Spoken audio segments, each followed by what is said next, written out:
Good afternoon and welcome to the Cannabis Regulation Commission meeting.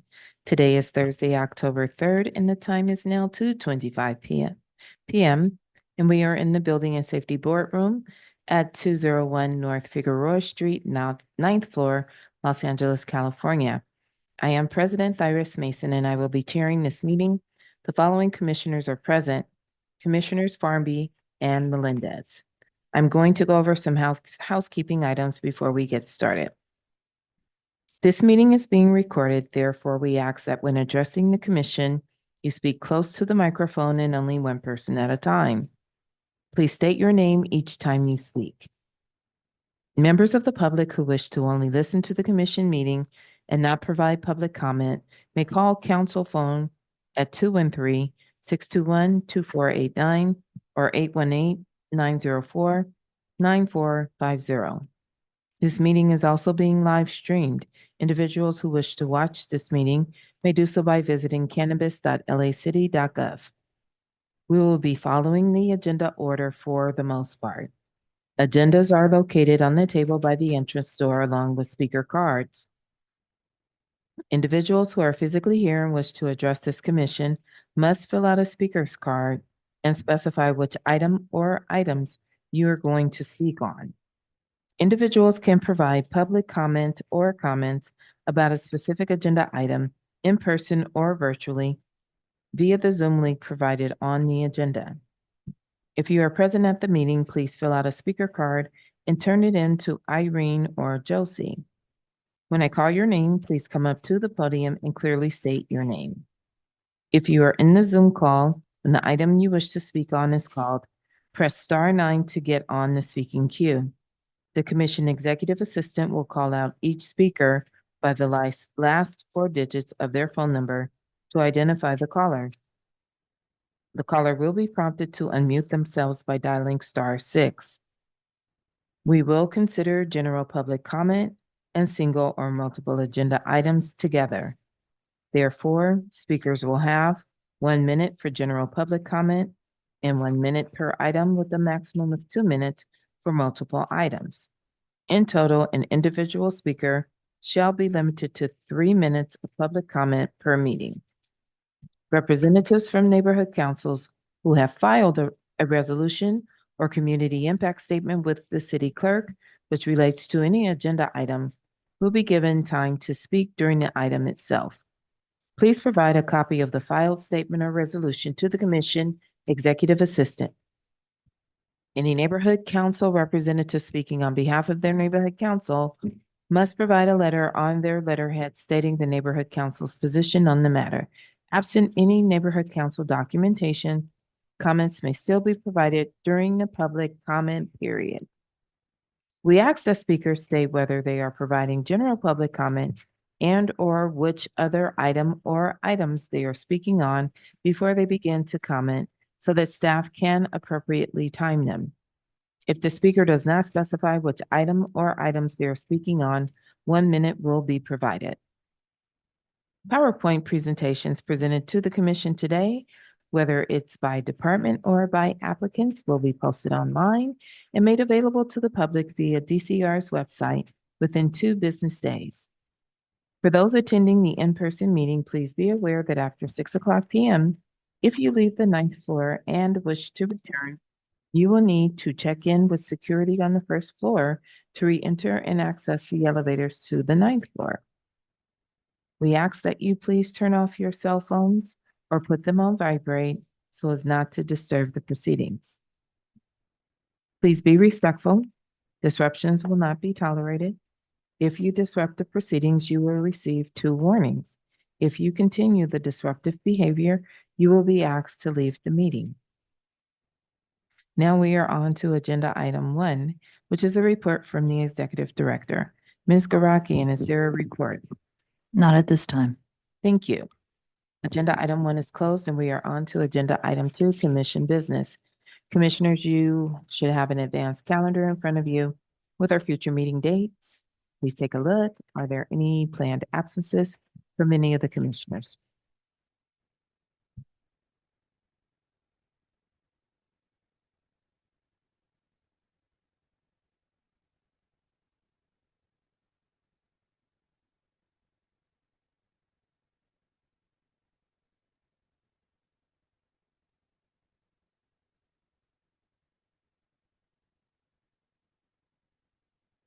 Hearing no planned absences, we are moving on to the approval of the minutes. We were sent the minutes of September 5th, 2024 for review. Do I have a motion to approve the minutes? Commissioner Farnley, I'm making a second that motion. This is President Mason. I second. Mr. Rizzo, please call the roll. Commissioner Farnby, how do you vote? Aye. President Mason, how do you vote? Aye. Commissioner Melendez, how do you vote? Aye. The motion passes. Thank you, Commissioners. We are moving on to future agenda requests. Commissioners, are there any future agenda requests? This is Commissioner Melendez. I was wondering if we had any traction on the request for a special events permit for the cannabis applicants. Are you requesting a report back from the department regarding that request? Yes, And you'd like it by when?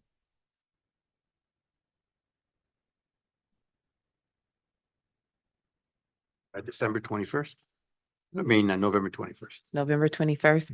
So that is a request for a report back from staff on the status of temporary consumption licenses by November 21st. We will try our best. Thank you. I'm sorry, this is Emily Wallace, Attorney's Office. I wasn't clear if it was a request for status on temporary consumption license or temporary event licenses. That was for a temporary events license for a one-off for an event. We can do both. Thank you. Any other requests for future agenda items, Commissioners? Closing out item 2, on to item 3, Neighborhood Council presentations. President Mason, there is future agenda requests. Before that, we had Oh, sorry. Yeah. Reopening item 2. We are on to commission announcements and updates. Commissioners, are there any announcements and updates? Okay, well, based on the number of cases that are coming up in December, I do suggest that we cancel the meeting of December 19th and move those to the agenda for December 5th. And so without objection, I move to cancel the meeting of December 19th. Is there a second? Commissioner Melendez, I second. Thank you. And on that same note, let's also cancel the meeting for January 2nd, 2025. May I have a motion? well, I need let's to- two separate motions. It's okay. So we're on the first one, which is, December 19th. okay, I'll second. Mr. Uh, Rizzo, please call the You roll. moved and Commissioner Melendez second. Oh, I'm sorry. Okay. You can so call the I'll roll. call the roll. Thank you. President Mason, how do you vote? Aye. Commissioner Melendez, Aye. Commissioner Farnby, Aye. the motion passes. Okay, now let's cancel the meeting of January 2nd, 2025. Can I have a motion? This is Commissioner Melendez. I motion that we cancel the quorum for January 2nd. No, The meeting. the The meeting? meeting. The meeting. This is President Mason. I'll second. Mr. Rizzo, please call the roll. Commissioner Melendez, how do you vote? Aye. President Mason, how do you vote? Aye. Commissioner Farnby, how do you vote? Aye. The motion passes.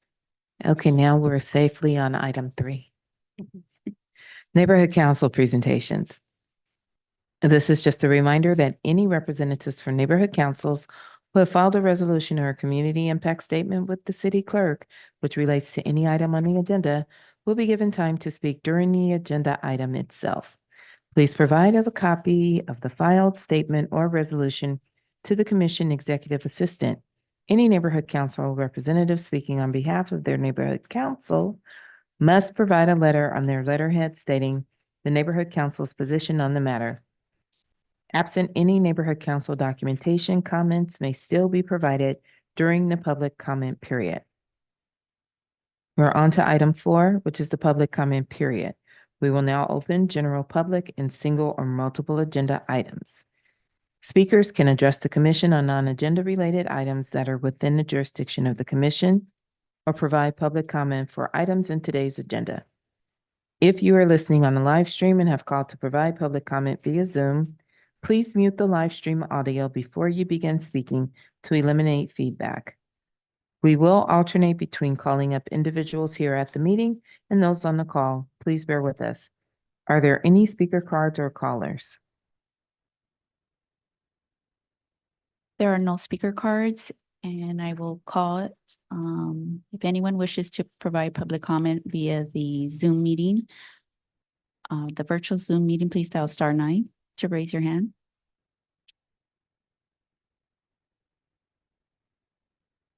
Caller with phone number ending in 7088, please state your name and which items you wish to speak on.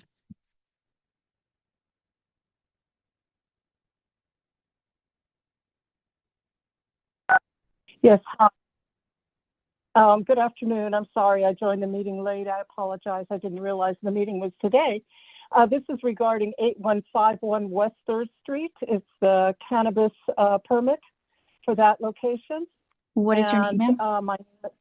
Yes, Danielle Moskowitz. I Okay, am you a have 1 property minute. owner near. Okay, thank you very much. I'm very concerned about the proliferation of cannabis permits in our neighborhood. There is a cannabis, currently another cannabis retailer just a couple steps away from this location. We are undergoing in our community a tremendous crime spree, and there is no reason for another cannabis retailer to go into our neighborhood to add to that element. And we're very concerned about it. Our homes are being invaded. We have a proliferation of alcohol and cannabis. It is something that we really shouldn't have in our community. There's nothing that this location can do to ameliorate the problem. Even a security guard at the location does not deal with the element that comes into the neighborhood Thank because you. Your time is they up. are there. Thank you.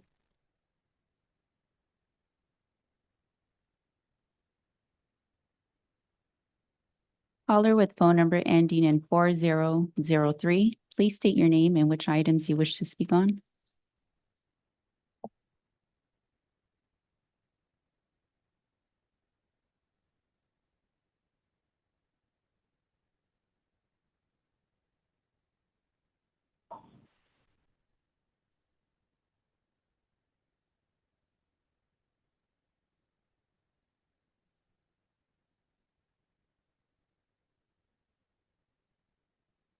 Caller with phone number ending in 4003, please state your name and which items you wish to speak on. Hello, hi. My name is Eric. I'd like to speak on the licensing fees. Sure, you have 1 minute. Yeah, so I'm a licensee with delivery, distribution, manufacturing, cultivation, and just out of nowhere, got hit with these, crazy fees. I'm extremely confused about it. I've been paying application fees already for years, and I don't understand why I'm being charged again. Like, it doesn't make sense. I mean, the industry is, it's hard to even, keep my doors open as it is with, just everything going on, especially with the industry. Now these fees, like, I'm possibly going to have to close my doors and I have no other option. I don't understand, like, these fees don't even make sense to me. It's just ridiculous. Like, doesn't really make sense. I just don't understand it. And unfortunately, from the looks of it, we're gonna have to. I don't think I'm gonna be the only Thank one, you. but Your time is a up. lot of people are gonna.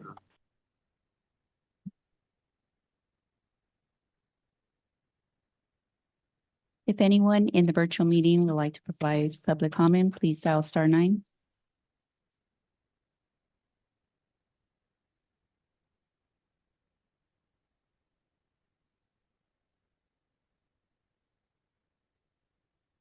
Caller with phone number ending in 4732, please state your name and which items you wish to speak on.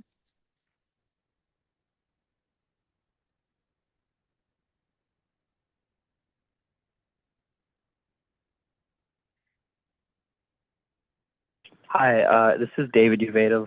I'm the owner of Quant Leaf Labs. We're currently applying for a testing lab license in Los Angeles, and we've been in this process for 3 years, and we just got approved by the DCR about our notice of CEQA, and we've been waiting on this. We've been emailing you guys for about 2 months now. We're trying to be the first license testing lab with an annual license in Los Angeles, and we just like some communication about what we can do to speed this up, because we're just spending so much money to open up our doors for 3 years already, and we're trying to get up and running as soon as possible.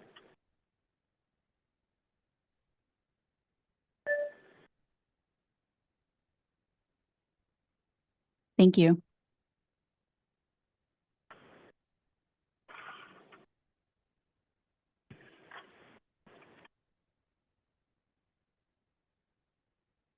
Caller with phone number ending in 9032, please state your name and which items you wish to speak on.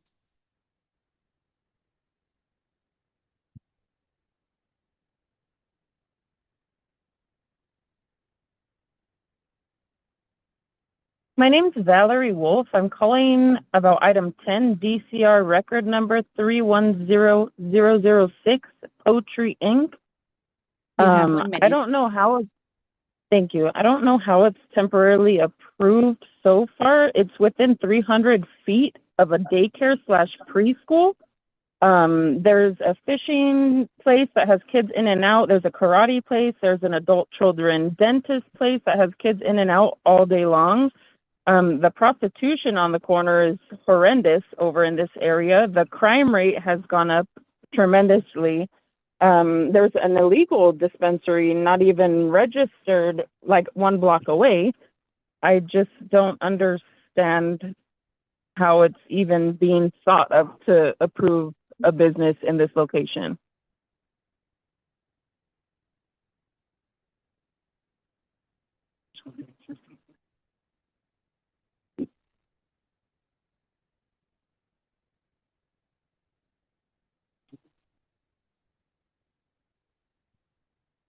Thank you.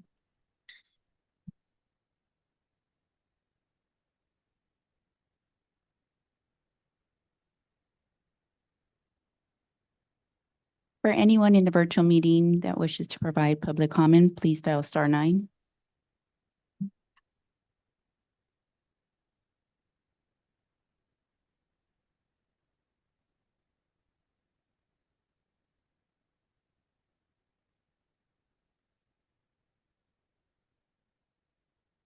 President Mason, there are no raised hands in the virtual meeting.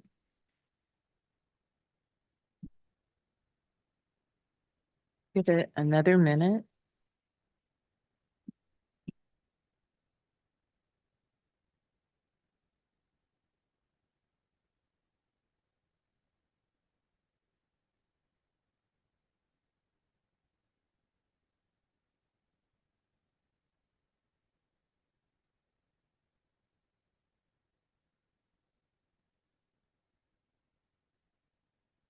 Nothing. No raised hands. Okay, well, everyone, thank you for your comments.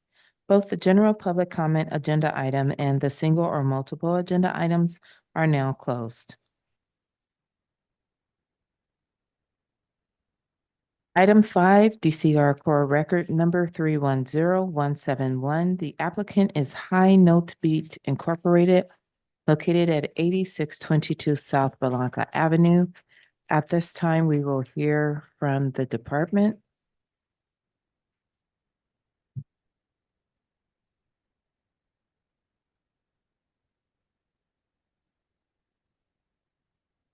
Good afternoon, Commissioners. Jason Kleen, Assistant Executive Director for DCR Core Record number 310171. Applicant name High Note Beat Incorporated, located at 8622 South Blanca Avenue. We're requesting that the Cannabis Regulation Commission rescind the Commission's action taken on September 5th of 2024 related to issuing an annual license to this applicant due to technical errors in the presentation. We also would like for the Commission to reconsider this matter at a special meeting on October 25th 4th of 2024. If the commission would please approve that. Commissioners, any questions? Hearing none, I move to rescind the commission's action taken on September 5th, 2024 related to High Note Beat Incorporated located at 8622 South Blanca Avenue due to technical errors in DCR's presentation, and also move to schedule the matter to be reheard at the commission's special meeting on October 24th, 2024. Is there a second? Commissioner Melendez, I second. Mr. Rizzo, please call the roll. President Mason, how do you vote? Aye. Commissioner Melendez, Aye. Commissioner Farnby, Aye. the motion passes. Thank you. Item number 6, DCR Core Record Number 100637. Applicant is Strain Balboa Caregivers Incorporated, located at 21619 to 21625 West Devonshire Street. At this time, we will hear from department. Good afternoon, Commissioners. Jason Clean, Assistant Executive Director for DCR Core Record Number 100637 for the applicant Strain Balboa Caregivers, Inc. at 21619 through 21625 West Devonshire Street. The department is requesting the commission rescind its action taken on September 5th of 2024 related to the issuance of an annual license to this applicant due to technical errors in DCR's presentation, and to request the department to prepare and present a staff report to be reheard at the commission's special meeting on October 24th of 2024. That Thank is the you. Commissioners, any questions? Okay. I move to rescind the commission's action taken on September 5th, 2024 related to Strain Balboa Caregivers located at 21619 to 21625 West Devonshire Street due to technical errors in DCR's presentation, and also move to schedule the matter to be reheard at the commission's special meeting on October 24th, 2024. Is there a second? Commissioner Melendez, I second. Ms. Treviso, please call the roll. President Mason, how do you vote? Aye. Commissioner Melendez, Aye. Commissioner Farnby. Aye. The motion passes. Thank you. Item 7, DCR Core Record Number 100041. The applicant is Mission Hills Patients Collective Incorporated, located at 18446 Hart Street. At this time, we will hear from the department. Jason Clean, Assistant Executive Director for DCR Core Record Number 100041. Applicant name Mission Hills Patients Collective, Inc., located at 18446 Hart Street. The department is requesting the commission to rescind the commission's actions taken on September 5th of 2024 related to the issuance of an annual license to this applicant due to technical errors in DCR's presentation, and request DCR staff to prepare and present an updated report to present at the October 24th, 2024 commission special meeting. Thank you. At this time, I do move to rescind the commission's action taken on September 5th, 2024 related to Mission Hills Patient Collective Incorporated, located at 18446 Hart Street due to technical errors in DCR's presentation, and also move to schedule the matter to be reheard at the commission's special meeting on October 24th, 2020. Is there a second? Commissioner Melendez, I second. Mr. Vizo, please call the roll. President Mason, how do you vote? Aye. Commissioner Melendez, Aye. Commissioner Farnby. Aye. The motion passes. Thank you. I'm taking item 11 out of order at the department's request. Item number 11 is DCR Core Record Number 310145. The applicant is Flor, LLC. At this time, we will hear from the department. Jason Clean, Assistant Executive Director regarding DCR Core Record Number 310145, applicant name Flor, LLC. This is a matter that was continued from the July 17th, 2024 Cannabis Regulation Commission meeting. The applicant was given an opportunity to amend their application filing to comply with the requirements of Municipal Code Section 10420 as it relates to the equity share requirements for the participation in the social equity program. Unfortunately, the applicant did not submit updated operating agreements that comply with the requirements of the municipal code. Therefore, their record was deemed abandoned, and it is no longer before this body for consideration of the issuance of an annual license. Therefore, DCR recommend that the commission take no action on this item.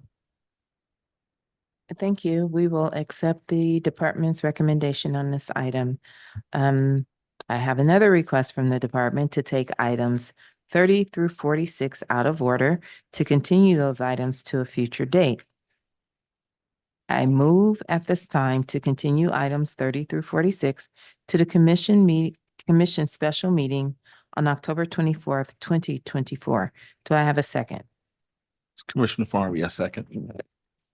Mr. Rizzo, please call the roll. President Mason, how do you vote? Aye. Commissioner Farnby? Aye. Commissioner Melendez? Aye. The motion passes. Thank you. I'm going to take item 28 out of order. Commissioner Mason, I'm sorry, this is Deputy City Attorney Emily Wada. I need to sit out on item number 28. And so we'll have a substitute Brown Act counsel for the CRC during this one agenda item. I'm going to swap with Taylor Wagner, if that's all right. You may. Thank you so much.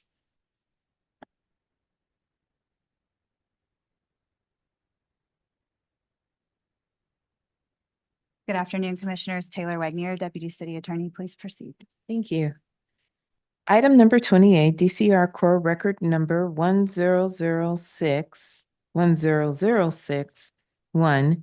This is a request from HHC Plus Incorporated, a California nonprofit corporation, to approve an annual license for storefront retail commercial cannabis activity located at 1901 South Alameda Street, Suite 111 to 114. Mr. Rizzo, are there any neighborhood council or elected office representatives on this item? No, we do not have a speaker card nor a raised hand in the virtual meeting. Thank you. Then at this time, we will hear from department staff. Good afternoon, Commissioners. Jason Kleen, Assistant Executive Director for DCR Core Record Number 100061. For the applicant, HHC Plus Inc., a California nonprofit corporation. This was an item originally scheduled for the September 19th, 2024 meeting. At that time, the applicant was unavailable to have a compliance inspection conducted at their business premises prior to the commission meeting.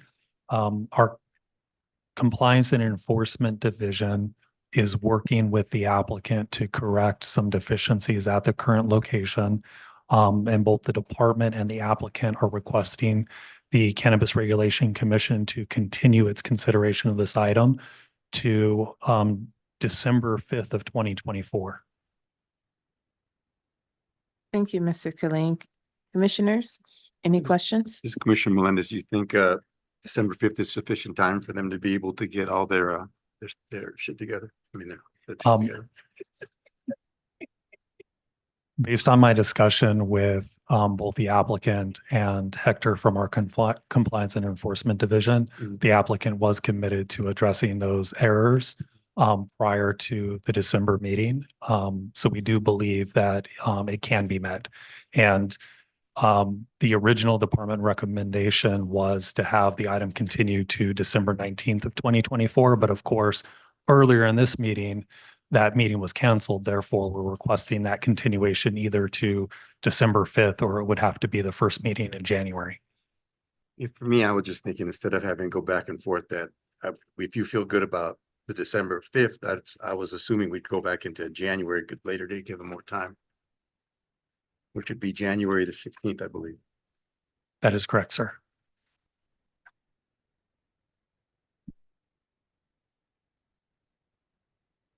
Commissioner Farnby, Yes. you want to weigh in on this? I just wanted to, sorry, this is Commissioner Farnby. Wanted to know if Jason concurred with the date of the 16th. Yes, sir.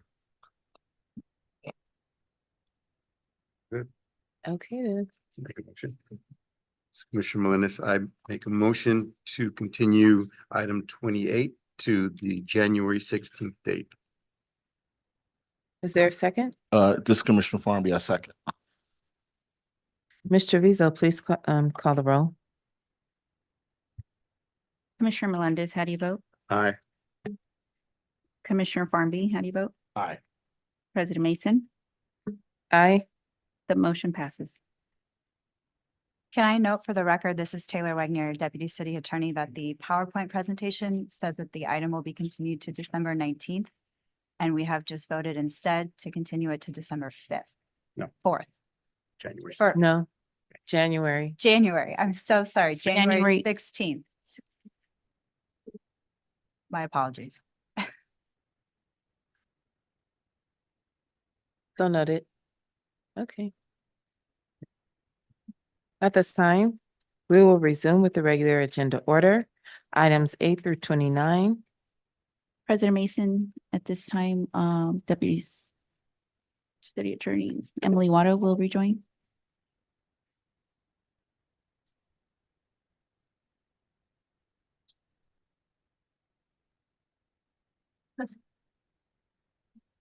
Thank you, Commissioners.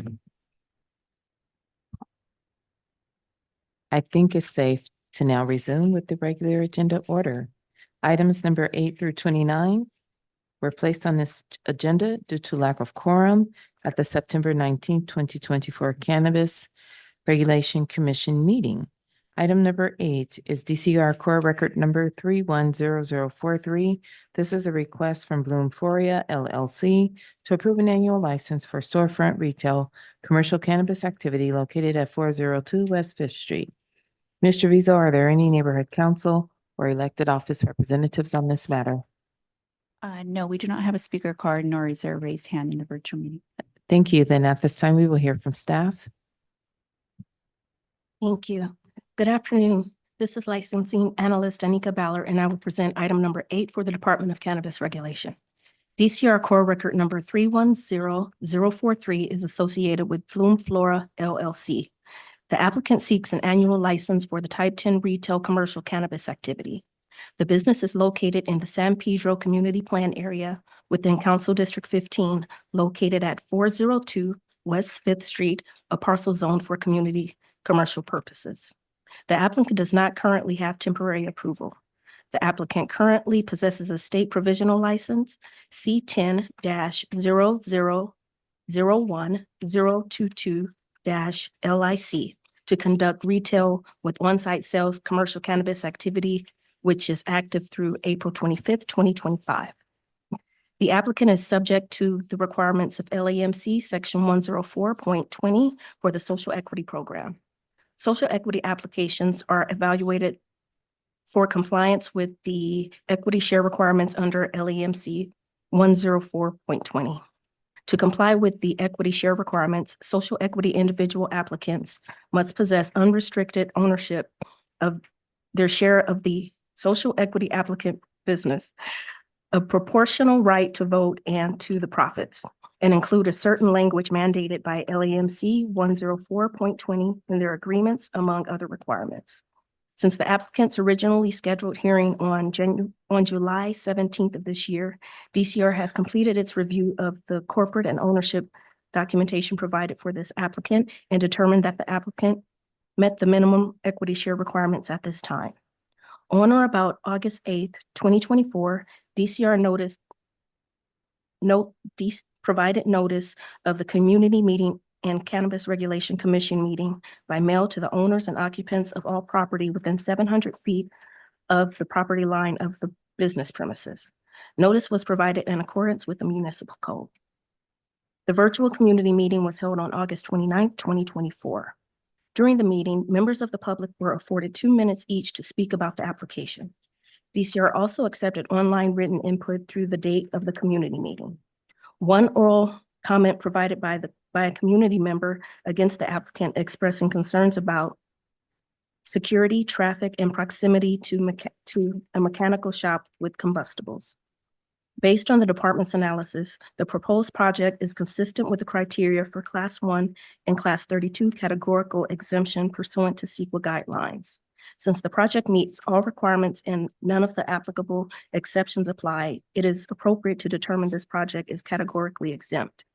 The staff report lists a number of reasons DCR or the commission may deny a license. At present, DCR is not aware of any existing facts or circumstances to deny this annual license for the reason of LAMC Section 104.04. Therefore, DCR recommends the commission adopt the recommendations included in the staff report and approve the issuance of this license. That concludes the department's presentation for this item. Thank you so much. Commissioners, any questions for staff? Hearing none, we will now receive the applicant's presentation. I do have 2 speaker cards. You may both approach the mic. State your name for the record, your relationship to the applicant, and you will have a total of 10 minutes. Hello, Armand Siradagian, CEO of Rebud. And Kimball Cannon, I'm an attorney. You may begin. So we've been pursuing and trying to open up this license past 3 years. Happy that everything is going fine. This is going to be one of the many social applicants that we help to open up licenses around the LA under the Rebud company. And our kind of timeline is to open up this license by end of this year. Yeah, I'd just like to say we appreciate the department's cooperation and help on all of our projects, including this one. Thank you. That's it? That's it, I guess. Okay, commissioners? I know there are questions. This is Commissioner Melendez. There seems like there was someone was saying that you guys are right next to a combustible, some combustibles that are next door at a I guess a garage that's next door, a mechanic shop. From when looking at it online, I just see like a giant, like a parking lot back there. Is that a mechanic shop next to you? That's the parking lot of the mechanic shop, yes. We do have few parking spots behind our dispensary that we're gonna utilize it. So the parking, I see, is there parking across the street from you as well on the street? There is a public parking across the street, which is a pretty large one, yes. And seeing as you're on the corner, do people stop, or are you guys doing any kind of, does your business impede any traffic as people come to shop at your store? No, it doesn't. All right, that's enough for me, thanks. It's Commissioner Farmby. Can you talk a little bit about your shop? Specifically this one or the shops that we are operating around LA? Specifically this one. So this shop, we maintained the possession of the facility about, I would say in 2020, 2021. We've been trying to pursue and open it up the shop. Alongside with any other applicants, obviously it's taking a good amount of time to just go through the process. And, you know, it's used to be, the facility used to be a print shop. So we do have some complications with the building and safety to move forward to change of the use. So that's what it's taking a long time, but, you know, just keeping up with the rent and looking forward to open it up by end of the year. Yeah, it's going to be a beautiful high-end facility. It's got a big wooden arched roof. It's going to be really a good representation of what, you know, marijuana can be in the mainstream. It's Commissioner Farmby. What's your expectation of when you'll be open? I know you said by the end of the year, but. I mean, we're trying our best to open as soon as possible, obviously, but latest at least end of the first quarter next year. And then have you, sorry, this is Commissioner Farmby again. What has been your experience with the community around you regarding you opening up your shop? Obviously, we haven't been spending a lot of time at the facility because it's closed, but you know, just at a time that we spend around the community, it feels like the community is very excited to have a shop. Obviously, there is a high-rise building around us, new buildings, And we are literally walking distance from all this, residents. And I think the other closest shop is probably a couple miles away. And, the experience that we got, the excitement from the community has been only positive. Thank you.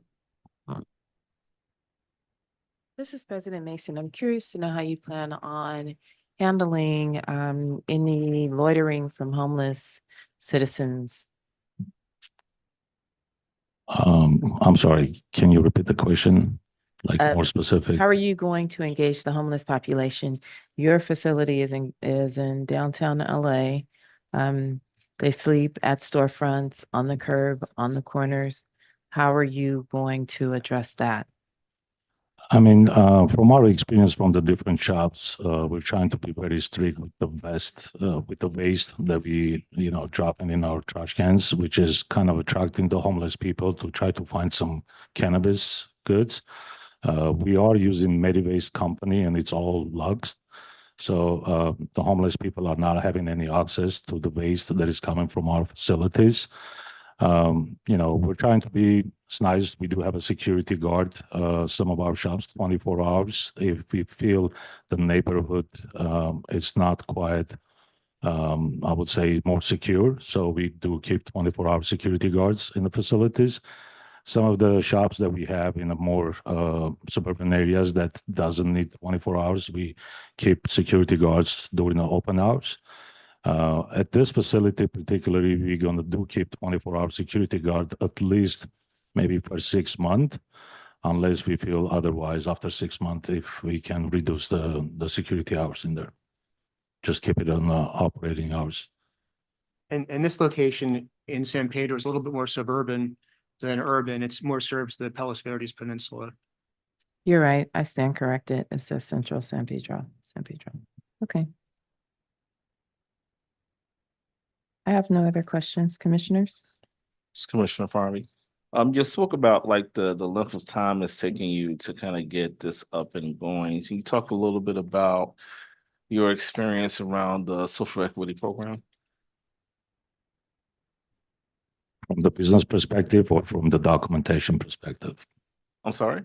From the business perspective or from the process, like a documentation perspective? Can you share both? I mean, documentation, obviously, we understand that DCR is kind of overwhelmed and it's taking a lot longer for, to push the process more quicker. That's kind of affecting us in a way that, we do spend a lot of money on the rent and other expenses. From the business perspective, obviously, we're trying to open it up as soon as possible, these locations, for the sake of the social equity applicants for them to start earning money. From our experience with the other social equity applicants that are already operational, all our social equity applicants are getting their money on a monthly basis, and every single one of them are happy with the process, the way we're doing. I think we feel like it's a big benefit to have social equity applicants. It provides another venue for connection to the community and a partner, and often they add a lot of value. It depends project by project. This particular project, we've known the applicant for 15 years or so. I mean, it's a good relationship, goes way back beyond, well before, cannabis. It was even on the agenda. So. Thank you. I appreciate that. I'm sorry, this is Commissioner Farley. I was really looking for what aspects of the program have you utilized and what has been your experience? Can you elaborate? As far as, being able to, since we're in the construction phase, it's not a lot. Just focus on construction and, getting the real estate in place. It's the nuts and bolts right now. I think the fun part will be when we open up and we can really partner with social equity and dealing with the customers and presenting it as a social equity owned business. But that's where it gets more interesting. Getting open is the objective right now. It's a lot of waiting and contracting and licensing and not the fun stuff right now. Thank you. I don't have any other questions. I suspect that what, this is President Mason, Commissioner Formby was asking is that in terms of the social equity programs offered by the city to the applicants, such as the seed grant, the pro bono consultations, have you all taken advantage of any of that? And if so, what's been your experience? We have, we've gotten, I think about $30,000 in seed grant money, which has gone directly to rent in this location. Thank you, President Mason. I appreciate that.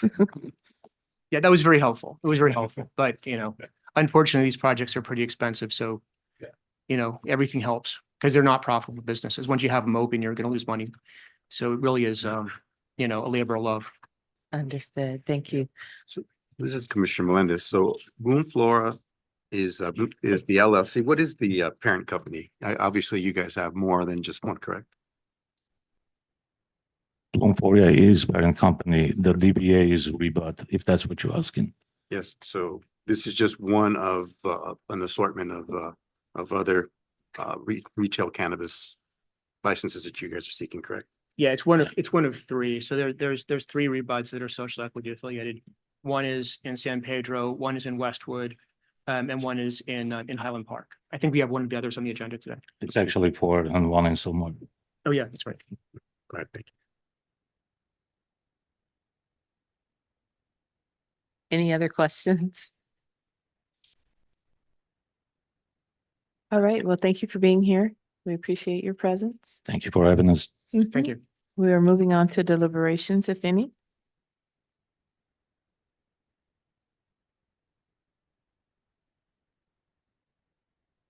Good. No, I think we filled in the gaps with the questions. I have nothing. So let's have a motion.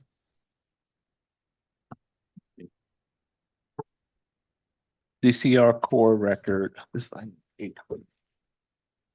I know, right? It was a lot. Yeah. Just wanted to make sure. Commissioner Farmby, this DCR core record number 310043, Bloomforia LLC, located in San Pedro in the Central San Pedro Neighborhood Council area. The address is 402 West 5th Street. I make a motion to recommend based on the staff's recommendation. Yes. What I did say correctly.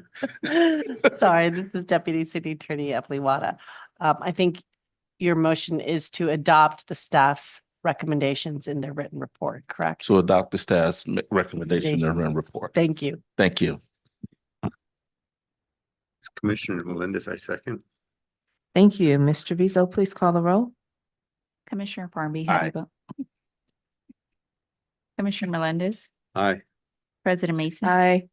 The motion passes. Thank you. On to item 9, DCR core record number 310030. This is a request from Gold Benzo Alliance LLC to approve an annual license for storefront retail commercial cannabis activity located at 3700 West Olympic Boulevard, Unit 201. Ms. Treviso, are there any neighborhood council or elected office representatives on this item? We do not have a speaker card nor a raised hand in the virtual meeting. Thank you. Then at this time, we'll hear the department staff's report. Thank you, President Mason. This is licensing analyst Anika Ballard, and I'll present item number 9 for the Department of Cannabis Regulation. DCR core record number 310030 is associated with Gold Benzo Alliance LLC. The applicant seeks an annual license for type 10 retail commercial cannabis activity. The business is located in the Wilshire Community Plan area within Council District 10, located at 3700 West Olympic Boulevard, Unit 201, a parcel zone for general commercial purposes. The applicant was issued temporary approval on August 27, 2024. Since that time, the applicant has completed all requirements for the issuance of an annual license. The applicant currently possesses a state provisional license C10-0001 to 80-LIC to conduct retail with on-site sales commercial cannabis activity, which expired on May 5th, 2024. The applicant is subject to the requirements of LAMC Section 104.20 for the Social Equity Program. The social equity applications are evaluated for compliance with the equity share requirements under LAMC 104.20. To comply with the equity share requirements, social equity individual applicants must possess unrestricted ownership of their share of the social equity applicant, a proportional right to vote into the profits, and include certain language mandated by LAMC 104.20 in their agreements, among other requirements. Since the applicant originally scheduled hearing on July 17th of this year, DCR has completed its review of the corporate and ownership documentation provided for this applicant and determined that the applicant met the minimum equity share requirements at that time. On or about August 8th, 2024, DCR provided notice of the Community Meeting and Cannabis Regulation Commission meeting by mail to the owners and occupants of all property within 700 feet of the property line of the business premises. Notice was provided in accordance with the municipal code. The virtual community meeting was held on August 29th, 2024. During the meeting, members of the public were afforded 2 minutes each to speak about the application. DCR also accepted online written input through the date of the community meeting. There was one comment provided against the application referencing the location having attracted an unhoused population in addition to an ongoing ownership dispute. Based on the department's analysis, the proposed project is consistent with the criteria for Class 1 and Class 32 categorical exemption pursuant to CEQA guidelines. Since the project meets all requirements and none of the applicable exceptions apply, it is appropriate to determine the project is categorically exempt. The staff report lists a number of reasons DCR or the commission may deny a license. At present, DCR is not aware of any existing facts or circumstances to deny this annual license. Again, at present, DCR is not aware of any existing facts or circumstances to deny this annual license for the reasons of LAMC Section 104.04. Therefore, DCR recommends the commission adopt the recommendations included in the staff report and approve the issuance of this annual license. That concludes the department's presentation for this item. Thank you. Commissioners, any questions for staff? Okay. Then we are now moving on to the applicant's presentation. I don't have a speaker card. Yeah, we do not have a speaker card. There was a raised hand a few seconds ago, but it's no longer there.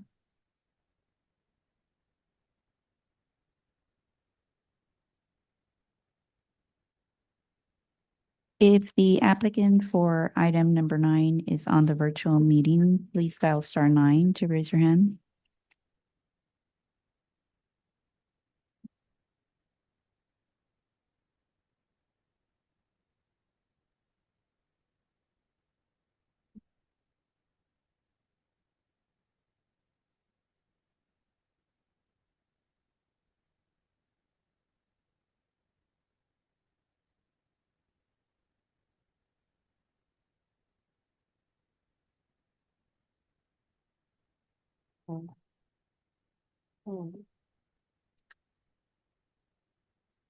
President Mason, I want to suggest that maybe you table the item and then see if they call back in, because the raised hand is, oh, I'm sorry, the raised hand is back on. Just a moment.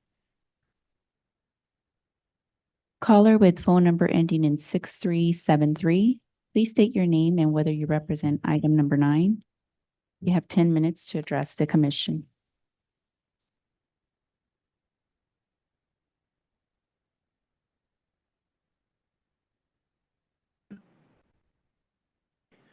Good afternoon, Commissioners. This is Narek Vardanian, and I represent the applicant in item number 9 today. And I wanted to make myself available for questions.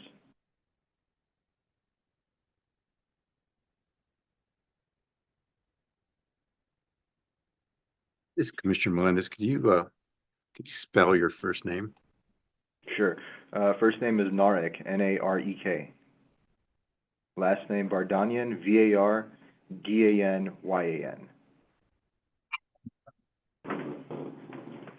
Narek, this is Commissioner Melissa once again. I saw that there was one complaint against you guys saying that that you guys attract homeless and there was a dispute with the I guess the lease or the dispute with the partners in this business. Now, can you elaborate on that? As for the, of course, Commissioner, as far as the homeless issue, that the area that we're in is that's a major problem in the general area. Since we're not operating right now and there's no outside signage that would indicate that there's going to be a cannabis business there, aside from maybe a neighborhood liaison sign, I don't think that the business necessarily contributes to the homelessness problem. As for your second question about the potential dispute, I do understand that the partners of this business may have had a dispute at one point that led to an amendment to the operating agreement, which was submitted, and as our DCR analyst just mentioned, it was reviewed to ensure that it met the social equity components, and that's why I think we were recommended, because we did meet those requirements. This is Commissioner Melissa. So currently you're not open, you're not operating, right? No, sir. Thank you. This is Commissioner Farnby. When do you expect, Narc, when do you expect that you all will be operational? Our timetable would, if our timetable remains in place, then we should be operating by the end of the year.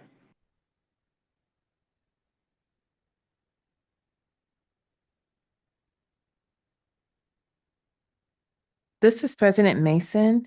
Thank you for calling in. My question has to do with the homeless population and your plans for engaging them. Of course, President.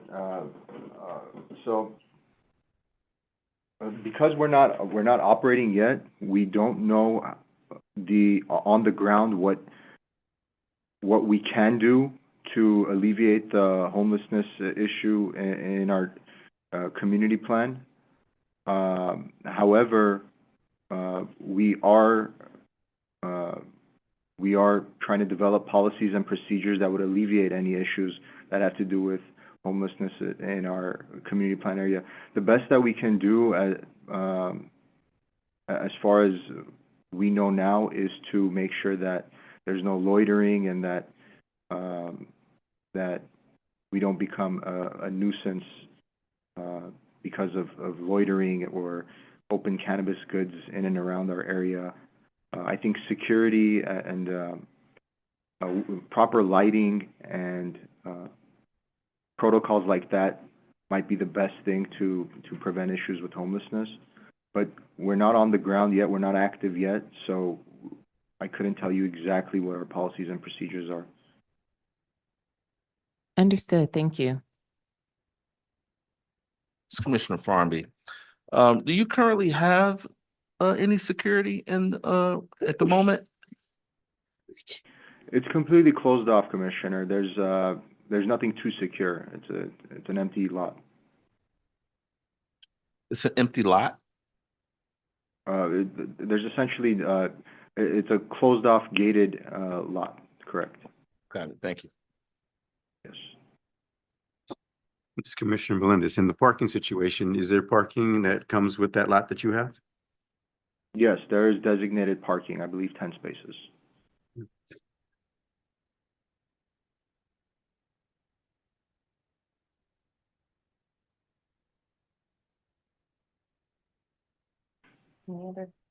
Any other questions, commissioners? Good.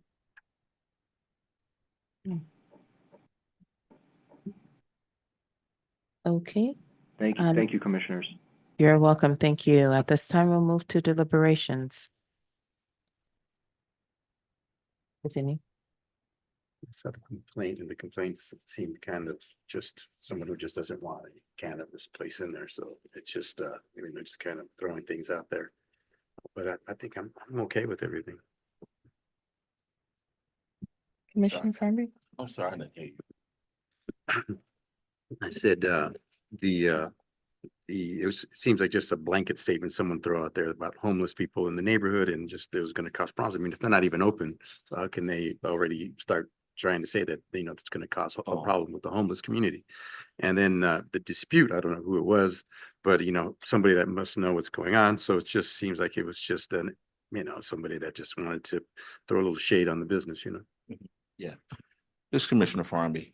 Yeah, that's why I was asking the question about the actual facility itself. If it was open, what would the situation? Because I think we know, being Angelinos here around the transient population here in the city, depending on the condition or the environment of any given facility or location, it could draw a certain a certain group of folks. So that's why I was asking about the security and operations and things of that nature. But that was why I was asking those questions, right? Because you never really know. Yeah. Well, we could only hope for the best. That's right. It's in the Wilshire corridor. It's near a train, a metro stop. It's near a restaurant. Yeah. So, those things are magnets for the Yeah. population. So we could only hope for the best and most humane engagement Yeah. they can come up with. Anything else? All right, then, is there a motion? This Commissioner Melendez for item number 9, DCR core record number 310030 for the business premises located at 3700 West Olympic Boulevard, Unit 201. I move to adopt the staff recommendation as stated on their staff report dated September 16, 2024. This is Commissioner Farmby. I second the motion. Thank you. Mr. Vizo, please call the roll. Commissioner Melendez, how do you vote? Aye. Commissioner Farmby? Aye. President Mason? Aye. The motion passes. Thank you. We are on to item 10, DCR core record number 31. We just did this one. I'm sorry.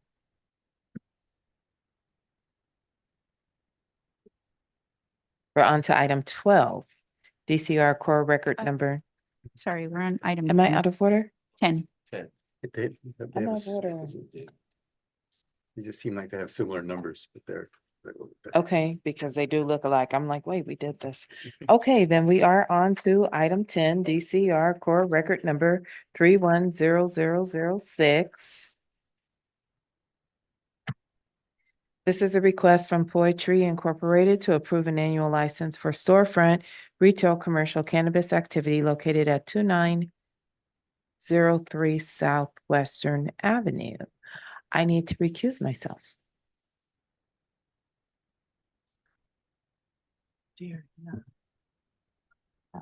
Well, thank you. This is Deputy City Attorney Emily Wada. If the recusal is required, then I think we've lost the quorum on this matter. So since we only have 3 commissioners present here, so I think it's gonna have to by the rules. I think it's 8.1. I can look at it more specifically, but by our standard operating procedures, it's going to have to roll over to the next available commission meeting.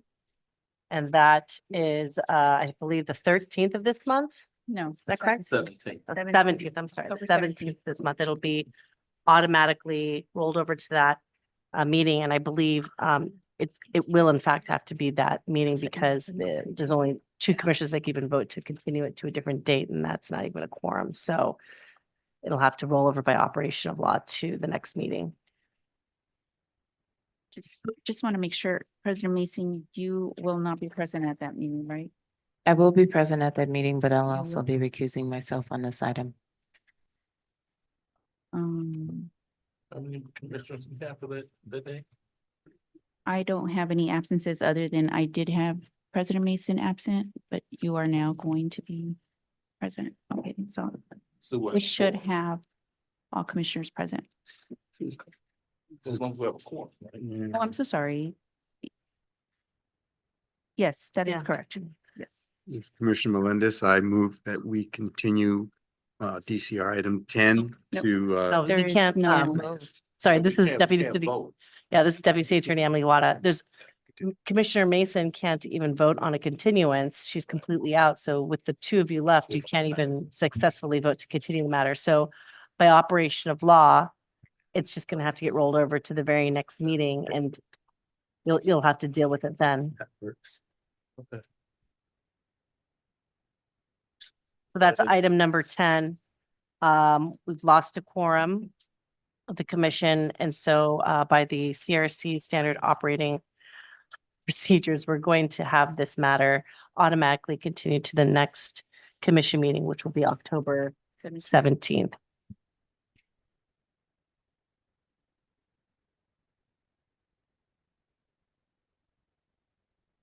Item 11.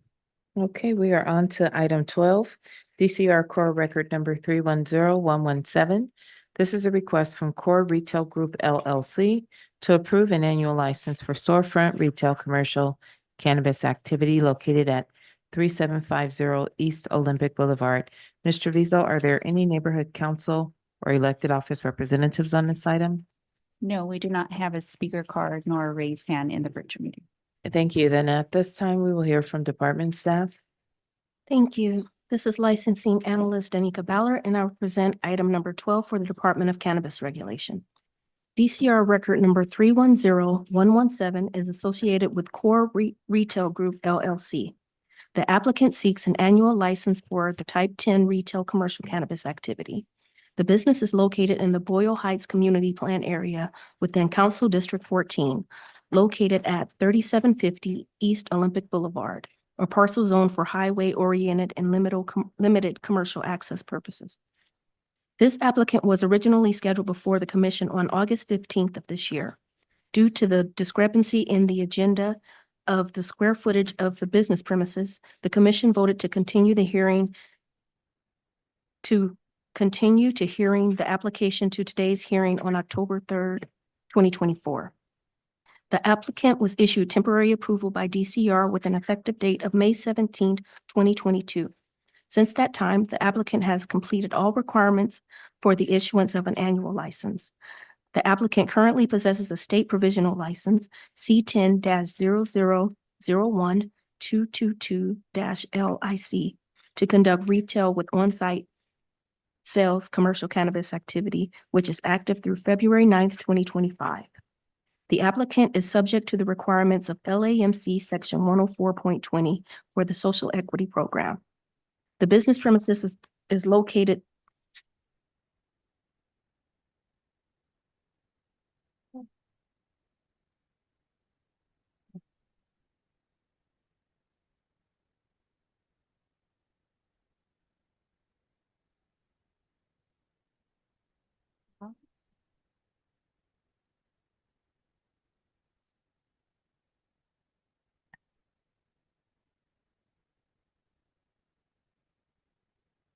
Okay. The business premises is located at 3750 East Olympic Boulevard. To comply with the equity share requirements, social equity individual applicants must possess unrestricted ownership of their share of the social equity applicant, a proportional right to vote and to the profits, and include certain language mandated by LAMC 104.20 in their agreements, among other requirements. As part of the application process, DCR reviewed the corporate and ownership documentation provided for the applicant and determined that the applicant met the minimum equity share requirements at that time. On or about August 8th, 2024, DCR provided notice of the community meeting and cannabis regulation commission meeting by mail to the owners of and occupants of all property within 700 feet of the property line of the business premises. Notice was provided in accordance with the municipal code.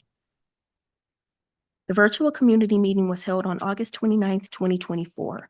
During the meeting, members of the public were afforded 2 minutes each to speak about the application. DCR also accepted online written input through the date of the community meeting.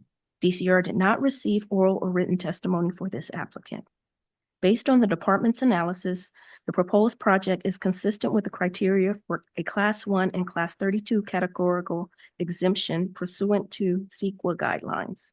Since the project meets all of the requirements and none of the applicable exceptions apply, it is appropriate to determine this project is categorically exempt. The staff report lists a number of reasons DCR or commission may deny a license. At present, DCR is not aware of any existing facts or circumstances to deny the annual license for the reason in LAMC Section 104.04. Therefore, DCR recommends the commission adopt the recommendations included in the staff report and approve the issuance of the annual license. That concludes the department's presentation for this item. Thank you, Ms. Ballard. Are there any questions for staff? Commissioner Farnaby. This is a continuous from when?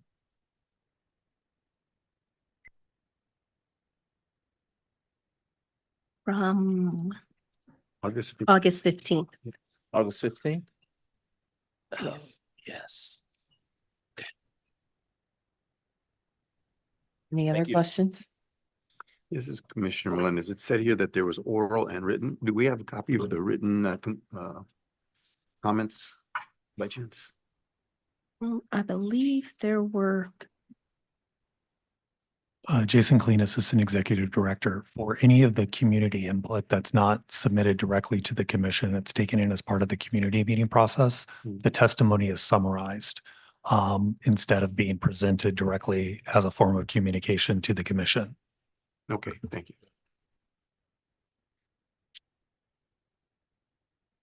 Any other questions for staff? Yeah, this is Commissioner Farnaby. You said there was some questions around square footage.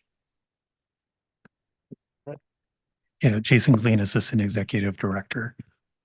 In the abundance of caution, the commission continued this item because on the agenda, it said that the business premises was 600 square feet. And we did not want the discrepancy between the 600 square feet and the approximately 900 square feet to result in some type of protest of the environmental analysis. So the commission acted in an abundance of caution to continue the item so that when we republish the agenda, we could make sure that there were no discrepancies that somebody could appeal the commission's decisions based on.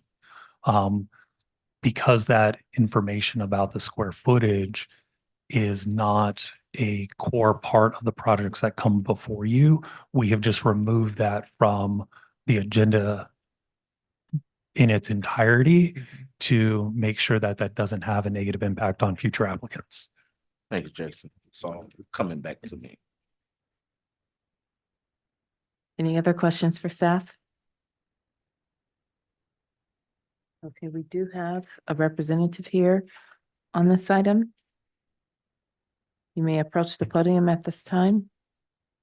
State your name for the record, your relationship to the applicant. Actually, we have two representatives here.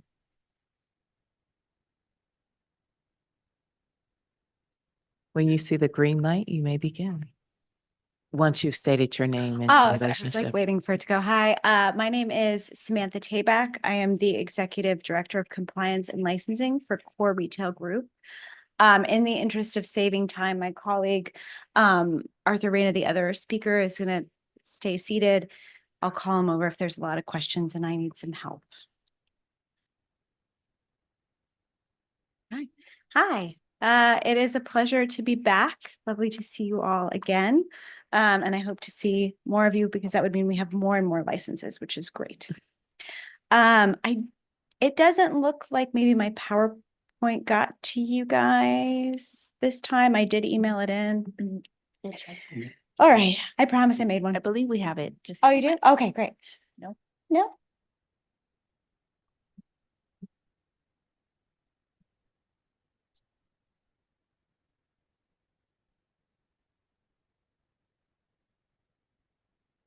Yeah, we do not have it. It happens. I made one. But since you have seen me before, it looks very similar to what you've seen in the past. The difference being that this store is pink. It was designed around one of our signature strains, bubblegum gelato. The store is teeny tiny. It is in fact 500 square feet. Yeah, my boss was able to find this location that was previously a abandoned taco stand and turn it into a really fun splash of color in the neighborhood. There's a big pink gate and a large pink terrazzo area out in the front with some branding on it that's really lovely. We have tried to be a positive impact on the neighborhood. We've had neighbors that have come and asked for our camera footage when they've maybe had some issues arise in their homes, because we're very close to a residential area, which we're obviously more than happy to support them with. We have all the appropriate signs and everything up for, contact. We haven't had any odor complaints or noise complaints. It's been a very harmonious relationship that we've been able to have with the residents around us, including even allowing sometimes some taco trucks and things like that to park in front, and we just don't say anything until they get shooed away at noon, because they were here first. But yeah, since you can't see my presentation, I'm just going to keep it short and sweet, and then obviously if you have any questions, I'm more than happy to answer them. Thank you for being here. Commissioner Melendez, what is your parking situation there? We are actually very fortunate. Sorry, I'm looking down because I want to count them. We have about 11 parking spaces. So if you were to do a calculation per square foot, that's one spot per 50 square feet. So I think that's pretty impressive.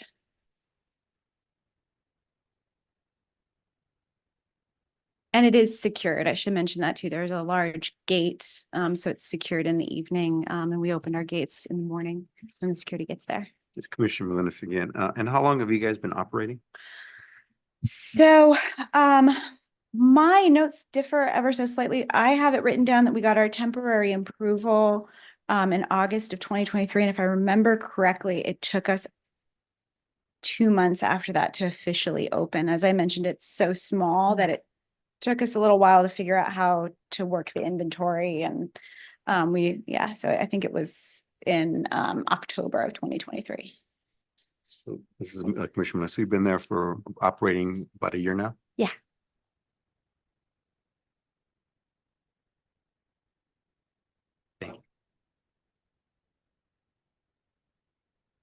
I have no further questions.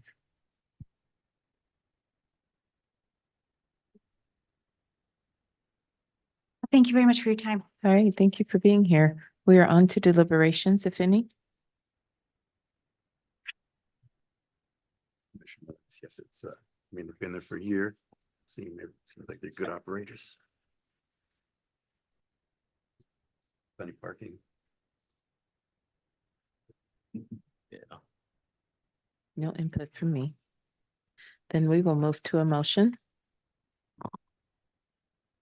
Commissioner Melendez for item number 12, DCR core record number 310117 for the business premises located at 3750 East Olympic Boulevard. I move to adopt the staff recommendation as stated on their staff report dated September 16, 2024. Commissioner Farm, a second. Thank you. Ms. Treviso, please call the roll. Commissioner Melendez, how do you vote? Aye. Commissioner Farmby? Aye. President Mason? Aye. The motion passes. Thank you. We're on to item 13, DCR core record number 320017. This is a request from HWood, California LLC to approve an annual license for storefront retail commercial cannabis activity located at 1503 North Mariposa Avenue. Ms. Treviso, are there any neighborhood council or elected office representatives on this item? No, we do not have any speaker card nor raised hand in the virtual meeting. Okay, thank you. Then at this time, we'll hear from department staff. This is licensing analyst Anika Ballard, and I will present item number 13 for the Department of Cannabis Regulation. DCR core record number 320017 is associated with HWood, California LLC. The applicant seeks an annual license for type 10 retail commercial cannabis activity. The business is located in the Hollywood Community Plan area within Council District 13, located at 1503 North Mariposa, a parcel zoned for commercial purposes. The applicant was issued temporary approval by DCR with an effective date of May 31st, 2023. Since that time, the applicant has completed all requirements for the issuance of an annual license. The applicant currently possesses a state provisional license, C10-0001-313-LIC, to conduct retail with on-site sales commercial cannabis activity, which is active through May 29th, 2025. The applicant is subject to the requirements of of LAMC Section 104.24, the Social Equity Program. Social equity applications are evaluated for compliance with the equity share requirements under LAMC 104.20. To comply with the equity share requirements, SEIAs must possess unrestricted ownership of their share of the social equity applicant business, a proportional right to vote and to the profits, and include certain language mandated by LAMC 104.20 in their agreements, among other requirements. As part of the application process, DCR reviewed the corporate and ownership documentation provided for this applicant and determined that the applicant met the minimum equity share requirements at this time. On or about August 8th, 2024, DCR provided notice of the Community Meeting and Cannabis Regulation Commission meeting by mail to the owners of and occupants of all property within 700 feet of the property line of the business premises. Notice was provided in accordance with the municipal code. The virtual community meeting was held on August 29th, 2024. During the meeting, members of the public were afforded 2 minutes each to speak about the application. DCR also accepted online written input through the date of the community meeting. DCR did not receive oral or written testimony for this applicant. A compliance inspection was recently conducted, and a representative from the Compliance and Enforcement Division is in attendance and available to provide an overview of the compliance activities associated with the location at the end of this licensing presentation. Based on the department's analysis, the proposed project is consistent with the criteria for a Class 1 and Class 32 categorical exemption pursuant to CEQA guidelines. Since the project meets all of the requirements and none of the applicable exceptions apply, it is appropriate to determine this project is categorically exempt.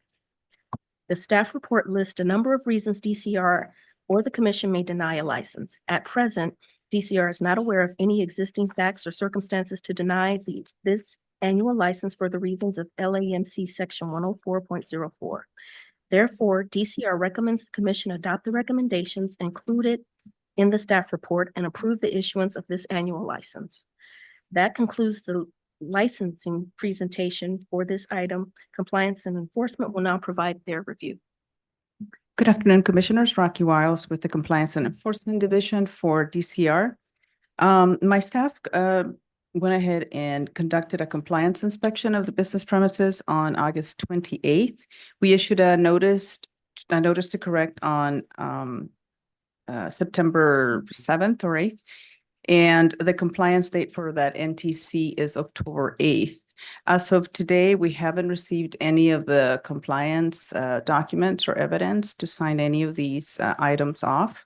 We have a total of seven deficiencies cited at this location, starting with them having to register their DBA. They also need to update the neighborhood liaison information. They need to include the DCR record core number in their employee ID badges. They need to take care of some graffiti that we found outside, as well as trash and debris along the gate that encompasses the business premises. They also need to update their business premises diagram because the camera locations that are shown on the business premises diagram do not match up with the actual floor layout on site. The surveillance recordings are off by 12 minutes, so they need to sync that. So that's another violation. And finally, there were some discrepancies in their metric track and trace system that they need to sync and correct. My staff went ahead and sent an email on September 29th reminding them of their compliance date that was upcoming, but like I mentioned, we haven't received any documents or evidence of compliance as of today. That's my presentation. Thank you. This is Commissioner Farmby. I'm kind of reviewing some notes here, and I was looking at the compliance review, and it states there's potentially 85 violations here. I'm sorry? That there's potentially 85 potential violations. Oh.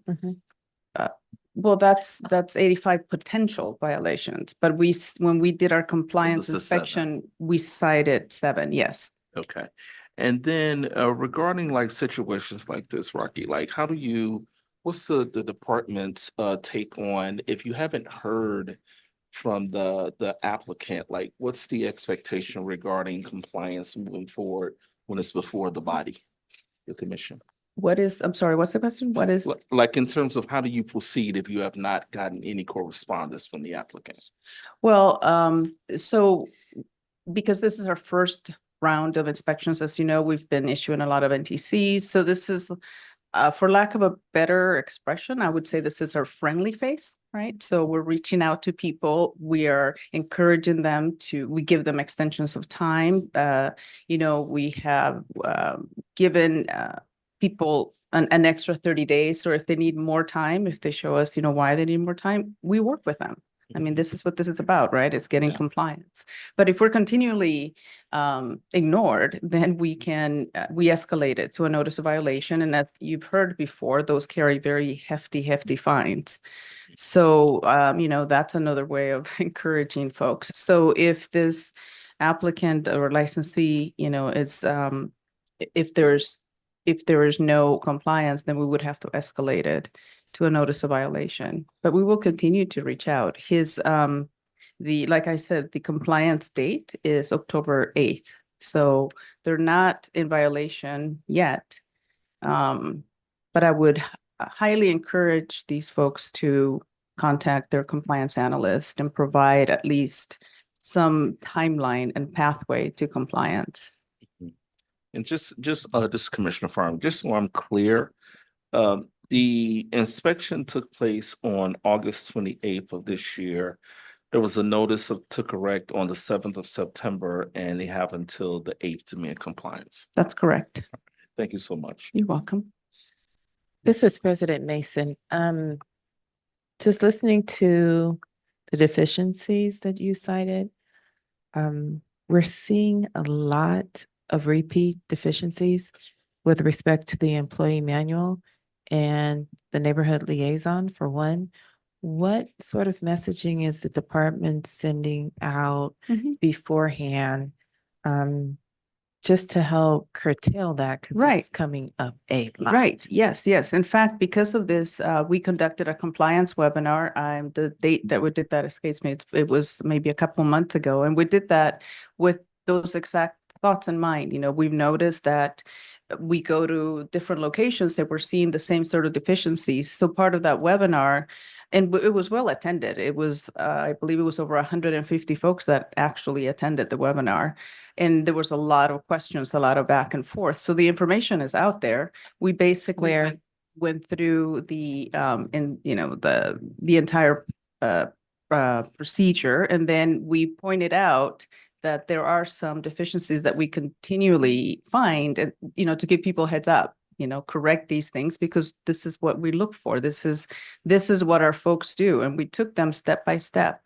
We have two, usually it's 2 people that go out there, and one focuses on, some of the administrative stuff. They look at the records while the other person is, walking the premises outside. And I mean, we're very, very transparent.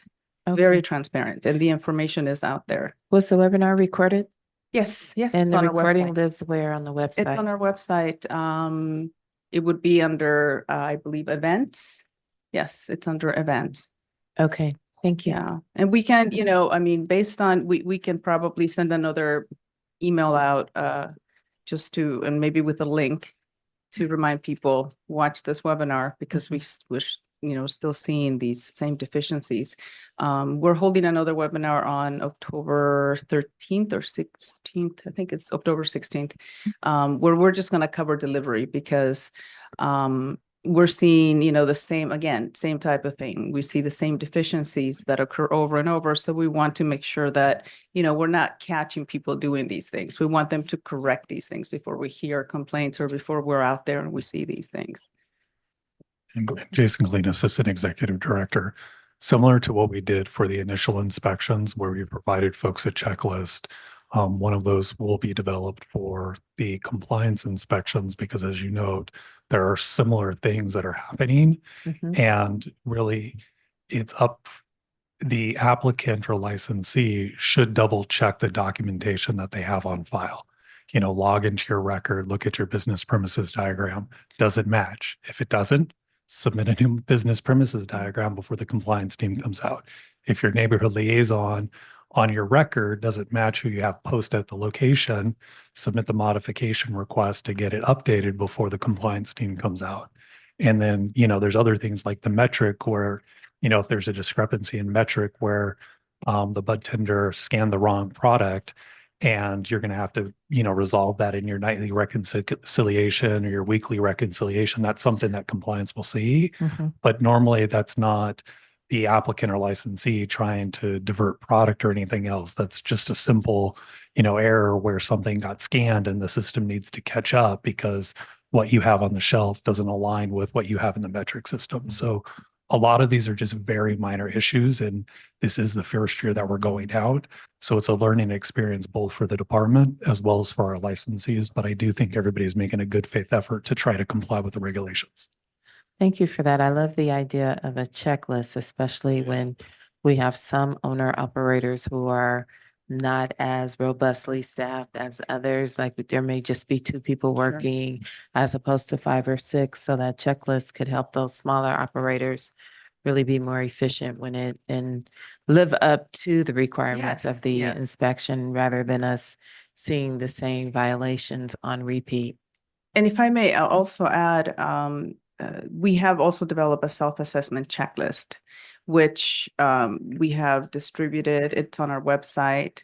And it's basically, they don't need to turn that into us. It's basically everything that we look at, and people can go through it and score themselves. And as you put a 1 next to if you're not compliant, it adds it up. And then it gives you, if we were to give you a notice of violation, this would be your total, it's just so that they can see what it would amount to. But at least, but that we're sharing with the public exactly the same checklist that we use, that my staff uses when they go out there. So, they have that at their disposal as well. It's kind of like getting the test before you take it, right? Yeah. Yeah, it's out there. Right. Got all the cheats. Yeah. Thank you. Welcome. This is Commissioner Melendez. Just to go back to the compliance for the notice to corrects. So it's been about 4 or 5 weeks now, and they have a little more time, but they haven't responded to anything at all. I checked with my staff this morning, and that is correct. Yes. I think they've had a permit since August of 2023. And, you figure that they kind of have they've gotten it all together by this point. All right, thank you. Welcome. Hi, this is Emily Wada, Deputy City Attorney. Rocky, could you just state for the record when the deadline was for that NTC? Yes, it was October 8th, 2024. Next week. So they're not, they're not, yeah. In the Timeframe. Right, wonderful. Thank you. Any other questions for compliance or staff? Thank you. Okay, thank you both. I don't have a speaker card on this item. Is there someone on the Zoom? I will check. There's no raised hand at the moment. If the representative for item number 13 is on the virtual meeting, please dial *9 to raise your hand.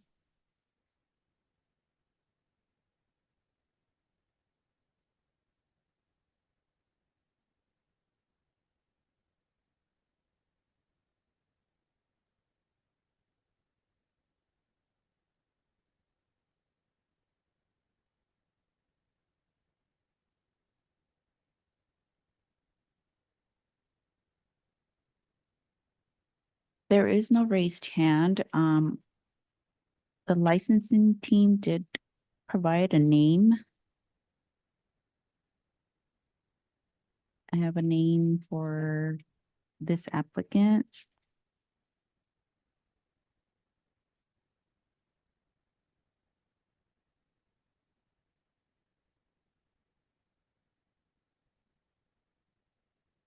Okay, well, it has been over a minute and there is no raised hand, so we are going to move on to deliberations. Commissioner Farby. No, I sound like a broken record here. Let me predict. But look, I think that, one, when we heard from Rocky Wiles regarding the violations, while they don't seem serious violation, I mean, at best, at worst, we're looking at a couple of moderate violations and a few minors. We have not received any correspondence from the applicant, who has had a temporary license in place since last year in 2023. The inspection was done in August. Notice to correct was sent in, for September 7th, with a few days left for full compliance by the 8th of this month. We don't have anyone representing the applicant here or on the Zoom.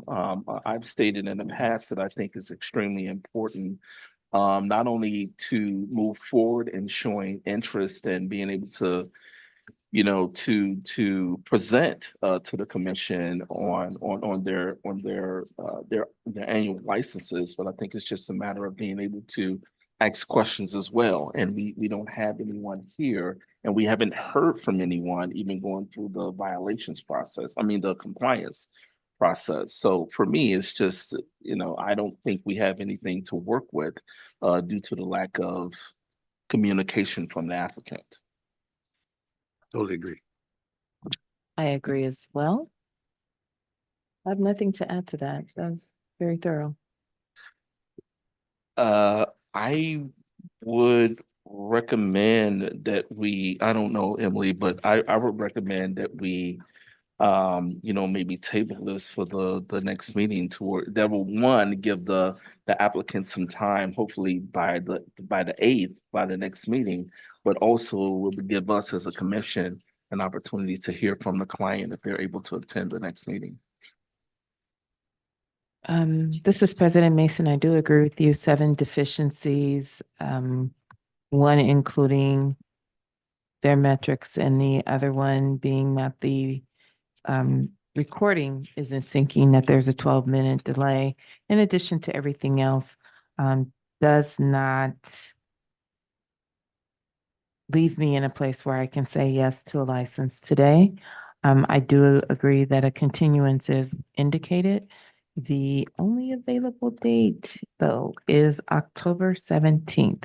So if there's going to be a motion, it would have to be to October 17th. How about February the 6th? Oh, we. No, they're not gonna be here today. Let's give them some time, right? Obviously, they must be walking from, from Florida over here, right? But let's give them. You are in rare form today. What happened to you this week? February 6th sounds good. Is that even a meeting date? Jason Clean, Assistant Executive Director. The applicant did talk to their analyst this morning, and somebody was supposed to be calling into today's meeting, so they have been in touch with the department. Okay. Their analyst has indicated that the applicant would be ready for the meeting on the 17th, should this commission continue it to that date. But also based on Commissioner Melendez's comment, this applicant has a provisional state license that is valid through May 29th, 2025. So if this body did continue it to one of the meetings at the beginning of calendar year 2025, that would not impact this applicant's ability to transition from provisional licensure to annual licensure at the state level. Okay. Commissioner, thank you, Is Jason. anyone? No one's on the, no. So I guess the 17th could work as well. I mean, if they're ready, I mean, if someone has been in communication with this Commissioner Melendez has been in communication with the department and October 17th, they could do it, then October 17th sounds good to me. Yeah, if they weren't in communication with us, then I would think something like that, like somewhere in February would be great, you know?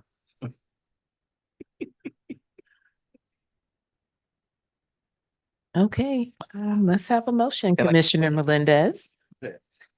Commissioner Melendez, I move to continue ECR item 13 to October 17th. President Mason, we have word from the analyst that they received notification that the representative is here.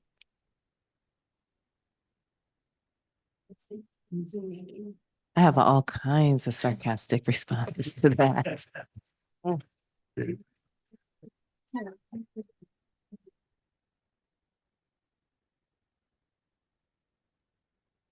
And do you mind if we hold for a second while we get a phone number for them? Okay.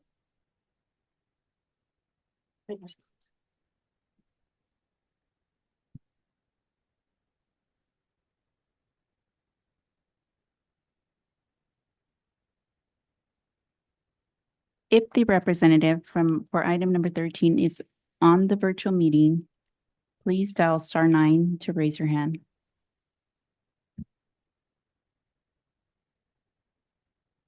Okay, we have a raised hand. Caller with phone number ending in 0009, please state your name and whether you represent the applicant. You have 10 minutes to address the commission.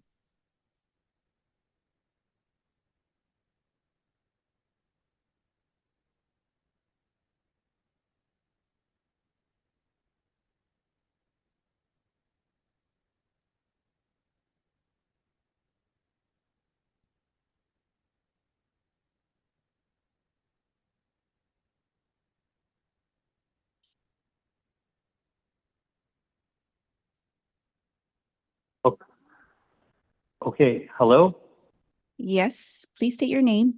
Yes, And how okay. you represent Wow, the okay, applicant. finally. Yes, this is Chaz Mogim. I am the representative for HWood, California LLC. That who? Can you repeat your name, I'm sorry? please? Yes, Chaz, Kazem. Last name is Moghim. You have 10 minutes to address the commission. Frankly, I wasn't fully prepared to add too much. And we essentially we appreciate the the opportunity to continue operating and serving the neighborhood. We have a very good rapport with our neighborhood. Have great reviews, and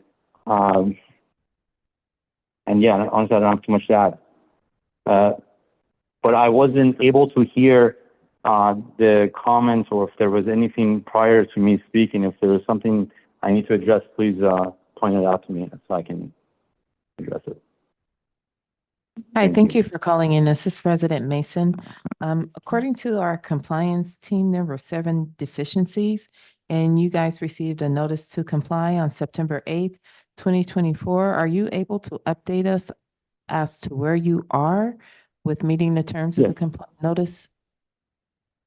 Yeah, there was, I believe, there was some minor issues. For example, there was a posting that had fallen off when they came out for the inspection. So that was put back up, and we emailed that back to the person that came out. I don't know all the names off of my head. But yeah, if there is one thing you'd like to ask me or point out, I can tell you. But everything in that list was taken care of. There were a bunch of minor things like the postings and stuff like that. And you've posted your neighborhood liaison. Yes, absolutely, yes. And we've always had that, just so you know. For some reason, we had one on the exterior of the building. Unfortunately, somebody from outside just vandalized it. So that was gone. And then later on, we proceeded and put one on our glass in the interior side, so it can't be taken off anymore. So we definitely have addressed that. Okay, and your employee manual? Yes, the employee manual has it's in our office at this point with the manager in the back room. Okay, your security system syncing, your surveillance. So our surveillance system, so we have two. We have an ADT system. Also, we have our camera and we have a live monitoring. So the issue was that our live monitoring cameras were essentially, it was a conflict between them, our network with our security system that's been monitored. And that issue was a technical issue that's resolved. As of, let me take a look here. That was on the 27th. The technician came out on the 27th of September 27th.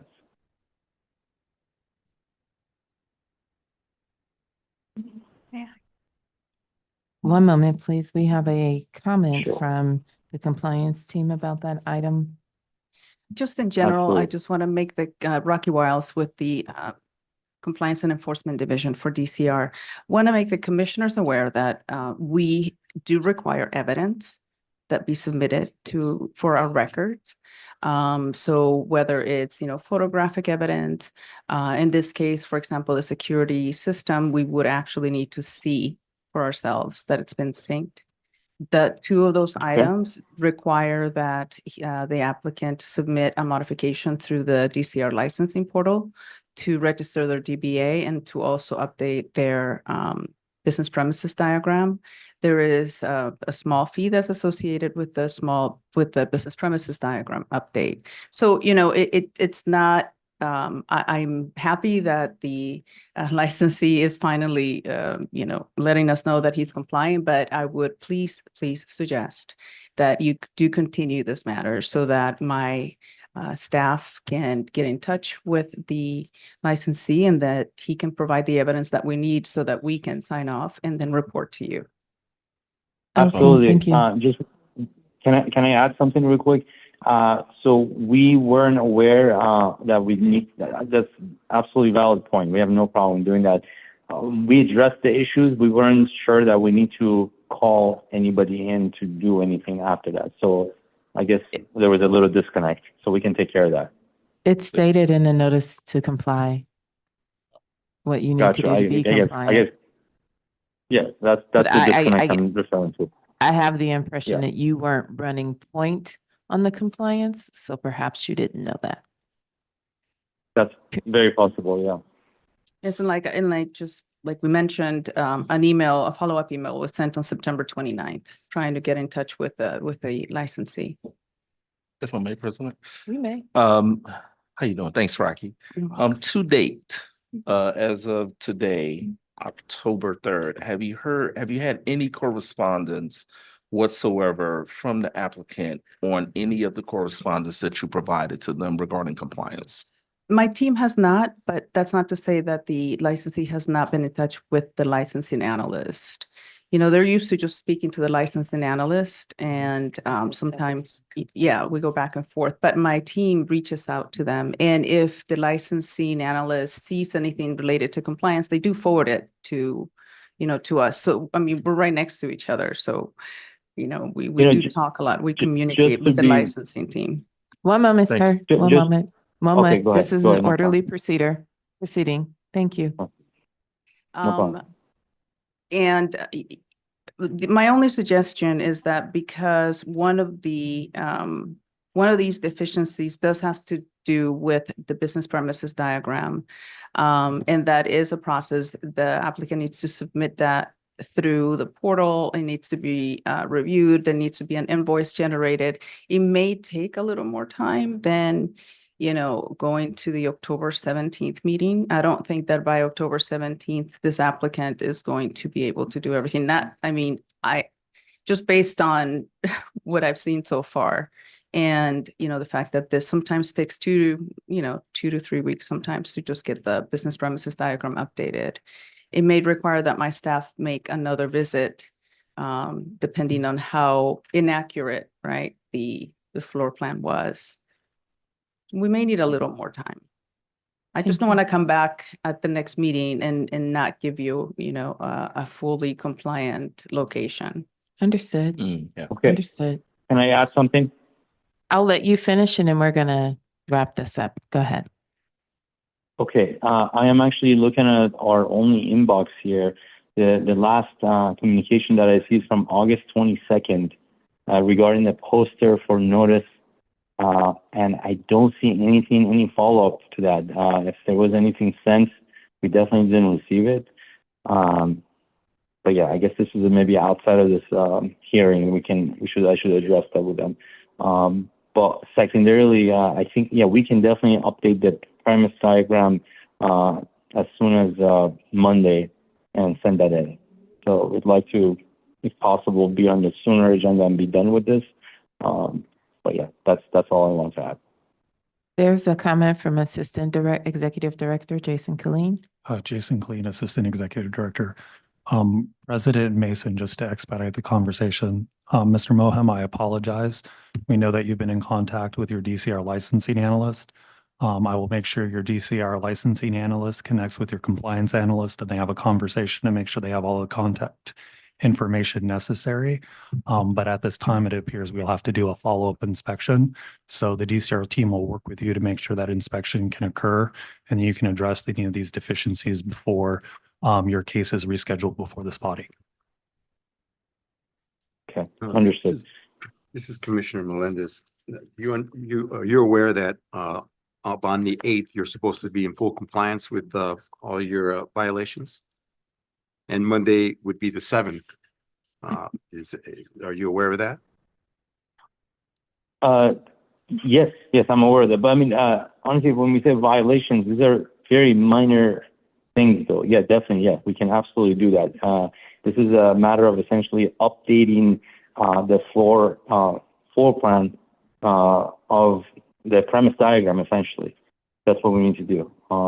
Yeah, we can do that again, probably as soon as this weekend. One of the members, one of the staff members, he's actually an architect, so he can actually definitely help with that. It's very easy for him to do. This is President Mason. Thank you for being present. I'm done. We're gonna move to deliberations on this item. Yeah, we are. I did, I was thinking about everything that we heard today, and I was listening to Rocky regarding the timeline here. I had, a question around how much time it would take for her team to be able to kind of, do a follow-up and get things together. And I know that you were kind of thinking about that, Commissioner Melendez. So, I just want to be in a position where when there's an applicant that comes before us, that we have everything that we need in order to make a decision on the licenses. So, and it seems like to me that at least based on the timeline that I have in front of me, based on the report and the feedback, that there's been quite a few correspondence, and actually at least from, this is like other than the analyst, this is the first time that we've really heard anything on the status. So, I had some concerns around that, but I think it's important for all applicants that come before this body that they really have their stuff together. For lack of a better term.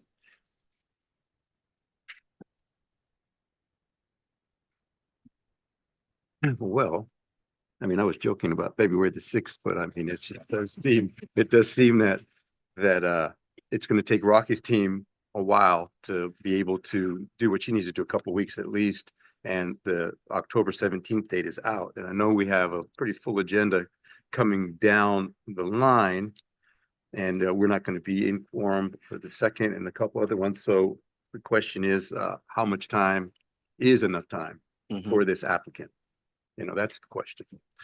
This is President Mason. I think February 17th is a bit harsh. I do. February 6th. But I agree that more time is needed. And I was thinking January 16th. Yeah. January 16th. That's what I was looking Yeah, at. I can say January 16th. Sure. Hi, I'm sorry. This is Deputy City Attorney Emily Wada. Just in the interest of full disclosure, I think a couple of minutes ago, Commissioner Farmby had walked over to Ms. Wiles of the Compliance and Enforcement Division. And I just wanted to clarify if you had any substantive conversations with her about this case. This is Commissioner Farmby. I was inquiring with Mrs. Wiles the amount of time that it would take for her team in Okay. order to be able to, either go back to do another inspection or confirm what was stated by the applicant. Okay, and what was her response, if any? Yeah, about a month, a few what she- weeks, couple of weeks to a month. And that was the complete of conversation between the Yes, two of you? that was- Wonderful. Thank you yeah, so that was good. much. Thank you for catching that. Mhm. I have no further deliberations. And it's just my hope that the minor deficiencies as labeled by the applicant will be resolved when the compliance team does go back out. I think that giving someone enough time to be able to get, because it seems like it's simple, but I mean, obviously, we're 4 weeks in and, we're basically waiting till the last day before the last day for the compliance really to get to get everything finished. And then, of course, assuming that one of those minor violations is going to take a month. So obviously it's not true, right? So he's not going to be in full compliance by the 8th. So I believe that the continuation to January 16th would be warranted. Okay, then is there a motion? Yeah, this is Commissioner Farmby. I make a motion that this item number DCR core record number 320017 be tabled until the January 16th, 2025 meeting. This is President Mason, I second. Mr. Vizel, I'm sorry, Mr. Vizel, please call the roll. Commissioner Farmby, how do you vote? Aye. President Mason, how do you vote? Aye. Commissioner Melendez, how do you vote? Aye. The motion passes. Thank you. The time is 4:21. The commission will recess at this, 4:22, actually. The commission will recess at this time for approximately 25 minutes.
We may resume.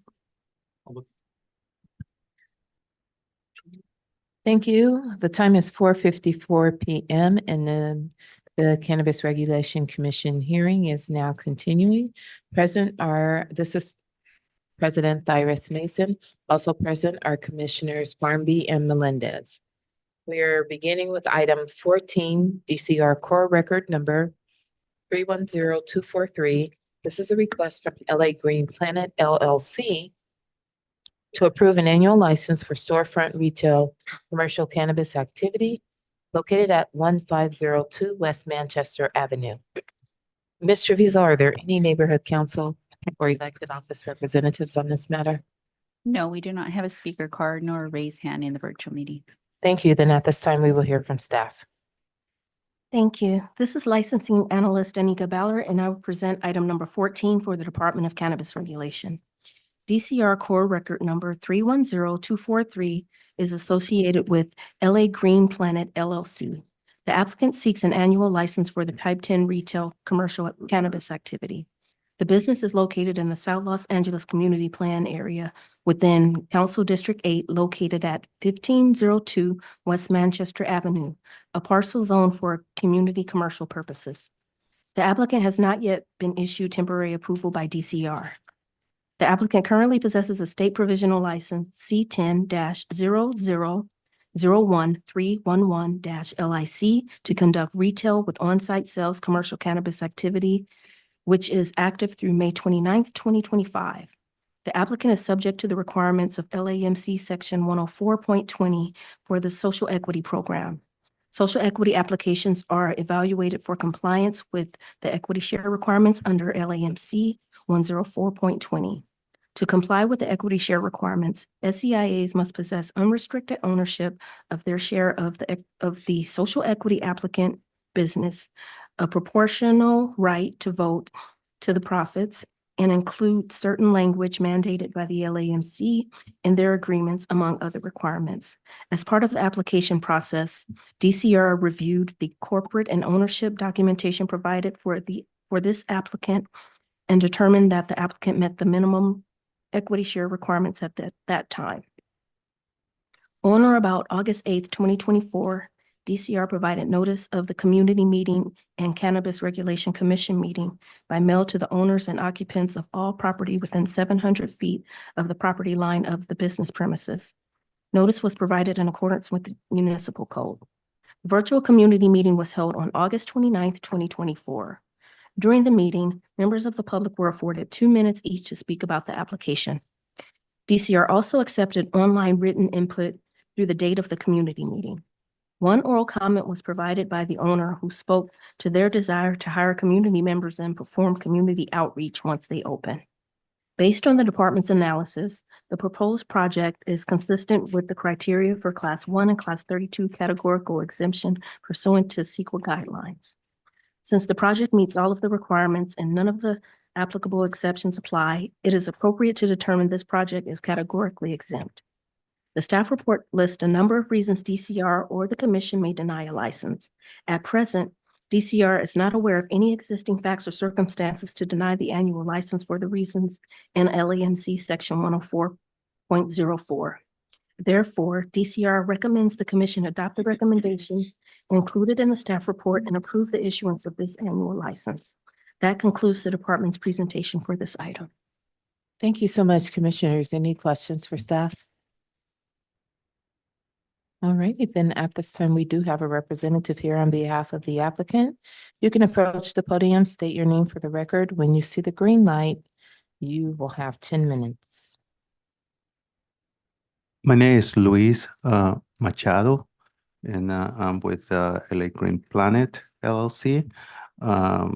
We are 100% social equity applicant, even though I come here as an investor.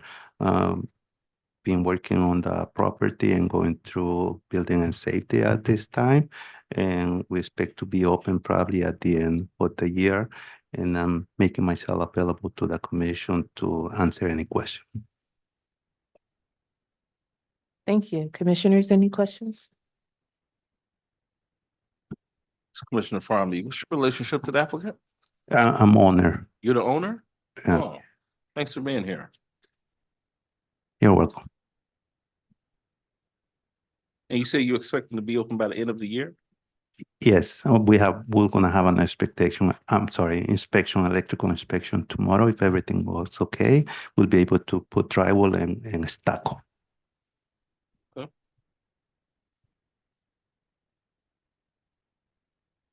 And your social equity? I Yes. come as an investor in this project, but I also qualify as a social equity applicant myself. Yourself? Yes. Okay. And how's that been? I'm sorry. How's that been? Well, I didn't get a license myself, but then that's why I came into this project as an investor. Best. Yes.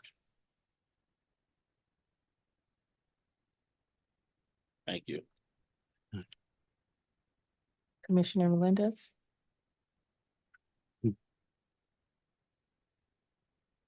This is Commissioner Melendez. How far into the, obviously you probably submitted your plans, but what is, and I think I did hear you say that you're looking to be open by the end of the year, but at what point are you in the permitting with the city? You mean building safety? Right? Building safety, correct? Yeah, we have submit all necessary plans, and what's holding up is Title 24. I don't know if you're familiar with that. I'm not. Title 24 is the amount of what that the city will allow you to use in a particular property, and that is the hold up right now. We have an inspection tomorrow.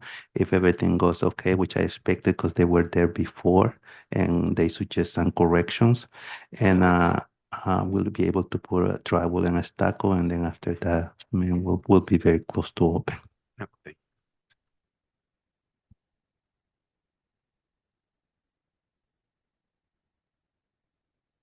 Any other questions? I don't have any. Thank you for being here. Okay, thank Well, you for being here. Thank you. On to deliberations.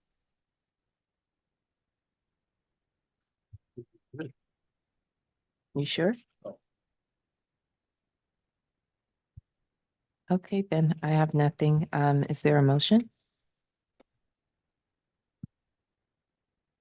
Commissioner Farmby, item number 14, BCR Core Record 310243, LA Green Planet LLC, located at 1502 West Manchester Avenue in South Los Angeles. I make a motion to adopt the staff's recommendation as stated in the report. This is Commissioner Melendez, I second. Thank you. Mr. Treviso, please call the roll. Commissioner Farmby, how do you vote? Aye. Commissioner Melendez, how do you vote? Aye. President Mason? Aye. The motion passes. Thank you. We're on to item 15, DCR Core Record number 310207. This is a request from AltaHerb LLC to approve an annual license for storefront retail commercial cannabis activity located at 1131 South Glendon Avenue. Mr. Treviso, are there any neighborhood council or elected office representatives on this item? We do not have a speaker card nor a raised hand in the virtual meeting. At this time, we'll hear from department staff. Good evening. This is licensing analyst Megan Blum, and I will present item number 15 for the Department of Cannabis Regulation. DCR Core Record number 310207 is associated with AltaHerb LLC. The applicant seeks an annual license for type 10 retail commercial cannabis activity. The business is located in the Westwood Community Plan area within Council District 5 at 1131 South Glendon Avenue, a parcel zoned for community commercial purposes. The applicant was issued temporary approval by DCR with an effective date of February 27, 2023. Since that time, the applicant has completed all requirements for the issuance of an annual license. The applicant currently possesses a state provisional license number C10-0001033-LIC to conduct retail with on-site sales, which is active through May 18th, 2025. The applicant is subject to the requirements of LAMC Section 10420 for the Social Equity Program. Social equity applicants are evaluated for compliance with the equity share requirements under LAMC 10420. To comply with the equity share requirements, SEIAs must possess unrestricted ownership of their share of the social equity applicant business, a proportional right to vote and to the profits, and include certain language mandated by LAMC 10420 in their agreements, among other requirements. As part of the application process, DCR reviewed the corporate and ownership documentation provided for this applicant and determined the applicant met the minimum equity share requirements at that time. On or about August 8th, 2024, DCR provided notice of the community meeting and Cannabis Regulation Commission meeting by mail to the owners and occupants of all property within 700 feet of the property line of the business premises. Notice was provided in accordance with the municipal code. The virtual community meeting was held on August 29th, 2024.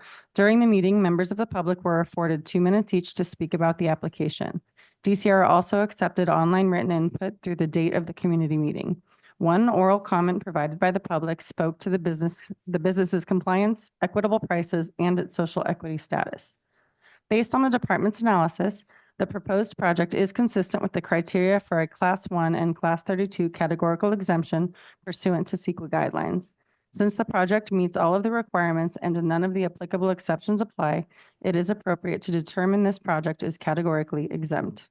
The staff report lists a number of reasons DCR or the commission may deny a license. At present, DCR is not aware of any existing facts or circumstances to deny this annual license for the reasons in LAMC Section 10404. Therefore, DCR recommends the commission adopt the recommendations included in the staff report and approve the issuance of this annual license. That concludes the department's presentation for item 15. Thank you so much. Commissioner, any questions for staff? Yeah, this Commissioner Melendez, is Rocky Well still with us?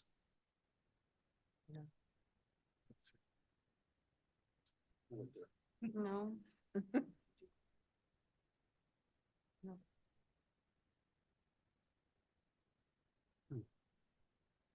There's no, I didn't have any other cases with,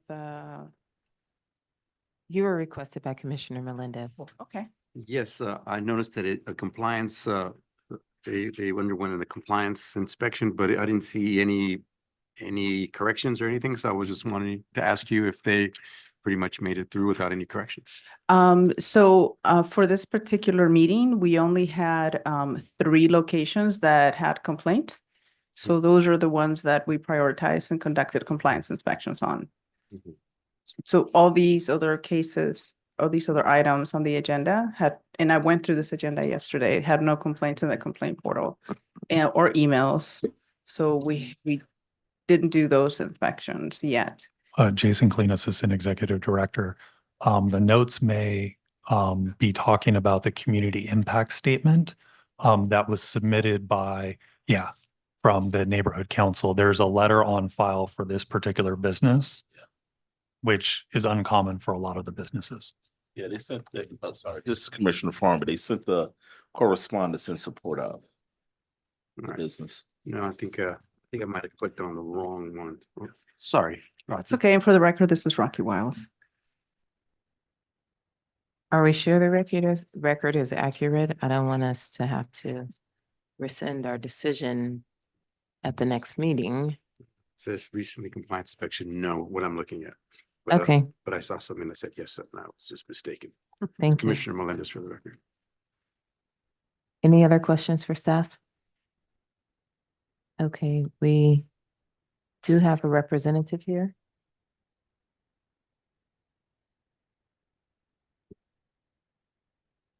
Please state your name for the record, your relationship to the applicant. When you see the green light, you will have 10 minutes. Armand Sirdegian, CEO of the Rebirth. Thank you Sorry, for Mr. having me Commissioner back. Farmer, can you, I'm sorry, can you spell your last name for the record? That's okay, keep going. Okay. Oh, thank you. So this location is being open and operational since March 2023. It's a little bit of a unique location, since it's a historical building. We do get limited changes with the landlord to do with the building. And because of that, we do keep 24-hour security at this particular location. And kind of our neighborhood businesses also take advantage of kind of our situation. And, our security guard keeps an eye for the neighbor businesses. We do share the premises with the Legacy Coffee Shop in that neighborhood that kind of benefits both of us, bringing business to each other. This store does a lot of engagement with the UCLA. There is a cannabis club at the UCLA, and we do a lot of engagement with them, kind of sponsoring a lot of events throughout the year. We do provide special discounts for all the students coming from UCLA and veterans. And kind of out of all our retail locations, this one kind of stands out. Most of our customers are tourists around the area. But yeah, I mean, if you guys have any particular questions, I would be more than happy to answer.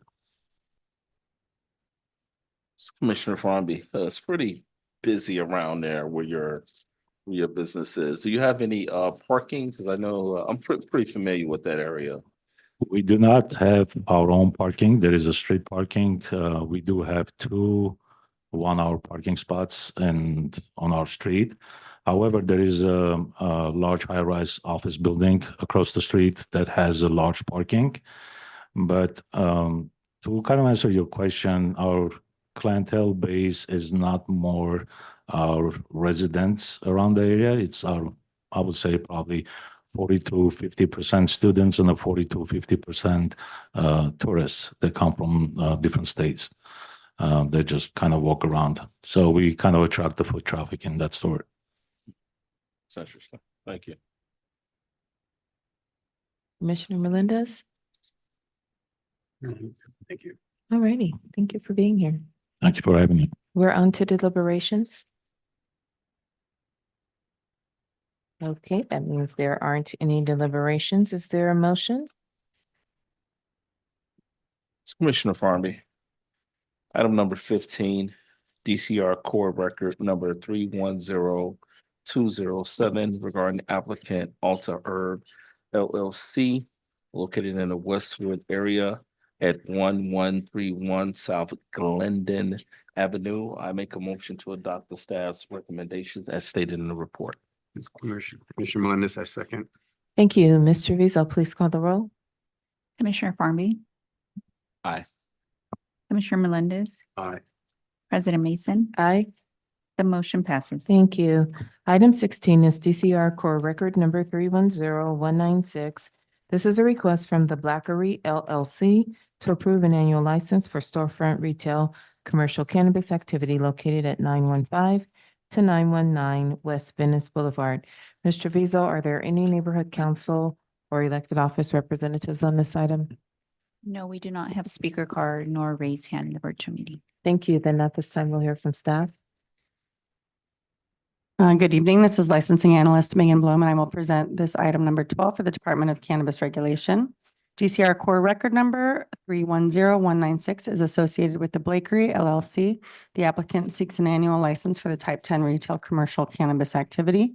The business is located in the Westlake Community Plan area within Council District 1 at 915 to 919 West Venice Boulevard, a parcel zoned for limited manufacturing purposes.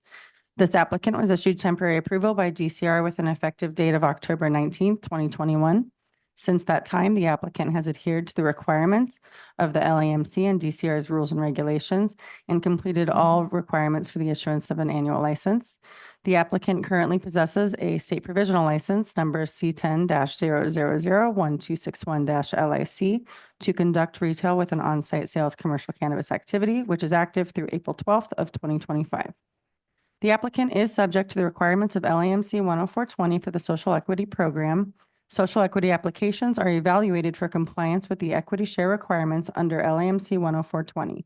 To comply with the equity share requirements, SEIAs must possess unrestricted ownership of their share of the social equity applicant business, a proportional right to vote and to the profits, and include certain language mandated by LAMC 10420 in their agreements, among other requirements.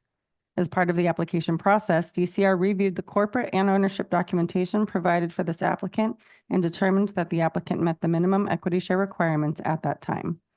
On or about August 8th, 2024, DCR provided notice of the community meeting and Cannabis Regulation Commission meeting by mail to the owners and occupants of all property within 700 feet of the property line of the business premises.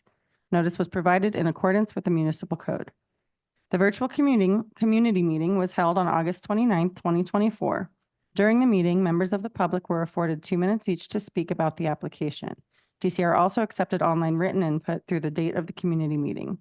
DCR did not receive any oral or written testimony for this applicant. Based on the department's analysis, the proposed project is consistent with the criteria for a Class 1 and Class 32 categorical exemption pursuant to CEQA guidelines. Since the project meets all of the requirements and none of the applicable exceptions apply, it is appropriate to determine this project is categorically exempt. The staff report lists a number of reasons DCR or the commission may deny a license. At present, DCR is not aware of any existing facts or circumstances to deny this annual license for the reasons in LAMC Section 10404. Therefore, DCR recommends the commission adopt the recommendations included in the staff report and approve the issuance of this annual license. That concludes the department's presentation for this item. Thank you. Commissioners, any questions for staff? Okay, thank you, staff. We do not have a speaker card. Ms. Treviso, is there anyone in the queue? There is not a raised hand, but I will call and see if any representative is in the virtual meeting. If there's a representative for item number 16 in the virtual meeting, please dial *9 to raise your hand.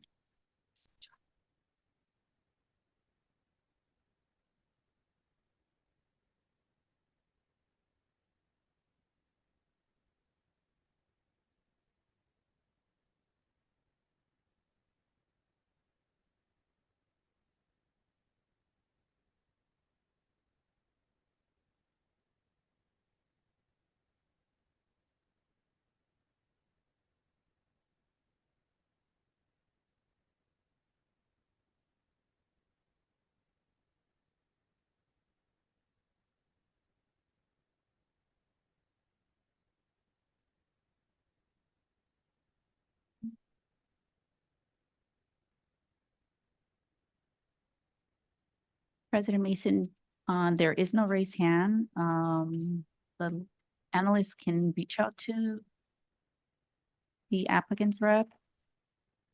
You want to table the item or up to you? No, I don't. So we're going to close the applicant's presentation at this time. We are on to deliberations, commissioners.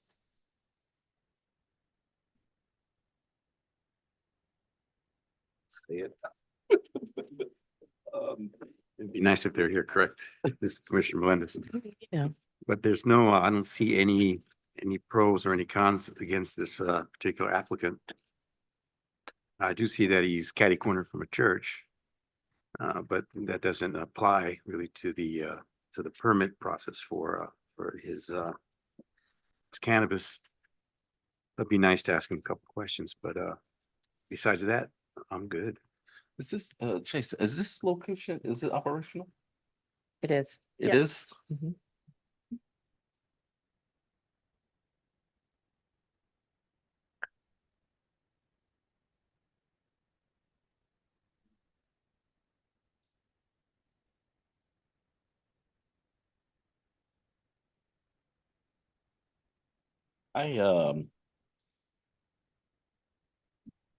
I review like the notes and have kind of taken a look at the information that we have before us. I don't have any concerns or see any red flags, but again, I just think it's important to note that I do believe that it's important that the applicants come before the commission, just so we can ask any questions, but considering that's not the case, I just wanted to make sure that, again, that I think it's important to stress that, not just for this applicant, but for any and all applicants. I mean, I see that they've had a temporary, this Commissioner Williams, I see they've had a temporary operating permit since 2021. Yeah, for a while. Which, which if there would have been any problems or any negative comments, he's already been operating in good faith, I believe now for quite a few years. So, I mean, Yeah. I'm more inclined to take them on their record and be able to vote on that. I need some up real quick.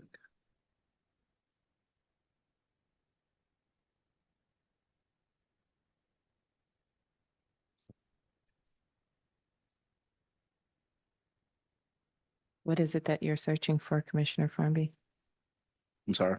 What is it that you're searching for? Oh, nothing. I was just reviewing the Okay. community input. Then I will at this time consider deliberations closed and call for a motion.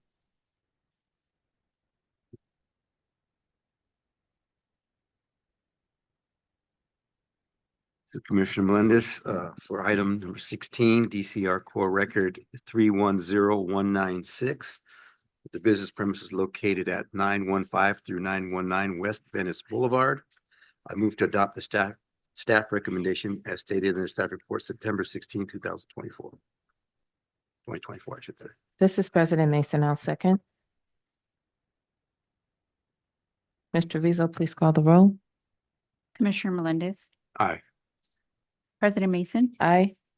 Commissioner Farmby, Aye. the motion passes. Thank you. Item number 17 is DCR core record number 310123. This is a request from Southern Cannabis Incorporated to approve an annual license for storefront retail commercial cannabis activity located at 15937 West Armenta Street. Ms. Treviso, are there any neighborhood council or elected office representatives on this item? No, we do not have a speaker card nor Thank you. is there a raised hand in the virtual meeting. Okay. Then we'll hear from department staff at this time. Thank you. This is licensing analyst Megan Blum, and I will present item number 17 for the Department of Cannabis Regulation. DCR core record number 310123 is associated with Southern Cannabis, Inc. The applicant seeks an annual license for the type 10 retail commercial cannabis activity. The business is located in the Reseda West Van Nuys Community Plan area within Council District 6, located at 15937 West Armanita Street, a parcel zoned for light manufacturing purposes. The applicant was issued temporary approval by DCR on June 17, 2021. Since that time, the applicant has completed all requirements for the issuance of an annual license. The applicant currently possesses a state provisional license number C10-0000818-LAHC to conduct retail with on-site sales commercial cannabis activity, which expired on May 27, 2024. We may need to look that up to make sure. They have probably renewed it to May 27th, 2025. The applicant is subject to the requirements of LAMC Section 10420 for the Social Equity Program. Social equity applications are evaluated for compliance with the equity share requirements under LAMC 10420.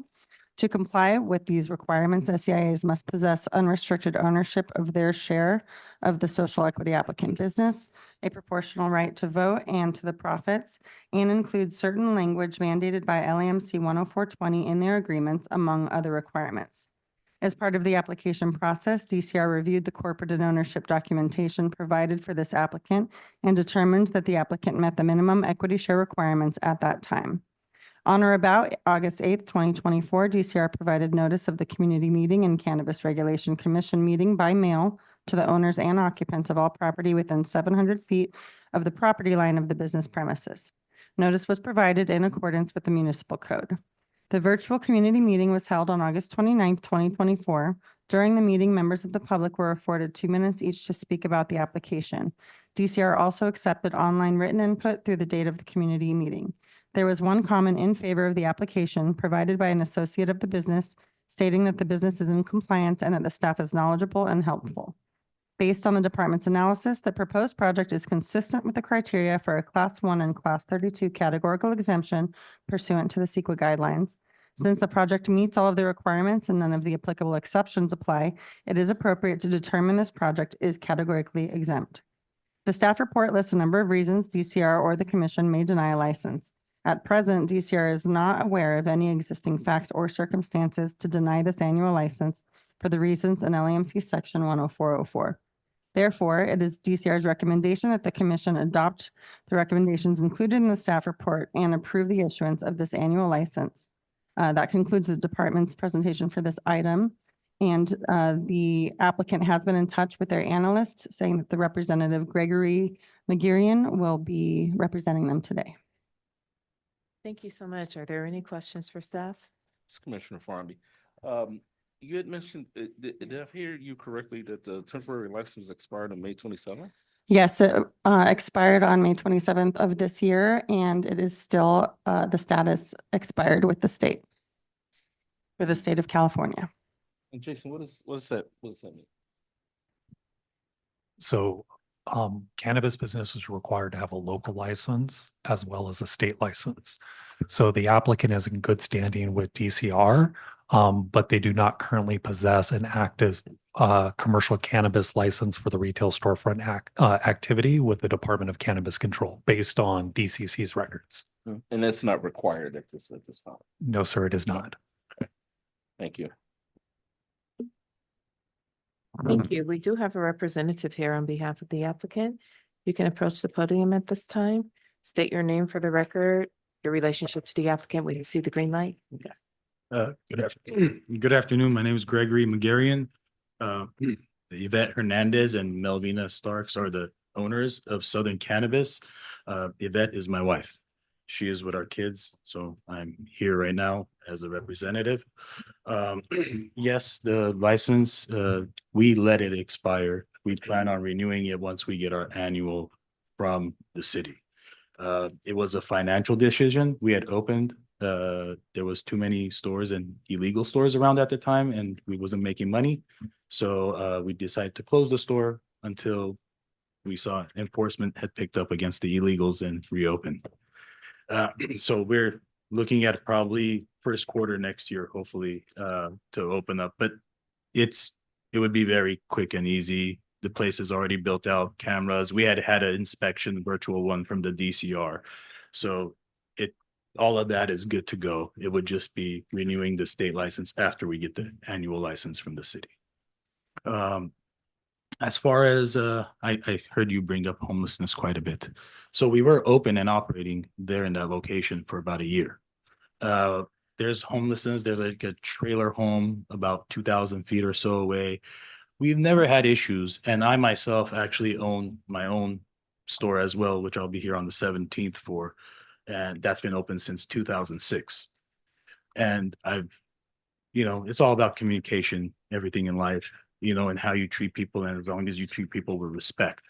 And that's how we've approached it. And I've never had any issues. A lot of homeless people do have mental health issues. So you have to be considerate of that. And when you're talking about patience, just like children, you have to have patience. That's how we would approach it as a human aspect, right? And to deal with it. And like I said, almost 18 years of having to deal with them. I've never had you get some crazies. It happens, but you deal with it, and know that they're human beings and you have to treat them as such.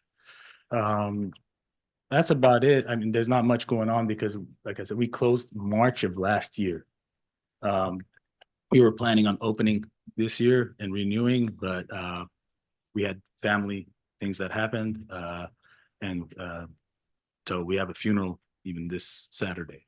So because of everything going on personally, we just said, we're going to wait till the beginning of next year. Well, thank you for being here under the circumstances, and on behalf of the commission and the department, our condolences for your loss. I don't have any questions. Scott. Oh, this Commissioner Melendez. So you said that you closed in March of last year. Last year. Yes. So are all your building and safety, everything, you're all up to code with building safety? You've you're good with all your permits? Well, except for the state one, we'll have to renew that one. Yeah. All right. Thank you. And there's plenty of parking. There's 7 spaces. Yeah, I saw your building. Yes. This is Commissioner Farby. You had spoke about the homeless pieces and anything that you've done specifically like with with it within the community and with partners in the area on the issue, or is it just something that you feel like you're just kind of approaching like a more humane sort of kind of approach in terms of dealing with that population? It's more of a humane approach. I found that we get more done when we deal with it ourselves. Yeah. And it's taken care of a lot faster. Like I said, because I've had my store since 2006, and that's also in Van Nuys, South Van Nuys. They're human beings. They went through something. I'm a veteran. And prior, I was an alcoholic for a long time, so I've been sober for like 15 years now, since I've been a little longer actually, since I got out of the Marines. And so I get it, and a lot of them do have drug and alcohol abuse. So I talk to them. Some of you, it's hard to talk to. Sometimes they just want some food. Maybe you buy them a sandwich or something, but you just gotta, they're human beings. Yeah, they're not perfect. They're going through it. You just gotta treat everybody with kindness and respect to the best as you can. And, even at my place, the security guard company would be the same security guard company for them. They're amazing. I can't say enough about them. They're really good at dealing with people, and we've never had an incident. And even at my store, I haven't had it 18 years. Haven't had an incident. Good, good. This Commissioner Farm again, but thank you for your service. I really appreciate that. I was interested in if you can share to talk a little bit about the non-licensed spots in the area where your business is. I mean, just so speaking for Southern Cannabis in that area, forgot the name of the street, but right down Arminta, there's a street right there, and every week, twice a week, they have illegal, they call them sessions, where it's like a little farmer's market. Actually, not little, there's thousands of people, and they're just selling illegal cannabis, smoking, partying, food, everything, and they're not paying taxes. They're not following any guidelines. They've left there so wasted that they go and they crashed into even a police vehicle, and I'm like, oh, they're gonna get shut down now for sure, and they don't, and so it's pretty frustrating, when we're having to spend so much money on security, taxes, licensing fees, and all of this stuff, and 10% of our money's supposed to go towards enforcement, which I can't say has been none, because there was a raid that happened from my store about a week ago, last Friday. And so that did happen, but it was on a cultivation. And I think they need to really pick up the enforcement on the illicit retail operators. And reality, if you look at it from a health and safety standpoint, none of those products are lab tested. Okay. And a lot of customers go there, and I've had to educate customers saying, hey, like, you have cancer, right? And your white blood cell count is already low, right? Pesticides are a nerve agent. Nerve agents lower your white blood cell count, and that's going to it could kill you. You're already immunodeficient, right? And some of this I know because my job when I was in the Marines was nuclear biological chemicals. So I know about nerve agents, and that was my specialty. And so I really think that they really need to focus on the illicit retailers, and once you cut the head off the snake, then, the rest of it will go. It's Commissioner Farmy again, if I may, President. Have you spoken to any of the law enforcement regarding the? So I sit on the CDTFA's Cannabis Taxation and Enforcement Advisory Board, where we have quarterly meetings, and it's like talking to deaf ears. I've been on it for years. I keep mentioning it, saying it, and thank you. Commissioner Mullins, do you offer veteran discounts? Of course. As a veteran, of course, we offer veteran, disabled, and senior. Senior starts at 55, just like Denny's. 65. Right, good. No other questions. Thank you for being here. Thank you for your time. We're on to deliberations. I'm good.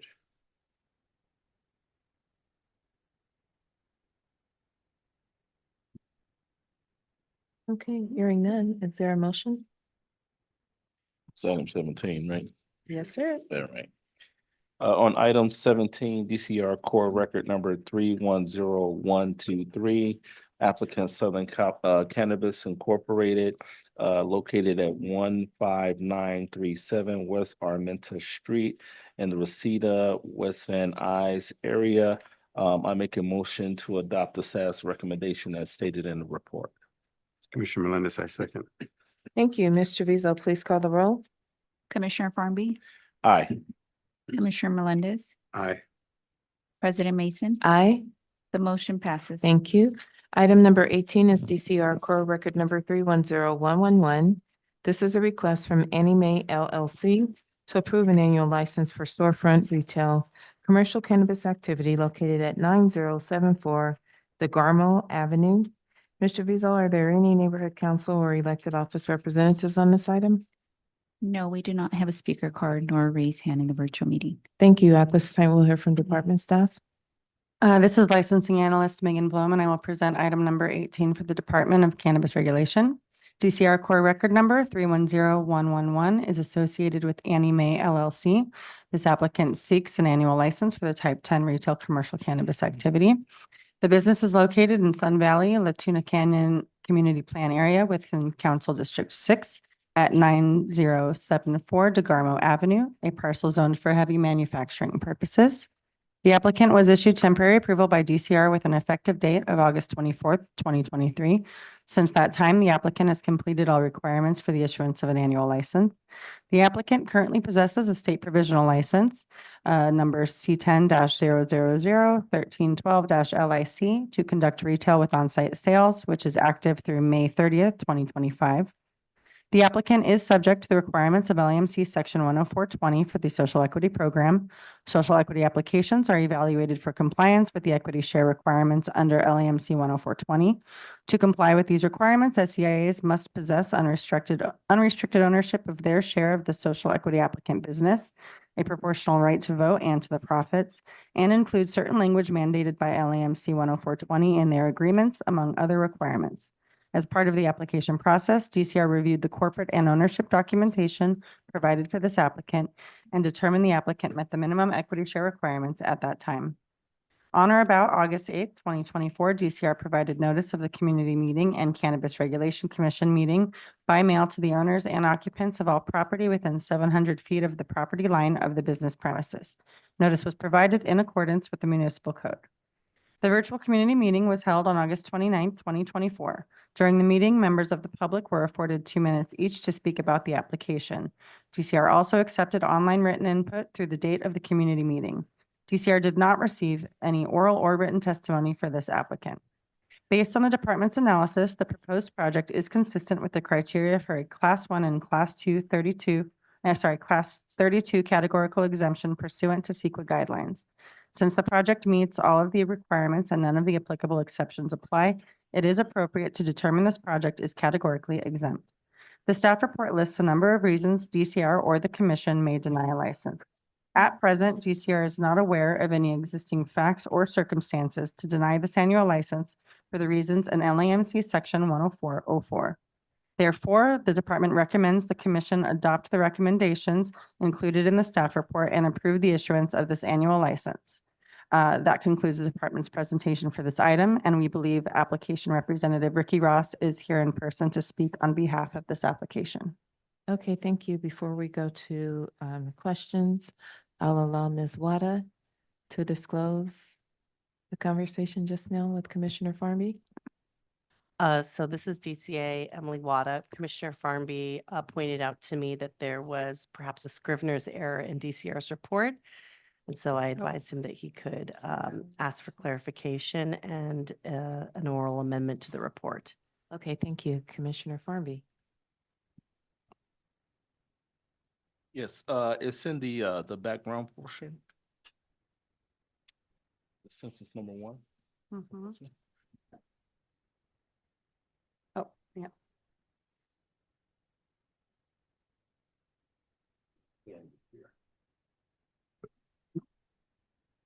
Perhaps, Thank you. sorry, this is DC Emily Wada. Jason, if you could perhaps read the line that has the error and then make the oral amendment to what it should read.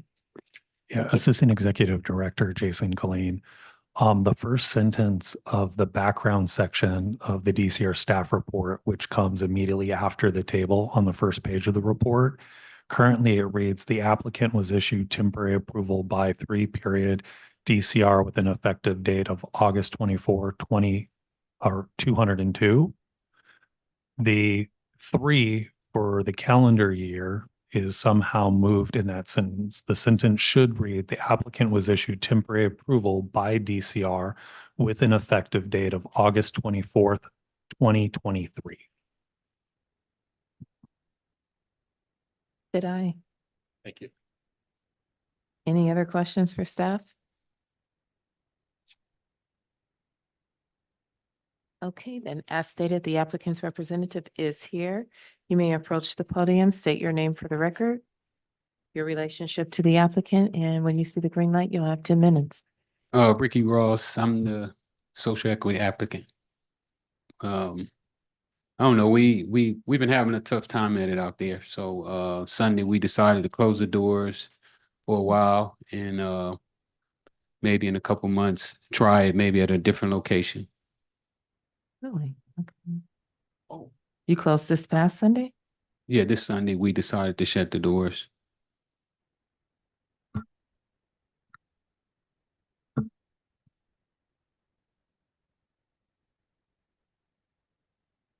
September 30th. You know, with the landlords, the rent was high and, you know, we just wasn't getting the clients to come in. Are do you plan on Yeah, we do. We're looking for a different location. Okay. You know, with the rents, 13,000 a month was just too much, and we were only making about $500 to $1,000 a day. Mm. So with staff and security, it was just too much for us.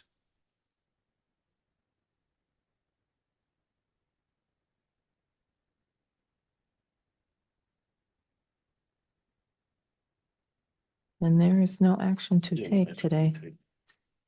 But thank you for being here to let us know. Sorry to hear that. That's okay. Assistant Executive Director Jason Colleen. The applicant does still have a valid provisional license for this location. The applicant does have the ability to continue moving forward with their state annual license application at this location, but they can only do so if the commission does adopt the staff report with the environmental findings. If that occurs, the applicant will have the opportunity to complete their state annual license, and the state annual license has property rights that don't go along with a provisional license. And the Department of Cannabis Control has a process that allows for a state annual licensee to relocate that license provided they get local jurisdiction approval.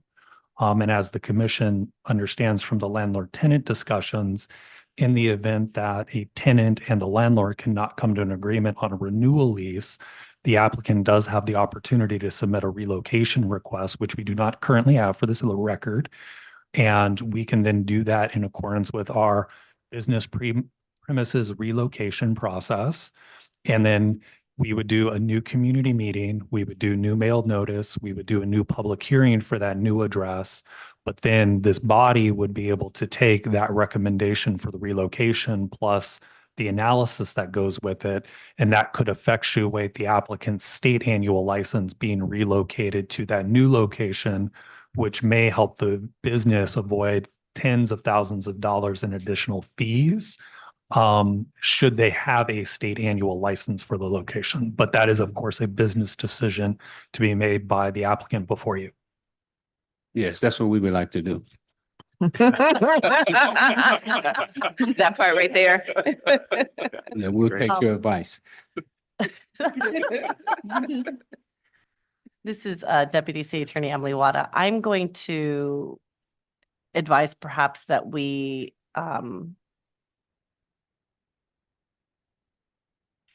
just so I understand what's being done here, is it, the recommendation now is to vote to approve just one or both of the recommendations in the report? The As department, amended. Yes, as amended here. the department's report as amended for the update to the background section Mhm. is the same. So we do request that the Cannabis Regulation Commission determine, based on the whole of the record, that this project is exempt from CEQA pursuant to the Class 1 and Class 32 categorical exemptions. We also request that pursuant to Municipal Code Section 10406B2, the commission approved the issuance of an annual license to Annie Mae LLC. And we do request that the commission adopt DCR's project analysis and findings as the commission's report on this subject. That would allow for an annual license to be issued to the applicant. It would give the department the opportunity to file that notice of exemption with the LA County Clerk and with the state of California. And then those things would then allow for the applicant to get their state annual license. I'm sorry, your name is Mr. Ross? Yes. Okay, yeah, this is Deputy City Attorney Emily Watt again. Are you proposing then that you would be reopening your location, reopening your business, your retail business at this exact same location after like a pause and reset? Or are you proposing maybe to relocate somewhere else? Probably to relocate. Okay, then I think at this time, what I'm going to advise the commission is that at best, I think we should continue the matter to another time in which we can further look into the possibilities here. But at the least, what at the other end of the spectrum, I think is that that there cannot be any vote to approve, because I think the CEQA determination is actually tied to the specific location you're at. CEQA is land specific. And same with the licensing materials, that we wouldn't be able to approve the issuance of an annual license here because all the information that is presented is tied to your current business location. And so if you were to reopen at a different location with a different model or business premises and all that stuff, it would change the questions. That's it, Jason. Jason Clean, Assistant Executive Director. So everything you said was correct. The applicant has met the licensing requirements for this location. The license that would be issued would be for the retail storefront activity for this location with the department's analysis for this location. But that enables the applicant to complete their state annual license application for this specific location. And by doing so, then the applicant has a vested right in their state annual license.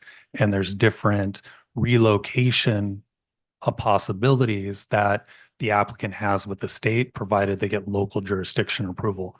The applicant to this date has not abandoned their location, nor have they submitted a business premises relocation request. So at some point in the future, if the applicant were seeking to relocate, they would have to go through our formal process. And then, of course, we would have to follow the annual license application process for that new location, which would include doing a new land use analysis, an environmental analysis report, and then determining whether or not the applicant meets the requirements for licensure at the new location, which would come back before this body.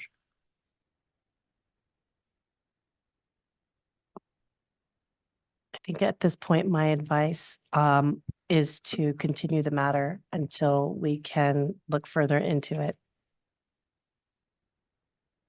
This is Commissioner Farnby, and what's the timeline? Very good question, Commissioner Farnby. So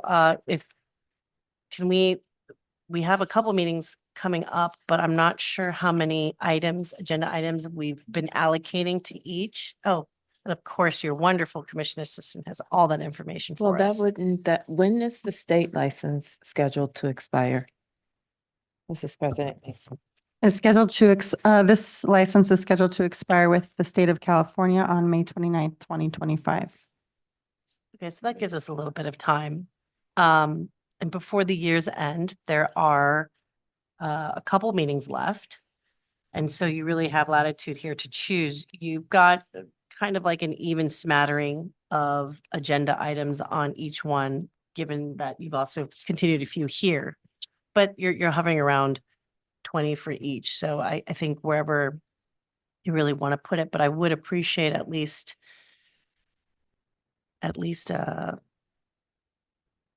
next meeting is the 17th. I would appreciate at least the 24th for us to look further into it. Mr. Clean? With your permission, President Mason, may I ask 2 technical questions? They're probably my technical questions, so go ahead. Mr. Ross, do you still have an active lease for your current location? So could you We do. technically reopen if We you were could. issued an annual license? We could. And then the second technical question is Mr. Ross is a social equity individual applicant. So if he did have to refile, he may be eligible for a state provisional license for the type 10 retail storefront activity. However, Mr. Ross and these business entities have received the benefit of the fee waivers through our existing cannabis equity grants. So future applications that get submitted would not be eligible for additional fee waivers. So again, that gets back to a potential financial impact.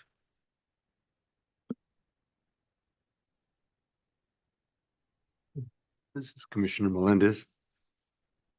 So what I'm gathering from this is that, in fact, Mr. Ross here has a lease, which he's closed, which doesn't mean he's closed for business. It just means he's closed for whatever time it is, because he does have, I'm sure, some more time on his lease. And if we were to issue him a license, and if he were to open for as long as he deems fit, and then should he decide to move it, he could do it at that point, is because technically he is still he's still working with a license, with a lease at that location. Is that correct? Yes. And this Commissioner Farley, Jason, and if that was the case, kind of the scenario that Commissioner Melendez just outlined for us, what would it mean for the annual license? If Annie Mae LLC is issued an annual license by this body, they do possess a temporary license from the Department of Cannabis Regulation. They would receive their annual license from the city, and they would have the 2 licenses necessary to operate at the address before the commission today. Oh, what about a different address? Business premises This- relocation Yeah. procedure. For the future. You have to apply. If the applicant allows for their existing license to expire, or they submit a business premises relocation request, they would start a new application at a new property. And basically, if they were to be operating at their current property, the code does give them up to 180 days to continue operating at the existing location while they pursue licensure at a new location. And that gives them the opportunity to go through the land use review, go through the application process, community meeting back before this body, and to pursue that state license. So it's kind of like flipping the on-off switch so that they can get back before this body. But ultimately, that becomes a business decision for the applicant. This is So this is President Mason. I'm sorry, DCA Wada. So looking into the future, should he decide to relocate, then the fees that were previously waived will have to be paid. It would be a different set of fees. A different set of fees. Okay, so there are going to be fees no matter what. Okay. So basically, if we were to go forward today with the decision, it would just be to preserve the California license. It would preserve the local license as well as the Well, yeah. California license until such time they either allow those licenses to expire or they go through the relocation process. Okay, thank you.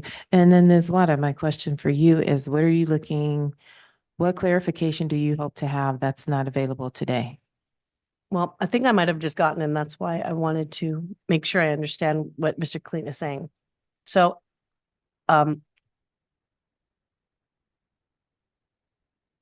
if Mr. Ross decides to, in a month or whenever in the future, not use this location anymore, he wants to go to a different location, going through the licensing process required through DCR, that would ultimately result in him having to come back to the commission for a new CEQA determination and a new vote to approve the license at that new location. Is that correct?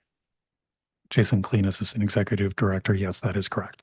Then my concerns are resolved. Thank you very much. So now, as I understand you better, and I'm very apologizing that I didn't understand previously, but the vote today would be so that he could, again, move forward with his state process, having the city license in hand, since the state always wants to be last in the process, right? They want to see the city license first and then the state license. That would allow him to get the state license.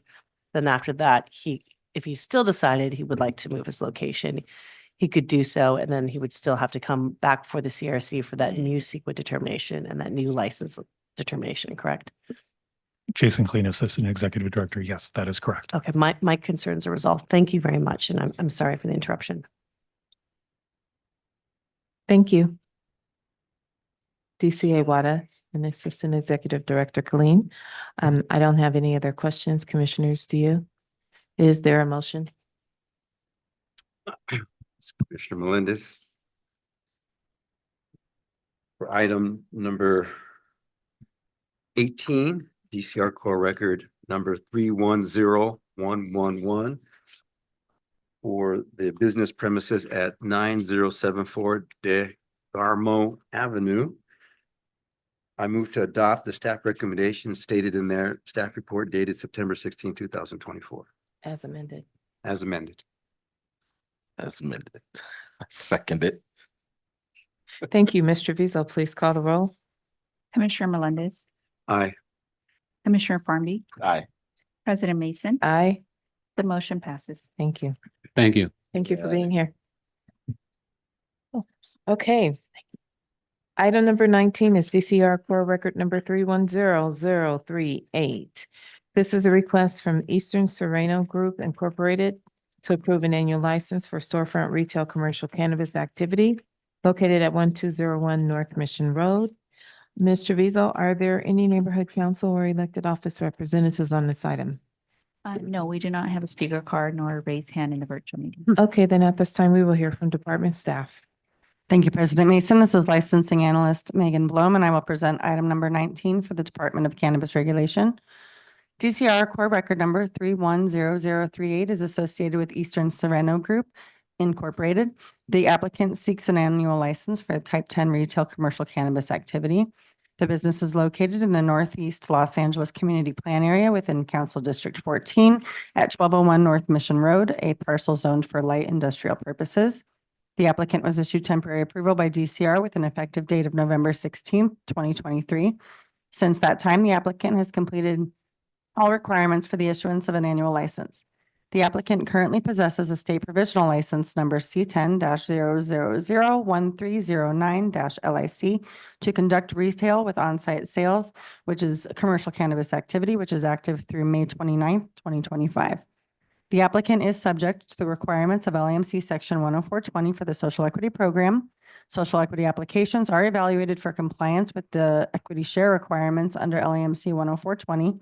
To comply with these requirements, SCIAs must possess unrestricted ownership of their share of the business, a proportional right to vote and to the profits, and include certain language mandated by LAMC 10420 in their agreements, among other requirements. As part of the application process, DCR reviewed the corporate and ownership documentation provided for this applicant and determined that the applicant met the minimum equity share requirements at that time. On or about August 8th, 2024, DCR provided notice of the community meeting and Cannabis Regulation Commission meeting by mail to the owners and occupants of all property within 700 feet of the property line of the business premises. Notice was provided in accordance with the municipal code. The virtual community meeting was held on August 29th, 2024. During the meeting, members of the public were afforded 2 minutes each to speak about the application. DCR also accepted online written input through the date of the community meeting. DCR did not receive any oral or written testimony for this applicant. Based on the department's analysis, the proposed project is consistent with the criteria for a Class 1 and Class 32 categorical exemption pursuant to CEQA guidelines. Since the project meets all of the requirements and none of the applicable exceptions apply, it is appropriate to determine this project is categorically exempt. The staff report lists a number of reasons DCR or the commission may deny a license. At present, DCR is not aware of any existing facts or circumstances to deny this annual license for the reasons in LAMC Section 10404. Therefore, DCR recommends the commission adopt the recommendations included in the staff report and approve the issuance of this annual license. That concludes the department's presentation for this item. And we do believe that application representative Anthony Ricci may either be calling in or here in person. Calling in. Calling in. I don't see a raised hand in the virtual meeting. If the applicant, are you calling? I don't have a speaker card. Is there a number ending in 2009 in the queue? No, there is not. Do you want me to call for the applicant if they're on the meeting to raise their hand? Please. Well, before you do Yeah, that, are there any, thank you. Are there any questions for staff? No. Okay, now you may.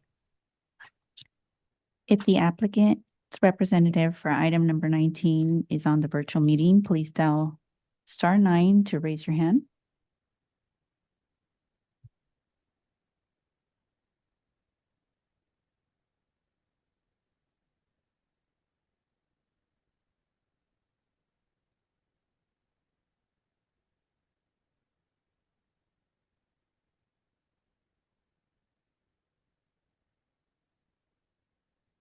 Megan, can you repeat the last 4 digits that you were providing? It's not posted over there. I believe it's 2009 or 0009. I have 2708. Oh, it's 2708. No, that No? number is not on. Oh, I see. No. There is no raised hand, President Mason.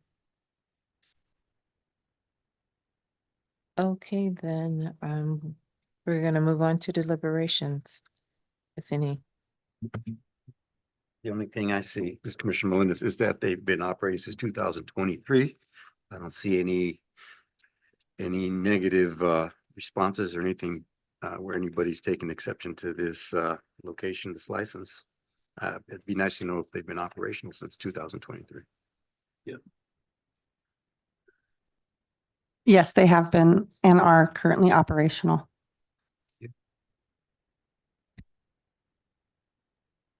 Okay. I have nothing, Mrs. President Mason. I'm going to call for a motion at this time. Okay. It's item number 19. DCR Core Record number 310038, Eastern Sereno Group Incorporated is the applicant. The location is 1201 North Mission Road in the Northeast Los Angeles area. I make a motion to adopt the staff's recommendation as stated in the report. This is Commissioner Melendez, I second. Okay, thank you, Mr. Beazle. Please call the roll. Commissioner Formby? Aye. Commissioner Melendez? Aye. President Mason? Aye. The motion passes. Thank you. Commissioners, we are on item 20. I am not going to call a recess at this time. We are going to power through. If you feel you need a break, signal me, please. Okay. All right. All right, let's go. We are item 20, DCR Core Record number 310036. This is a request from La Flora Organica to approve an annual license for storefront retail commercial cannabis activity located at 515 and 519 East Vernon Avenue. Mr. Vizo, are there any neighborhood council or elected office representatives on this item? No, we do not have a speaker card nor a raised hand in the virtual meeting. Okay, then at this time, we will hear from department staff.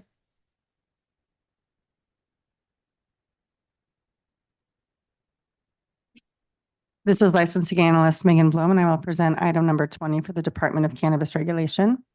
DCR core record number 310036 is associated with Flora Organica.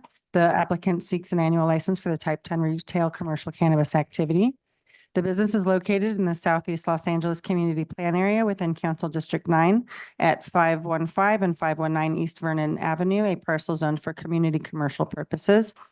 This applicant has not yet been issued temporary approval by DCR. However, the applicant has completed all requirements for the issuance of an annual license. The applicant currently possesses a state provisional license number C10-0001308 LAHC to conduct retail with on-site sales, commercial cannabis activity, which is active through May 29th, 2025.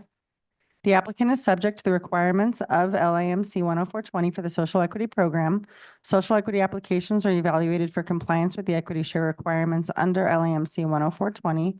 To comply with these requirements, SEIAs must possess unrestricted ownership of their share of the business, a proportional right to vote and to the profits, and include certain language mandated by LAMC 10420 in their agreements, among other requirements. As part of the application process, DCR reviewed the corporate and ownership documentation provided for this applicant and determined the applicant met the minimum equity share requirements at that time. On or about August 8th, 2024, DCR provided notice of the community meeting and the Cannabis Regulation Commission meeting by mail to the owners and occupants of all property within 700 feet of the property line of the business premises. Notice was provided in accordance with the municipal code. The virtual community meeting was held on August 29th, 2024. During the meeting, members of the public were afforded 2 minutes each to speak about the application. DCR also accepted online written input through the date of the community meeting. One oral comment was provided by a community member against this application, expressing concern about a nearby preschool and unhoused people. Based on the department's analysis, the proposed project is consistent with the criteria for a Class 1 and Class 2 categorical exemption pursuant to CEQA guidelines. Since the project meets all of the requirements and none of the applicable exceptions apply, it is appropriate to determine this project is categorically exempt. The staff report lists a number of reasons DCR or the commission may deny a license. At present, DCR is not aware of any existing facts or circumstances to deny this annual license for the reasons in LAMC section 10404. Therefore, DCR recommends the commission adopt the recommendations included in the staff report and approve the issuance of this annual license. That concludes the department's presentation for this item. Thank you. Commissioners, any questions for staff? Yes, this is Commissioner Melendez. This is for Jason. Once again, I see some notes here saying that this is located near a preschool. And I'm sure you've done your due diligence and you wouldn't have recommended it if in fact it was within the recommended distance. And I just want to make sure we're correct. I'm correct with that assumption. Jason Clean, Assistant Executive Director. I'm looking at the licensing map. The only thing within 700 feet was an enforcement action that was taken on a property, not associated with the applicant before you today. So I can confirm that there are no sensitive uses within 700 feet of this proposed business premises location as of their application date. Thank you. Thank you. Any other questions for staff? Yeah, this is Commissioner Farnaby. Am I reading correct? They were not issued a temporary? No, they have not yet been issued temporary approval. So they are currently non-operational. Okay. Any other questions? We do have representatives here on behalf of this applicant. You may approach the podium at this time. State your name for the record, your relationship to the applicant, and when the green light is on, you will have 10 minutes. Hello, everybody. My name is Janae Walden. I am the social equity applicant. Licensee of Flora Organica.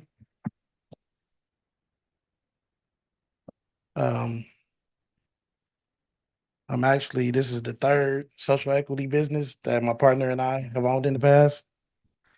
And we're also partners on separate standalone delivery options as well.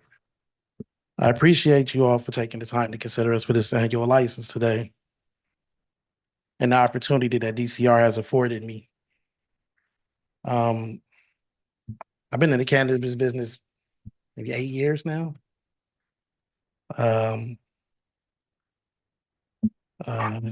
Yeah, I've gained extensive experience in various aspects of the business, from cultivation to the retail management. And notably, I successfully managed and grown other social equity businesses in the city. As a social equity applicant, I am proud of the impact and work that I have promoting exclusively economic empowerment within the Los Angeles community. We have consistently focused on providing opportunities to individuals in the communities disproportionately affected by the war on drugs. I'm born and raised in Los Angeles, so I'm aware of a lot of stuff that goes on in the city. And I may just have to do my part for us. I hear everybody talking about the homeless problems and the kids in the area. I worked with kids for 10 years, LAUSD. So that's a big thing with me. And me and my partner, we have established relationships and partnerships with local organizations to support various community initiatives, through which we have donated items to giving out to families at Christmas time, and students returning to school. We do a lot of back to school things. We believe in giving back to the community that supports our business. And that's about it. So I'm here to ask you guys for the annual license in that community that I'm part of. Thank you. Thank you. Thank you for being here.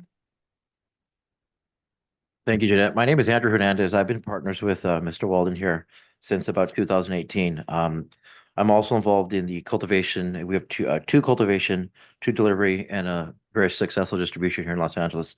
I am also a native of Los Angeles, born and raised in Boyle Heights. I still live in downtown. And, a big mention I've heard of is homelessness in the community. As Jeanette had stated, we probably have one of the largest privately held I would probably say nonprofits in the city of LA. We give away Christmas about $200,000 to $300,000 annually every year in toys and clothing and apparel to the city. And for back to school, we give about 1,000 to 2,000 backpacks and supplies every single year. We don't really do media coverage. We do it privately. Most of all the assets come from clients that we do business with nationwide, and they're all donations. And I think that alone, we have a major tie to the community. We're heavily vested. The district we're about to open in District 9, which is down in the corridor of the Firestone, Florence area. We've been operating there for a long time, and we're very well established, and we understand the community, and we think we know what we can bring the community.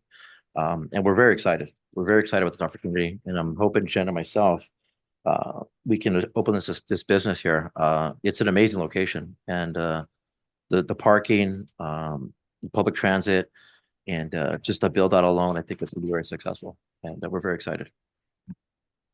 This is Commissioner Melendez. Now, I see that's kind of like a little mini mall. How many of those parking spots are allocated to you guys? I'd say about 5 to 10 in that range. Mhm. Yeah.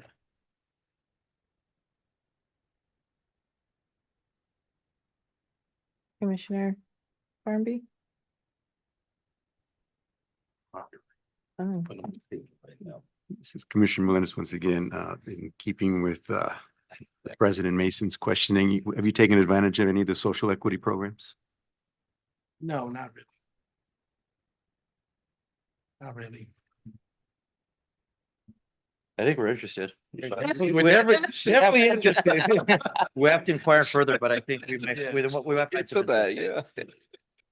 We'll approach it correctly if we do. I Yeah. love that answer. Love that answer. It's not a deficit. It's just And this is I'm sorry, this is Commissioner Farmer. This is retail that you all are, Yes. right? Oh, okay. Good. I don't have any questions. Thank you for being here. You're welcome. Thank you for having us. Thank you for your Thank time. you. Yeah. We are now on to deliberations. I think I'm good. I am good. I'm good. I think I know the area. It's pretty Mhm. busy. It's right there on right up Avalon. Yeah, I'm Vernon. Yeah, really busy over there. I don't have any questions. All right, then let's motion. This is Commissioner Melendez for item number 20.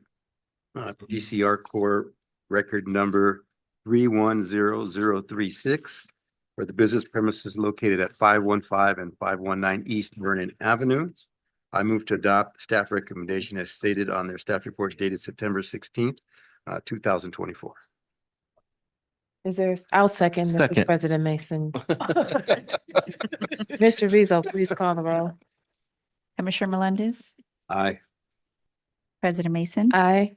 Commissioner Farnby, Aye. the motion passes. Thank you. Item number 21 is DCR Core Record Number 101787. This is a request from the Holistic Caregivers Incorporated to approve an annual license for storefront retail commercial cannabis activity located at 7415 South Crenshaw Boulevard. Mr. Vizo, are there any neighborhood council or elected office representatives on this item? No, we do not have a speaker card nor a raised hand in the virtual meeting. Thank you. At this time, we'll hear from department staff. Thank you. This is licensing analyst Megan Bloman. I will present item number 21 for the Department of Cannabis Regulation. TCR Core Record Number 101787 is associated with the Holistic Caregivers Incorporated. The applicant seeks an annual license for the Type 10 retail commercial cannabis activity. The business is located in the West Adams, Baldwin Hills, Laymart Community Plan Area within Council District 8 at 7415 South Crenshaw Boulevard, a parcel zoned for neighborhood commercial purposes. The applicant was issued temporary approval by DCR with an effective date of August 2nd, 2021. Since that time, the applicant has completed all requirements for the issuance of an annual license.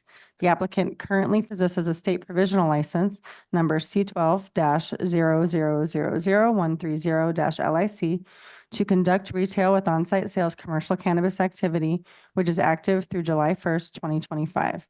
The applicant is not subject to the requirements of LAMC Section 10420 for the Social Equity Program. On or about August 8th, 2024, DCR provided notice of the community meeting and Cannabis Regulation Commission meeting by mail to the owners and occupants of all property within 700 feet of the property line of the business premises. Notice was provided in accordance with the municipal code. The virtual community meeting was held on August 29th, 2024. During the meeting, members of the public were afforded 2 minutes each to speak about the application. DCR also accepted online written input through the date of the community meeting. DCR did not receive any oral or written testimony for this applicant. Based on the department's analysis, the proposed project is consistent with the criteria for a Class 1 and Class 32 categorical exemption pursuant to CEQA guidelines. Since the project meets all of the requirements and none of the applicable exceptions apply, it is appropriate to determine this project is categorically exempt. The staff report lists a number of reasons DCR or the commission may deny a license. At present, DCR is not aware of any existing facts or circumstances to deny this annual license for the reasons in LAMC Section 10404. Therefore, DCR recommends the commission adopt the recommendations included in the staff report and approve the issuance of this annual license.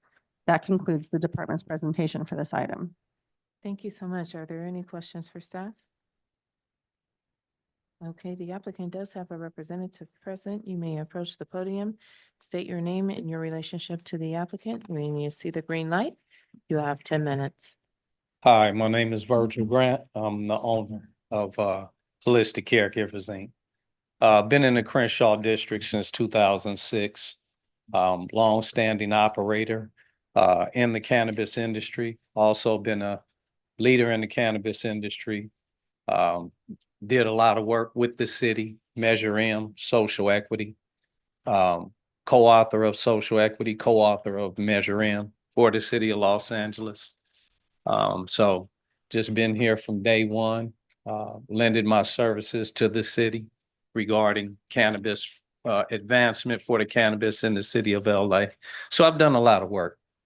Like I say, I'm from that community. Mother lives in that community. Been there from day one. Any questions? I'm open to answer. This is Commissioner Farnby. Can you talk about your business a little bit? Well, shoot, started back in 2006. I was the first owner operator on Crenshaw, first African-American male in the cannabis industry. Just been in the community from day one, grew up in the community. Like I said, my mom still lives in the community. Just been active in the community from every aspect as a community activist, community leader, just all sorts. And I'm still there. Running the business, still there. And I'm very active in the business. I'm not just an absent owner. I'm a owner operator. I'm there in my shop every day. This is Commissioner Melendez.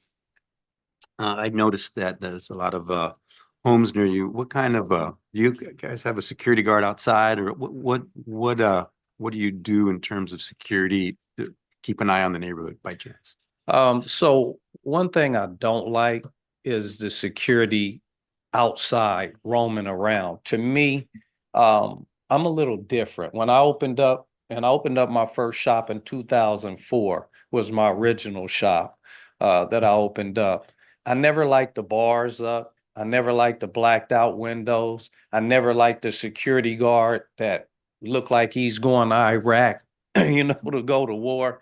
Never liked that, because to me, when I see that looks unsafe to me. That looks dangerous to me. That looks like, whoa, do I really want to go there? So I present more of, in my mind, I present more of like if you walk into a mall and you see, go into a Louis Vuitton store, your security guard has a weapon, but he doesn't look intimidating. So I take it from a different approach, because I have neighbors around me. I have the community around me. So I don't want to look, I just don't want it to look like an eyesore. I want it to look like a normal business operating in a normal community. I get it. Thank you. Yes. And just FYI, I'm there every morning sweeping my curb and rinsing off my front myself. That's important. It is important.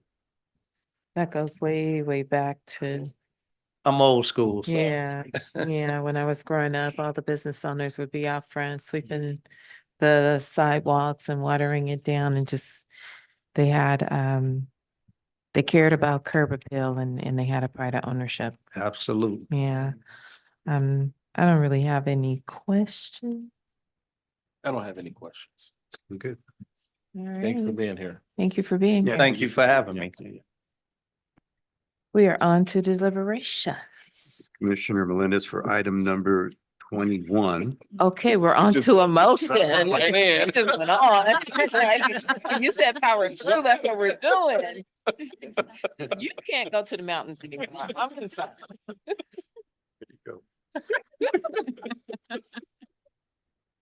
Glad I didn't call the break. Go ahead and make a motion. I mean, he's such a clean record. I mean, I really, I think he's a great operator, personal. So anyways, this is Commissioner Melendez for DCR. For item number 21, DCR core record number 101787 for the business premises located at 7415 South Crenshaw Boulevard. I move to adopt staff recommendation as stated on their staff report dated September 16, 2024. Commissioner Farby, a second. Thank you, Ms. Treviso. Please call the roll. Commissioner Melendez, Aye. Commissioner Farmby, Aye. President Mason, Aye. the motion passes. Thank you. On to number 22. DCR core record number 101786. This is a request from Virgil Edward Grant III to approve an annual license for storefront retail commercial cannabis activity located at 654 North Manhattan Place. Ms. Treviso, are there any neighborhood council representatives or elected office officials on this item? No, we do not have a speaker card nor a raised hand in the virtual meeting. Okay, thank you. I swear this has been that one meeting where I think I'm seeing everything 3 and 4 times. We'll go ahead and hear from staff at this time. Good evening. My name's Corey Blake, a licensing supervisor, and I will present for item number 22 for the Department of Cannabis Regulations. The ECR core record number 101786 is associated with Virgil Edward Grant III. The applicant seeks an annual license for the type 10 retail commercial cannabis activity. The business is located in the Wilshire Community Plan Area within Council District 13 at 654 North Manhattan Place, a parcel zoned for neighborhood office commercial purposes. The applicant was issued temporary approval by DCR with an effective date of January 1, 2018. Since that time, the applicant has completed all requirements for the issuance of an annual license. The applicant currently possesses a state provisional license, C12-0000131-LIC, to conduct retail with on-site sales commercial cannabis activity, which is active through July 1st, 2025. The applicant is not subject to the requirements of LAMC Section 104.20 for the Social Equity Program. On or about August 8th, 2024, DCR provided notice of the community meeting and Cannabis Regulation Commission meeting by mail to the owners and occupants of all property within 700 feet of the property line of the business premises. Notice was provided in accordance with the municipal code. The virtual community meeting was held on August 29th, 2024. During the meeting, members of the public were afforded 2 minutes each to speak about the application. DCR also accepted online written input through the date of the community meeting. DCR did not receive any oral or written testimony for this applicant.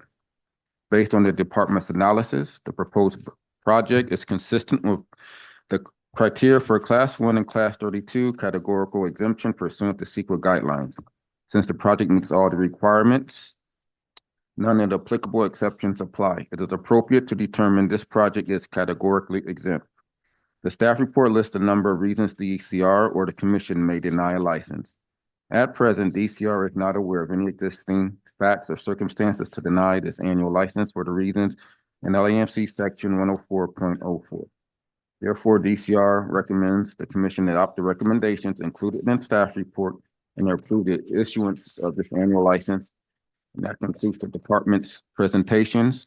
And I do believe our person is here to represent the business, Mr. Virgil Grant. Any questions for staff? Okay, you may approach. Hello, once again. And there should have been a recommendation from the neighborhood council in my file. Okay. Okay, perfect. Thank you. Me again. I run all my business the same.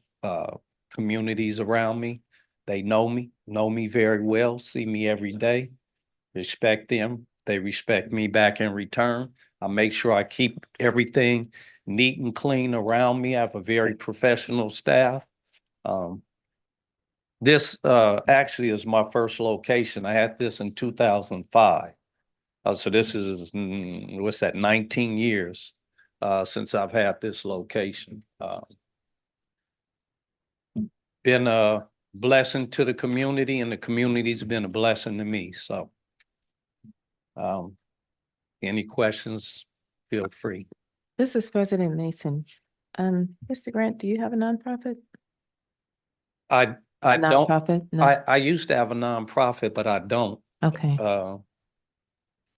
I would, I've always thought about getting involved in one because I do so much within the communities that I operate in. And I thought about it, but just I've been really a hermit to my businesses, so it's kind of been taking my attention. Me being an owner operator, like I say, I'm there every day. Each one of my businesses, I go to them every day and spend time there. So, What have been your community give backs aside from your activism in the cannabis space? backpack giveaways. I do turkey giveaways. During certain days of the year, I have a food vendor that comes out, give stuff to the community, free food, that I do in all my locations. So, but I'm more active in the community as a mentor to the youth within the community. So I do more of my work in that aspect. Can you talk a little bit about that? Like what? Trouble youth. I did 6 years in federal prison.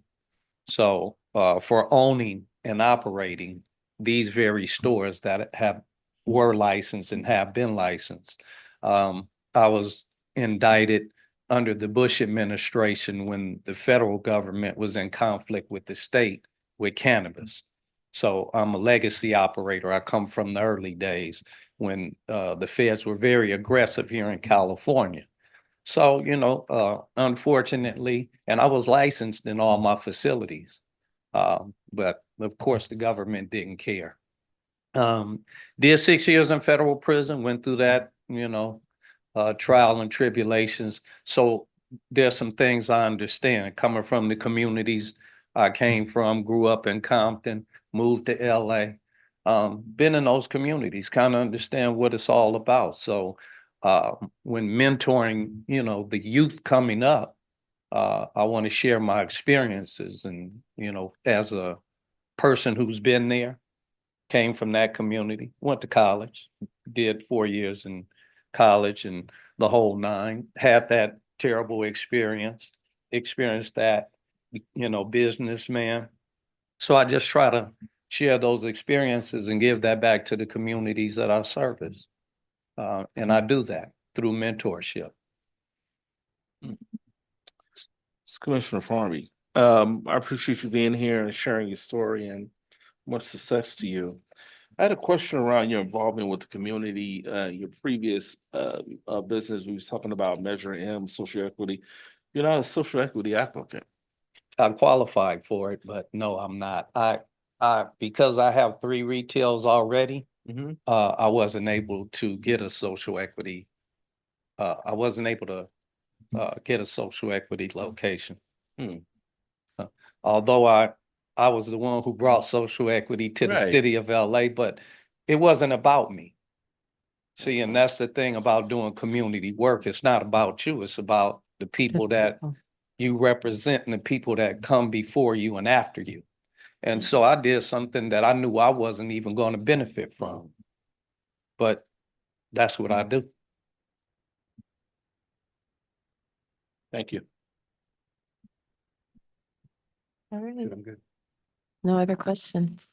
Thank you. We're on to deliberations. See that the temporary license was issued 2018, and there's absolutely no negative anything in the portal. Everything looks great. He's got a recommendation from the local neighborhood, and he's been there since 2005. I mean, it's a spotless. It's great. Great operator. No. All righty. Then, do we have a motion? Item number 22. Okay. DC. Well, tell us about it. Item number 22, DCR for record 101786. Applicant Virgil Edward, the grant to third. The location is 654 North Manhattan Place in the Wilshire area. I make a motion to accept the staff's recommendation as stated in the report. It's Commissioner Melendez, I second. Mr. Vizo, please call the roll. Commissioner Farmby, Aye. Commissioner Melendez, Aye. President Mason, Aye. the motion passes. Thank you. Okay.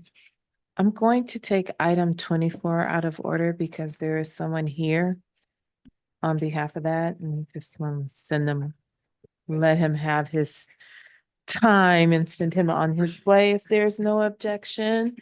Item number 24 is DCR core record number 100635. And that is a request from Green Aid Recovery Group Incorporated to approve an annual license for storefront retail commercial cannabis activity located at 5359 Valley Boulevard. Mr. Vizo, are there any neighborhood council or elected office representatives on this item? No, we do not have a speaker card nor a raised hand. All right, thank you. Then at this time, we will hear from department staff. Good afternoon. Good evening. My name's Corey Blake, Licensing Supervisor of Department of Cannabis Regulations, and I will present item number 24. DCR core record number 100635 is associated with Green Aid Recovery Group Incorporated. The applicant seeks an annual license for the Type 10 retail commercial cannabis activity. The business is located in the Northeast Los Angeles Community Plan area within Council District 4 at 5359 East Valley Boulevard. parcel zoned for restricted industrial purposes. The applicant was issued temporary approval by DCR with an effective date of September 18, 2020. Since that time, the applicant has completed all requirements for the issuance of an annual license. The applicant currently possesses a state provisional license, C10-000278-LIC, to conduct retail with on-site sales commercial cannabis activity, which is active through June 24, 2025. The applicant is not subject to the requirements of LAMC Section 104.20 for the Social Equity Program.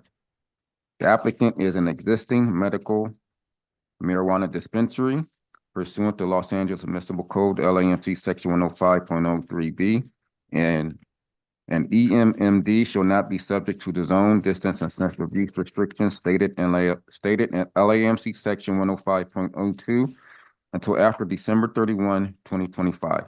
On the condition that the EMMD operates and continues to operate in compliance with the distance and sensitive use restrictions. On or about August 8th, 2024, DCR provided notice of the community meeting and Cannabis Regulation Commission meeting by mail to the owners and occupants of all property within 700 feet of the property line of the business premises. Notice was provided in accordance with the municipal code. The virtual community meeting was held on August 29th, 2024. During the meeting, members of the public were afforded 2 minutes each to speak about the application. DCR also accepted online written input through the date of the community meeting. One comment against the application was provided by the public referencing the odor of cannabis near the location. Another comment from a representative of the applicant in favor of the application expressed an eagerness to address any concerns from the community. Based on the department's analysis, the proposed project is consistent with the criteria for Class 1 and Class 32 categorical exemption pursuant to CEQA guidelines. Since the project meets all the requirements and none of the applicable exceptions apply, it is appropriate to determine this project is categorically exempt. The staff reports a list of number of reasons DCR or the commission may deny a license. At present, DCR is not aware of any existing facts or circumstances to deny this annual license for the reasons in LAMC Section 104.04. Therefore, DCR recommends the commission adopt the recommendations included in the staff report and approve the issuance of this annual license. And that concludes the department's presentation on this item. And as previously noted, we believe there is a representative here for this application. All right, thank you. Mr. Blake, commissioners, any questions for department? Yes, this is Commissioner Melendez. This is for Jason. Jason, what is the protocol for handling cannabis in terms of, I see that there's somebody said that there's odor coming from the location and they're concerned about that, but isn't it all supposed to be packaged in odor-free on the location? Correct, sir. So the packaging for cannabis that's sold at the location is either prepackaged or they have sealed containers for folks to take it out. When our compliance enforcement division goes out to do their compliance inspections, they do walk around the facility to determine whether or not there's odor associated with the operations of the facility. And then, of course, if there's consumption that's occurring in and around the area, if somebody were to purchase something and then consume it walking down the street, you know, that of course would not be held against the property owner. Thank you.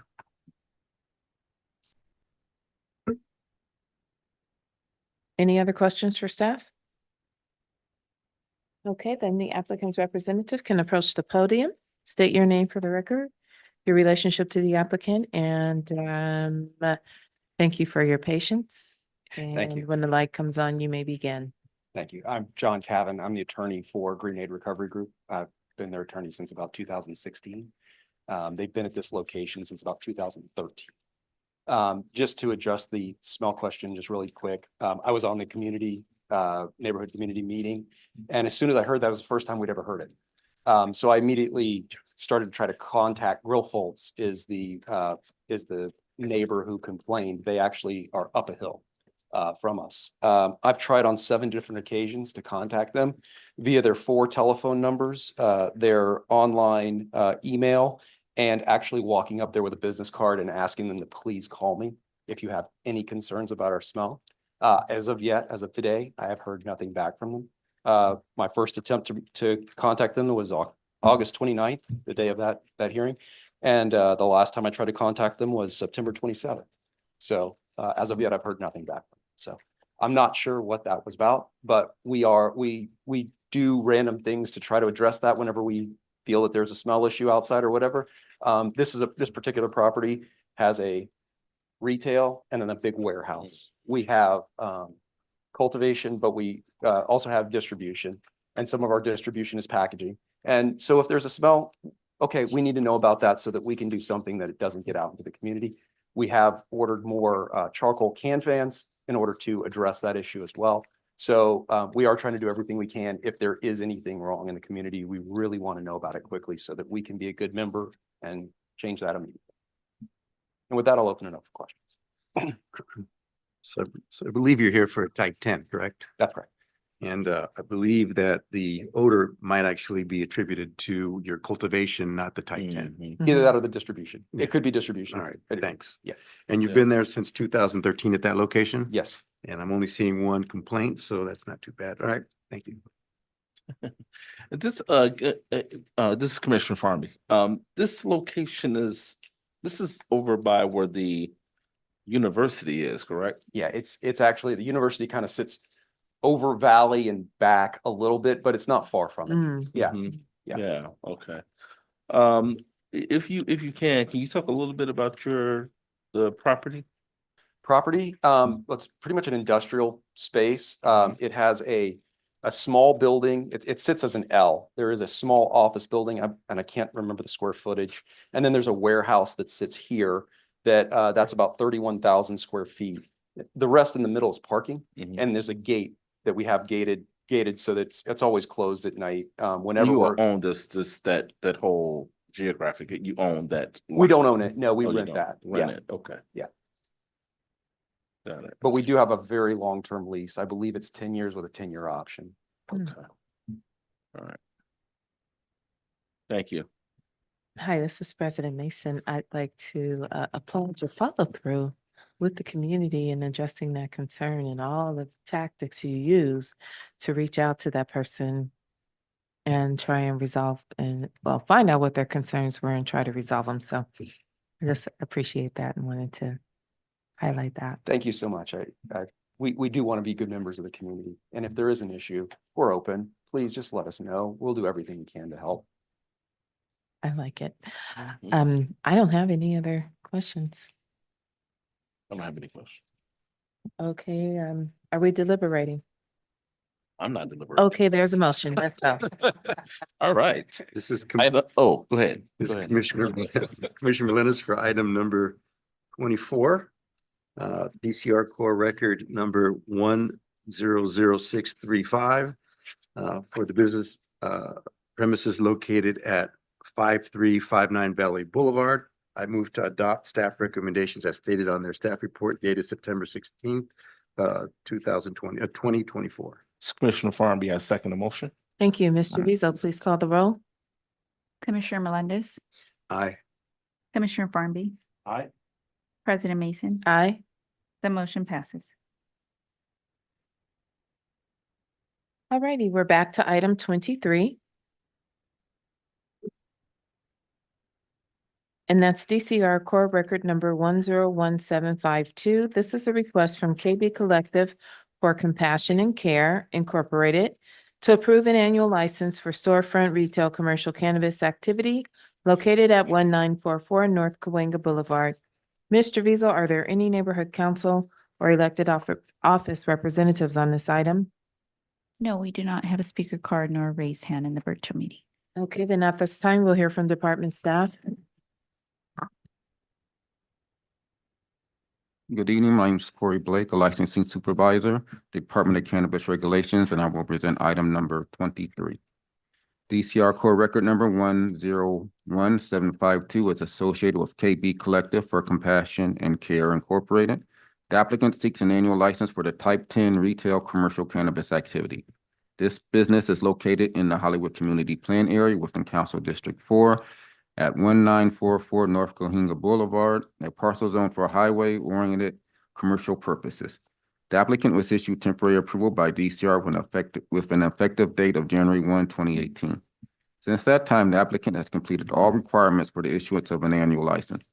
The applicant currently possesses a state provisional license, C 10-00000107, to conduct retail or on-site sales commercial cannabis activity, which is active through June 2nd, 2025. The applicant is not subject to the requirements of LAMC Section 104.20 for the Social Equity Program. On or about August 8th, 2024, DCR provided notice of the Community Meeting and Cannabis Regulation Commission meeting by mail to all the owners and occupants of all property within 700 feet of the property line of the business premises. Notices was provided in accordance with the municipal code. The virtual community meeting was held on August 29th, 2024. During the meeting, members of the public were afforded 2 minutes each to speak about the application. DCR also accepted online written input through the date of the community meeting.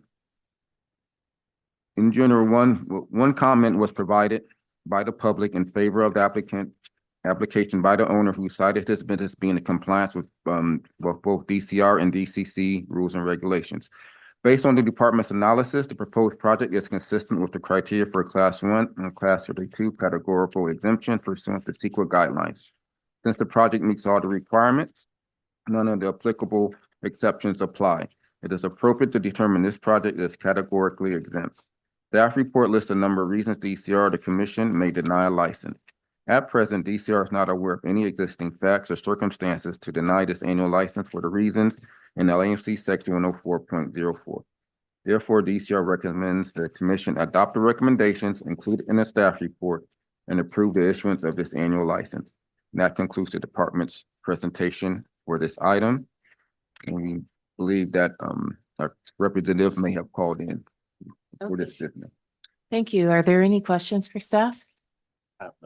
Is there anyone in the queue? Yes. Caller with phone number ending in 0048. Please state your name and whether you represent this item. You have 10 minutes to address the commission.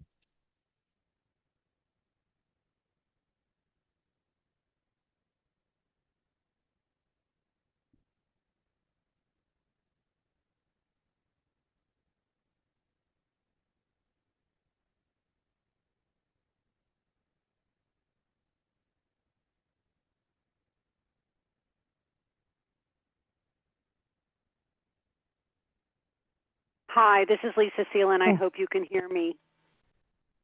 Yes, we can hear you. Oh, good. Hi.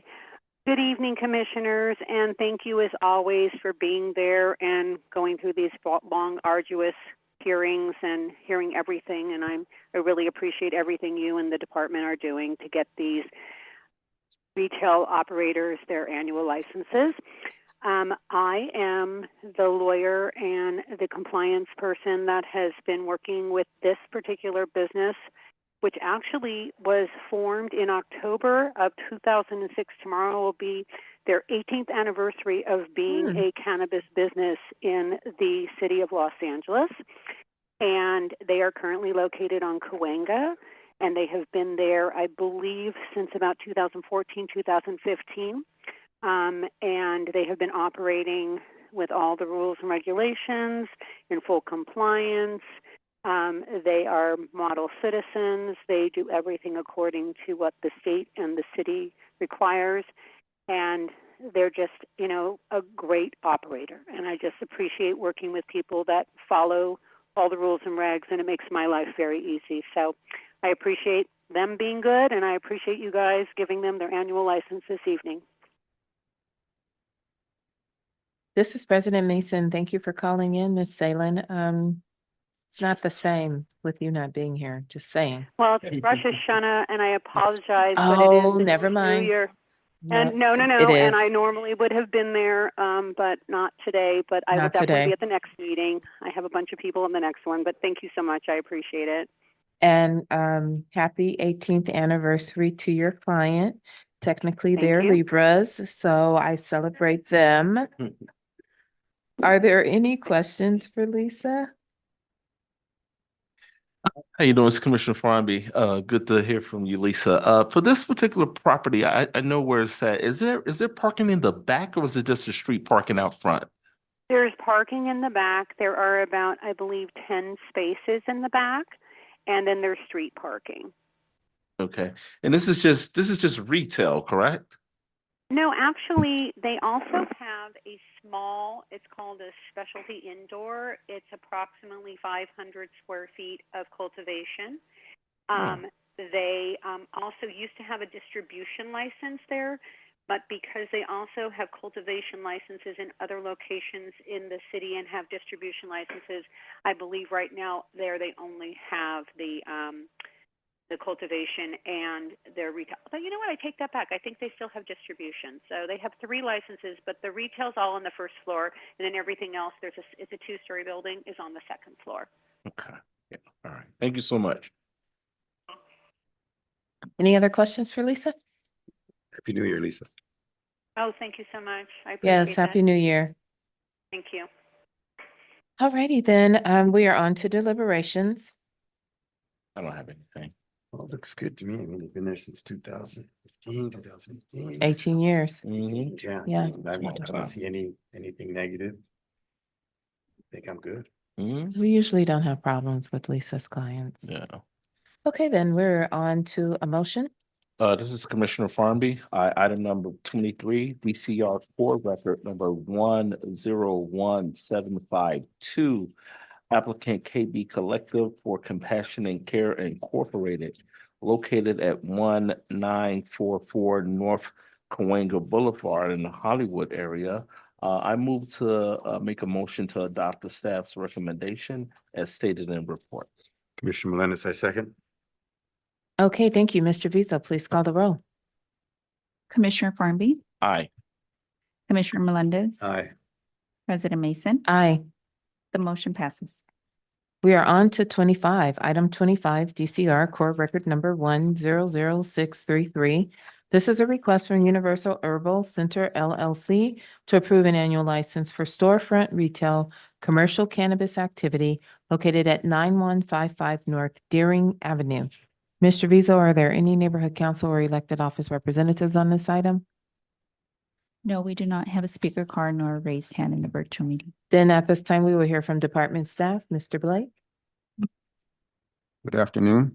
My name is Corey Blake, a licensing supervisor with the Department of Cannabis Regulations, and I will present item number 25. DCR Core Record number 100633 is associated with Universal Herbal Center LLC. The applicant seeks an annual license for the Type 10 retail commercial cannabis activity. The business is located in the Chatsworth Porter Ranch Community Plan area within Council District 12 at 9155 North Deering Avenue. Our parcel is owned for light manufacturing purposes. The applicant was issued temporary approval by DCR with an effective date of September 30th, 2020. Since that time, the applicant has completed all requirements for the issuance of an annual license. The applicant currently possesses a state provisional license, C10-0000098-LIC, to conduct retail with on-site sales commercial cannabis activity, which is active through May 29th, 2025. The applicant is not subject to the requirements of LAHC Section 104.20 for the Social Equity Program. The applicant is an existing medical marijuana dispensary pursuant to Los Angeles Municipal Code LAHC Section 105.03B. And EMD shall not be subject to the zone distance incentive use restrictions stated in LAMC Section 105.02 until after December 31st, 2025, on the condition that EMMD operates and continues to operate in compliance with the distance and sensitive use restrictions. On or about August 8th, 2024, DCR provided notice of the community meeting and Cannabis Regulation Commission meeting by mail to the owners and occupants of all property within 700 feet of the property line of the business premises. Notice was provided in accordance with the municipal code. The virtual community meeting was held on August 29th, 2024. During the meeting, members of the public were afforded 2 minutes each to speak about the application. DCR also accepted online written input through the date of the community meeting. DCR did not receive any oral or written testimony for this applicant. A compliance inspection was recently conducted, and a representative for the Compliance and Enforcement Division is in attendance and available to provide an overview of the compliance activities associated with this location at the end of this licensing presentation. Based on the department's analysis The proposed project is consistent with the criteria for Class 1 and Class 32 categorical exemption pursuant to CEQA guidelines. Since the project meets all the requirements and none of the applicable exceptions apply, it is appropriate to determine this project is categorically exempt. The staff report lists a number of reasons DCR or the commission may deny a license. At present, DCR is not aware of any existing facts or circumstances to deny this annual license for the reasons in LAMC section 104.04. Therefore, DCR recommends the commission adopt the recommendation included in the staff report and approve the issuance of this annual license.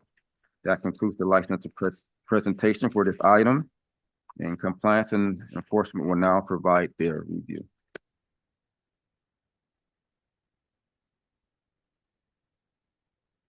Good evening, Commissioners. Rocky Wiles with the Compliance and Enforcement Division for DCR.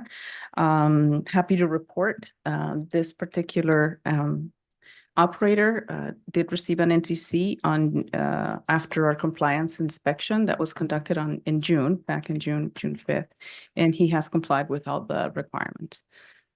So he has passed the inspection. Okay. It's good to say that. Right. Yes. Thank you. You're welcome.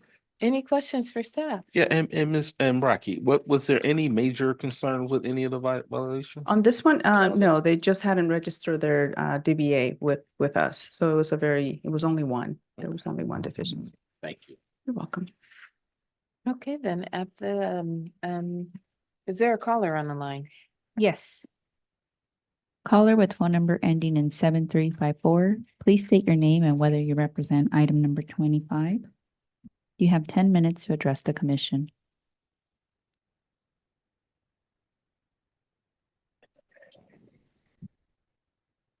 Good evening, Commissioners. This is Narek Vardanian again, and I'm the legal representative for the applicant. Happy to answer any of your questions. This is Commissioner Melendez.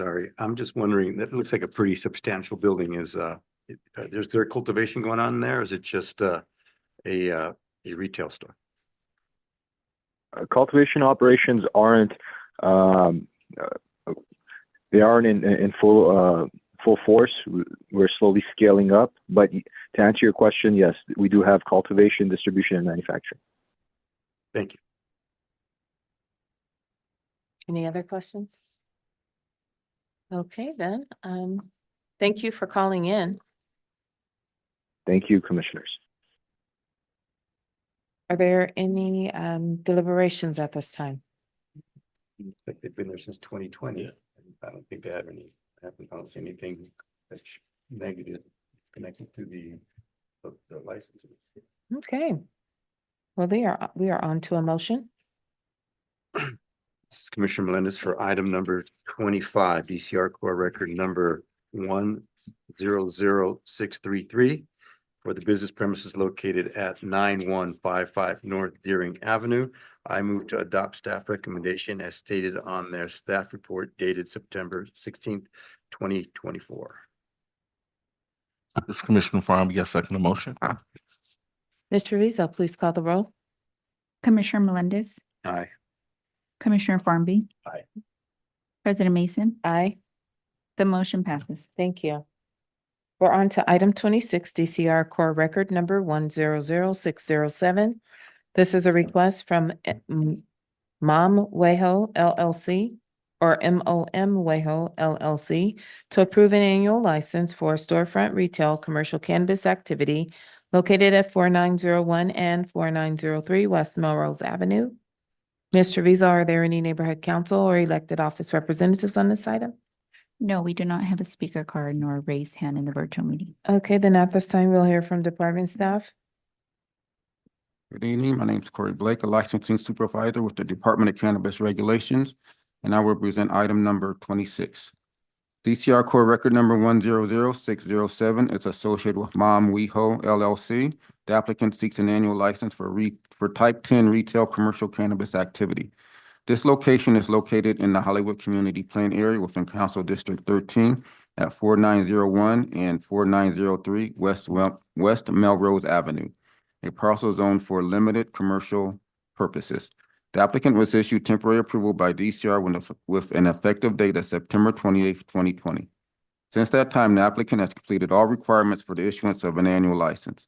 The applicant currently possesses the state provisional license C 10-0001049 to conduct retail with on-site sales commercial cannabis activity, which is active through June 1st, 2025. The applicant is not subject to the requirements of LAMC Section 104.20 for the social equity program. On or about August 8th, 2024, DCR provided notice of the community meeting and Cannabis Regulation Commission meeting by mail to all owners and occupants of all property within 700 feet of the property line of the business premises. Notice was provided in accordance with the municipal code. The virtual meeting was conducted on August 29th, 2024. During the meeting, members of the public were afforded 2 minutes each to speak about the application. DCR also accepted online written input through the date of the community meeting. 2 oral comments were provided and spoke about MOM making a positive impact on its customers and community by providing safe, high-quality tested cannabis in a secure and calming environment. Based on the department's analysis, the proposed project is consistent with the criteria for a Class 1 and Class 32 categorical exemption pursuant to CEQA guidelines. Since the project meets all the requirements and none of the applicable exceptions apply, it is appropriate to determine this project is categorically exempt. The staff report lists a number of reasons DCR or the commission may deny a license. At present, DCR is not aware of any existing facts or circumstances to deny this annual license for the reasons in LAMC Section 104.04. Therefore, DCR recommends the commission adopt the recommendations included in the staff report and approve the issuance of this annual license. And that concludes the department's presentation for this item. And we believe they have a phone-in or a representative for this business. Thank you so much. Any questions for staff, commissioners? This is Commissioner Melendez. I noted that there was some, in the portal, that there was some complaint about illegal construction. Jason, now that's not really our department, is that? Jason Clean, Assistant Executive Director, no commissioner. The Department of Building and Safety is the department that leads permitting processes. So any complaint related to unpermitted construction would be routed to them for their follow-up. Perfect. Now, my second question is, do they have a grow permit at this location? A type license for grow? Bear with me. Growing, for cultivating? Bear with me 1 minute and I will look that up.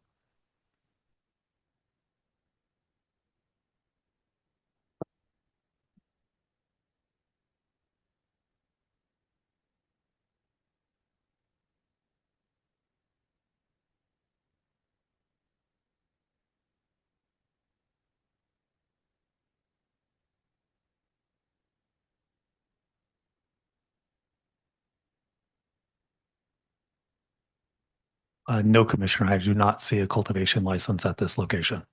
Thank you. Any other questions for staff? Okay, then we'll go to the queue. Caller with phone number ending in 4306. Please state your name and how you represent the the applicant. You have 10 minutes to address the commission.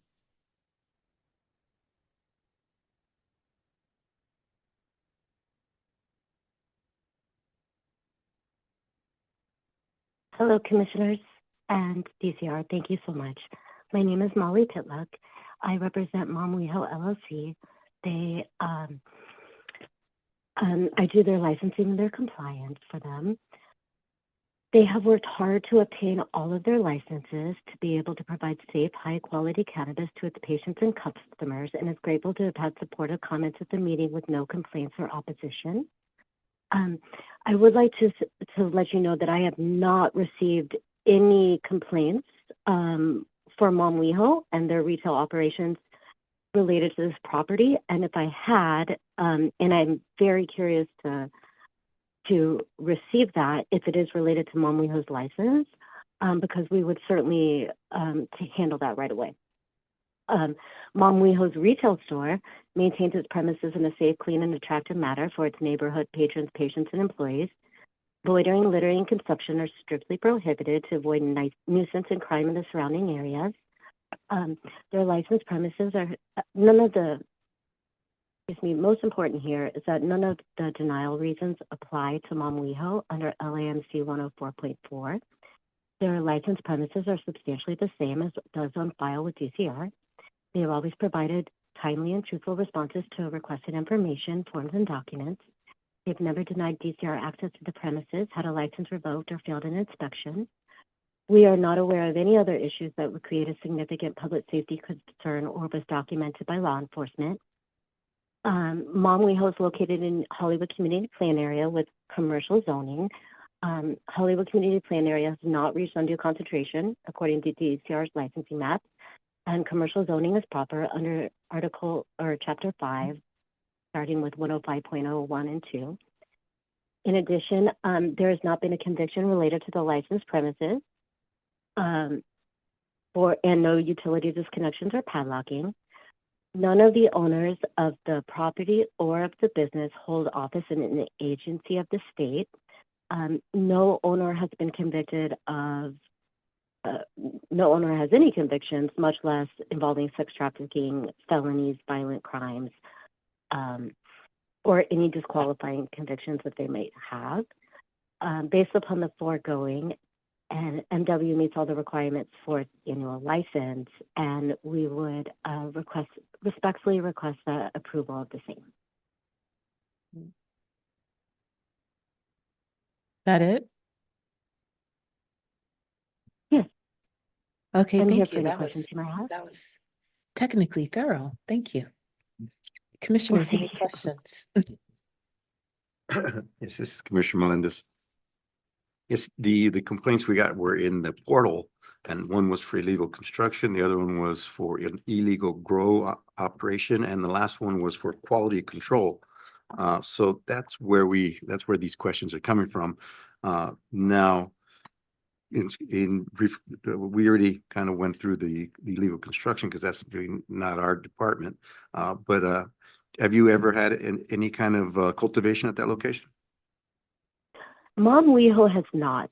There are adjacent licenses that are not affiliated with Mom Weho, to my knowledge, that are on the property. And they do have cultivation and I want to say distribution. But again, that's completely unaffiliated with Mom Weho LLC. And how about the quality control? Can you elaborate on that? Yeah, this is really news to me. I have never received this complaint. When was it issued? I don't know the dates. It's just on the portal.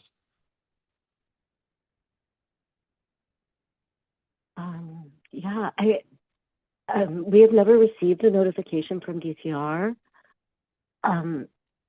Corey, Blake, would you be able to eliminate this for me?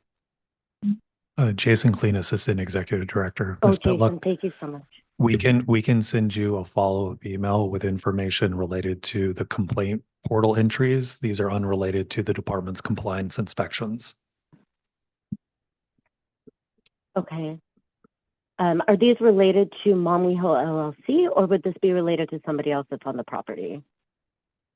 They were just complaints that came in against the property. And I have verified what you said on the record in terms of other non-retail licenses being issued on the same parcel. So it is likely that these complaints would probably be associated with a different licensee. Okay, that's what I figured, and I'm sorry for the confusion.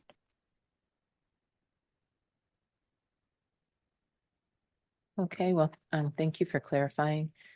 Assistant Director Colleen, Commissioners, were there any other questions for the applicant's representative? Okay, thank you for calling in. Thank And you for are letting me also rush this on that situation. Okay. Any deliberations? I mean, they've been there since 2020 doing business. These are some of the things, and we clarified the rest of them, so I don't really have any more issues. Sounds good. Commissioner Farnby? Okay, then, is there a motion? Item number 26, DCR core record number 1000607. The applicant is Mom. Commissioner Farmbee, can you speak into the microphone, Oh, please? sorry. I'll start over. Item number 26, DCR core record number 1000607. Applicant Mom Weho LLC, located at 4901 and 4903 West Melrose Avenue in the Hollywood area. I make a motion to adopt the staff's recommendation as stated in the report. Commissioner Melendez, I second. Thank you. Mr. Vizo, please call the roll. Commissioner Farmbee, Aye. Commissioner Melendez, Aye. President Mason, Aye. the motion passes. Thank you. We're on to item 27, DCR core record number 1000606. This is a request from LAHC Incorporated to approve an annual license for storefront retail commercial cannabis activity located at 2011 to 2019 North Pasadena Avenue. Mr. Vizo, are there any neighborhood council or elected office representatives on this item? No, we do not have a speaker card nor a raised hand in the virtual meeting. Then at this time, we will hear from department staff. Good evening. My name is Corey Blake, a licensing supervisor with the Department of Cannabis Regulations, and I will present item number 27. DCR core record number 1000606, associated with LAHC Incorporated. The applicant seeks an annual license for the type 10 retail commercial cannabis activity. This business is located in the Northeast Los Angeles Community Plan area within Council District 1 at 2011 through 2019 North Pasadena Avenue, a parcel zoned for hybrid industrial purposes. The applicant was issued temporary approval by DCR with an effective date of January 1, 2018. Since that time, the applicant has adhered to the requirements of the Los Angeles Municipal Code and DCR's rules and completed all requirements for the issuance of an annual license. The applicant currently possesses a state provisional license, C10-00000625-LIC, to conduct retail with on-site commercial cannabis activity, which is active through September 26, 2024.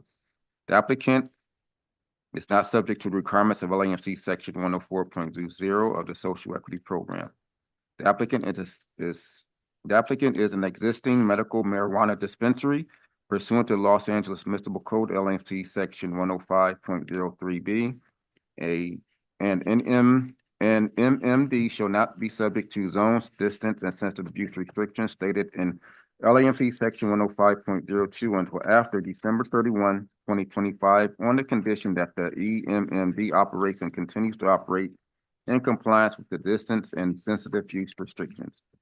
On or about August 8th, 2024, DCR provided notice of the community meeting and Cannabis Regulation Commission meeting by mail to all owners and occupants of all property with 700 feet of the property line of the business premises. Notice was provided in accordance with the municipal code. The virtual community meeting was held on August 29th, 2024. During the meeting, members of the public were afforded 2 minutes each to speak about the application. DCR also accepted online written input through the date of the community meeting. DCR did not receive any oral or written testimony for this applicant.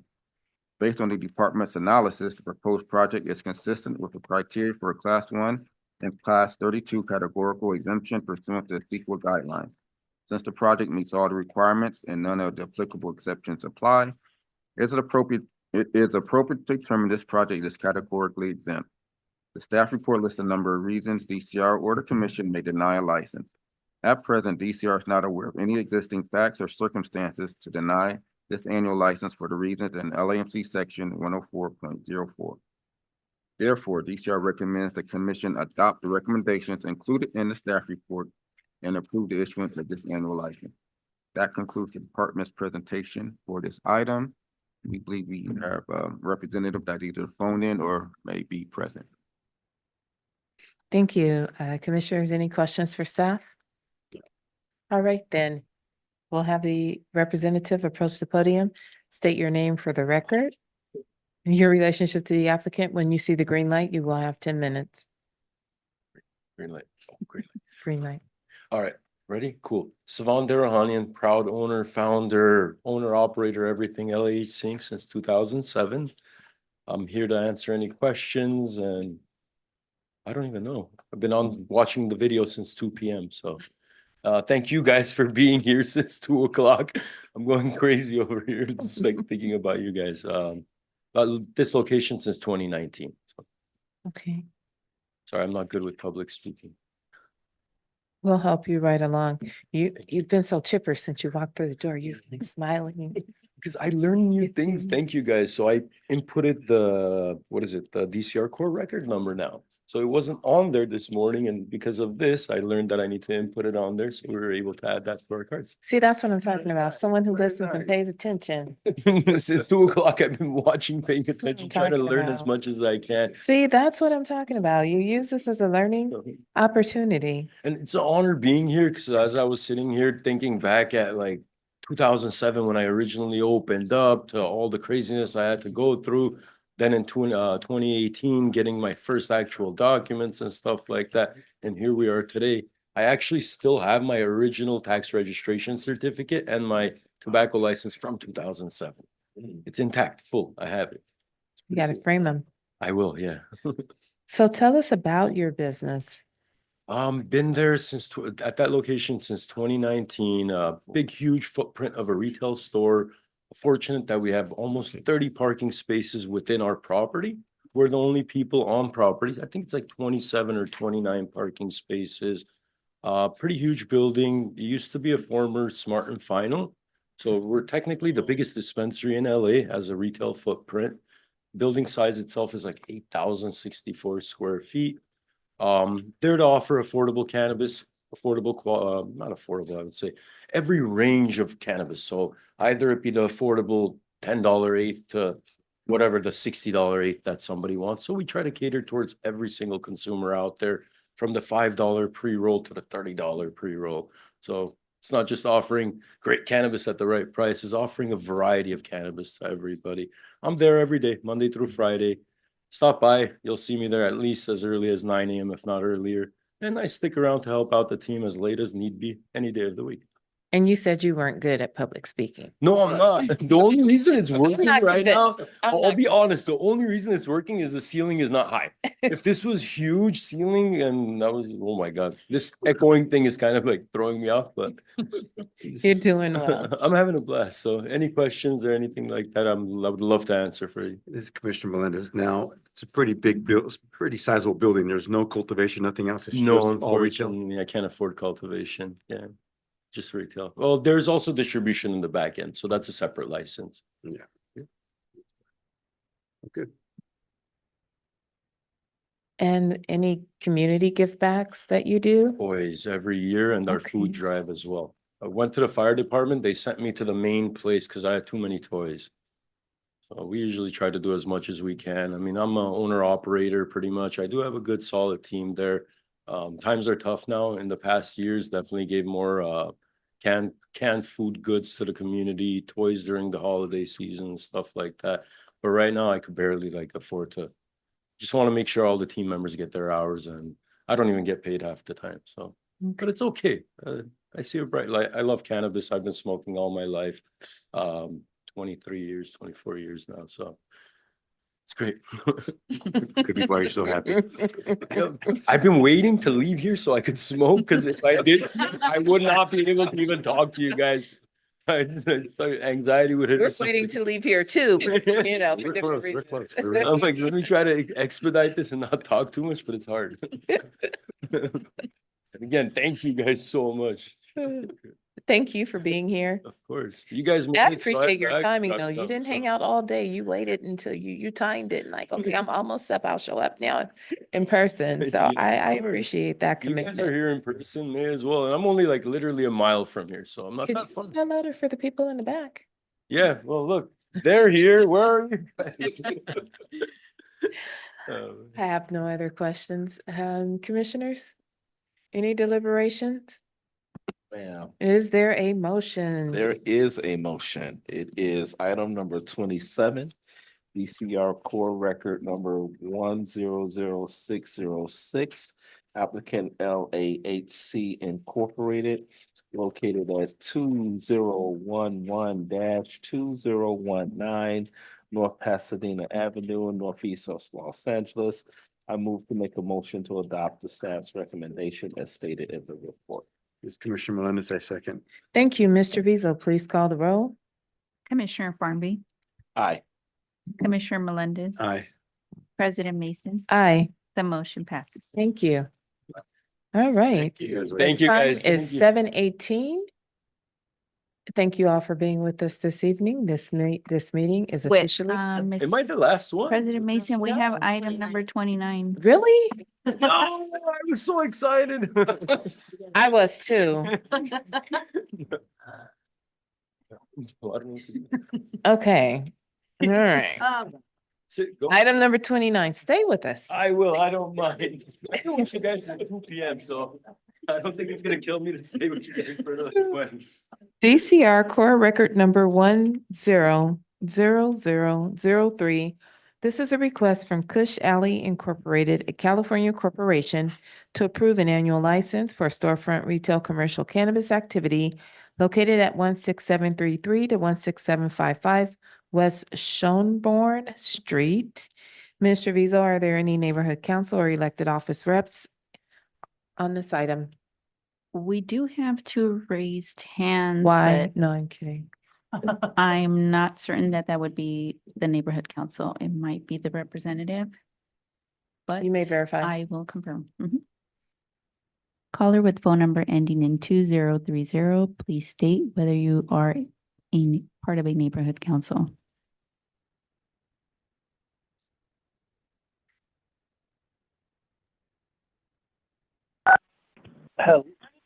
Hello, yes, my name is Chad Salute. Are you with a neighborhood council?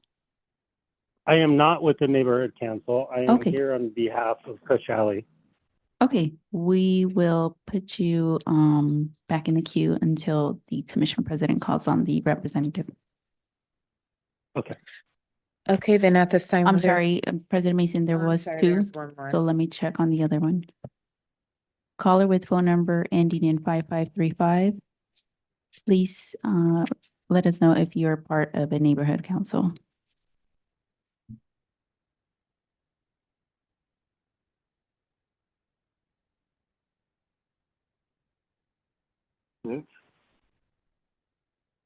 Hi, this is David Bosworth. I'm one of the owners. I was going to be a representative for Kush Alley as well. Okay, I have no problem either Chad Salute or I can take the panel. okay, we will put you back in the queue until the commission president calls on you. Thank you for verifying. At this time, we'll go ahead and hear from department staff. Good evening. My name is Corey Blake, a licensing supervisor for Department of Cannabis Regulations, and I represent agenda item number 29. DCR Core Record Number 100003 is associated with Kush Alley Incorporated, a California corporation. The applicant seeks an annual license for the Type 10 retail commercial cannabis activity. The business is located in the Mission Hills, Panorama City, North Hills Community Plan Area within Council District 12 at 16733 through 16755 West Schoenborn Street, a parcel zone for light manufacturing purposes.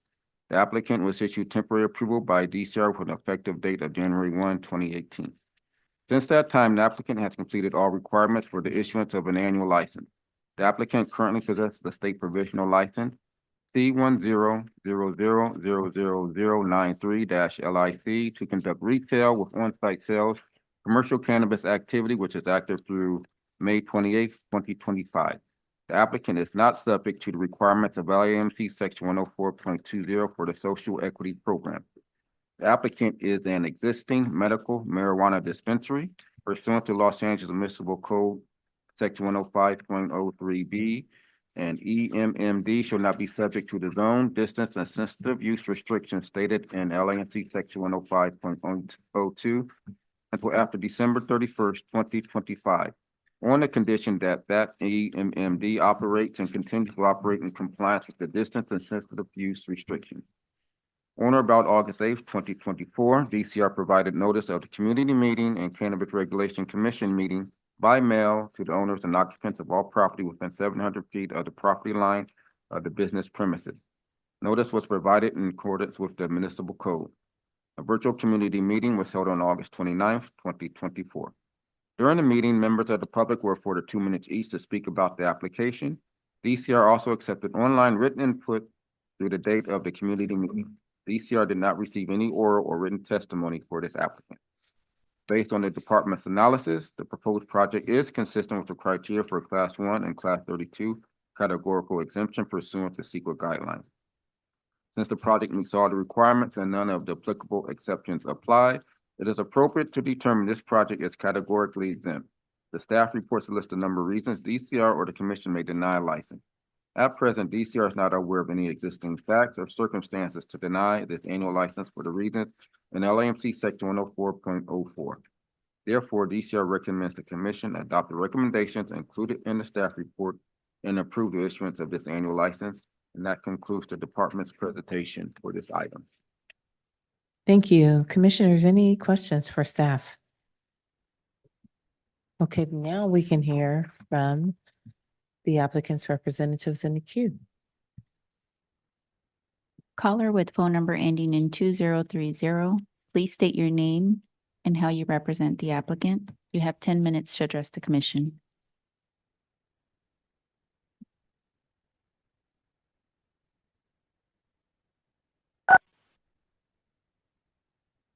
Hello, everybody. My name is Chad Flew, and I represent Kush. We were there earlier today, but unfortunately, when I found out that we might not be seen till 7, I had to get back to work. So I apologize for that and not seeing you all in person. I prepared something for you, so I'm going to read it for you right now. Genevieve also apologizes for not being there as well, but since opening on July 2nd, 2018, Kush Retail has been dedicated to creating a safe, regulated, and welcoming environment for both our employees and customers. Over the past 6 years, we have maintained strict adherence to industry regulations while consistently delivering an exceptional customer service. At Kush, our goal is to offer personalized service for every customer. From the moment you walk in, you will receive one-on-one concierge service. Our experienced staff will guide you through the retail floor, assist you with product selection, handle your checkout, and ensure you walk out with a smile. We pride ourselves on delivering a seamless and enjoyable experience every visit. We're especially dedicated to offering the best deals for both new and returning customers. As a token of our appreciation for the service, veterans receive a 25% discount with valid ID. Parking, security, and surrounding area, Kush offers ample parking. 6 spaces, including 2 handicap spots, a designated veteran parking. We maintain our parking lot and surrounding areas in pristine condition, ensuring a clean and welcoming environment for our customers. Safety is a priority. The business premises is monitored 24/7 by an on-site armed guard security guard, providing peace of mind for everyone who visits. In fact, we had a break-in the other day, and we let the police view our security cameras because we have ample security cameras all around the building. As per DCR requirements, we posted the community meeting notice, took photos, and emailed evidence to DCR. On 8/28, we also contacted Hannah Lee, Chief of Staff for John Lee, Council District 12, to ensure local constituents were informed. Contributing to the community, Kush is deeply committed to our community, participating in local food and toy drives during the holidays to spread joy and support to those in need. As an active member of the Greater San Fernando Valley of Commerce, we proudly contribute to the local initiatives. Our operations manager, Genevieve Town, serves on the board of directors and regularly engages in community events. We have worked closely with Councilman John Lee and Neighborhood Council to address local issues, including the cleanup of nearby homelessness encampments, including safety for our customers and employees. Additionally, our team, led by me and Genevieve Town, contributed to the Los Angeles Department of Water Power, LADWP, I'm really proud of this, on energy conservation program. We participated in their demand response program where we toned down our lights and actually won an award for it, 2nd place amongst giants like UCLA and USC. And it was cool to see a cannabis company up there, making a difference. Our efforts resulted in a rebate for proving energy savings we achieved, further demonstrating our commitment to sustainability. As far as our employee benefits, we employ 12 full-time retail staff, with 90% of them live locally. We are also proud to say that the retail and inventory managers have been with us for 6 years. They started on day one, all of whom benefit from the comprehensive benefit package. Our employees receive Kaiser medical coverage, with Kush Alley covering 50% of the cost of the silver plan. We also offer 100% Humana dental coverage for HMO plans and provide life insurance benefits of $10,000. In our ongoing efforts to foster a positive work environment, we celebrate employee birthdays with coffee smoothie trucks every third Friday of the month. Kush Alley Retail represents a community-focused business that has since its inception prioritized compliance, safety, and superior customer service. Our concierge level experience ensures that each customer feels valued. Special discounts for veterans reflect our gratitude for their service, while our well-maintained parking facilities and vigilant security highlight our commitment to safety and convenience. Our deep involvement in the community and partnerships with local entities showcase our dedication to social responsibility. Moreover, the comprehensive benefits we provide to our employees, combined with nurturing a good work environment, show our commitment to their well-being. Kush Alley is more than just a retail place. It's a place where customers and employees alike can thrive. And thank you for the opportunity to share our story. This is President Mason. Thank you so much for your statement. Sorry that you had to leave us. No, I'm sorry too. And yeah, I was contemplating staying, but there's a lot of work to do, and they need us back at the workplace. And, you know, I definitely regret leaving, but I'm here with you now. I certainly understand. And thank you for hiring locally as well. I don't have any questions for you, commissioners. Okay, then, thank you again. There are no questions for you, so you just get to wait in suspense. Okay. Deliberations? Deliberations? You know, I see they've been there since 2018. Everything looks good. I don't see any complaints. Looks good to me. Okay. I have nothing. All right, clean record. Let's go. Is there a motion? This is Commissioner Melendez for item number 29, DCR core record number 100003 for the business premises located at 16733-16755 West Schoenborn Street. Tough one. It I is. moved to adopt staff recommendations as stated on their staff report dated September 16th, 2024. This is President Mason. I'll second. Oh, Mr. Rizzo, please call the roll. I'm so sorry. Commissioner Melendez, Aye. President Mason, Aye. Commissioner Farmby. Aye. The motion passes. Okay, this meeting is now adjourned. The time is 7:31.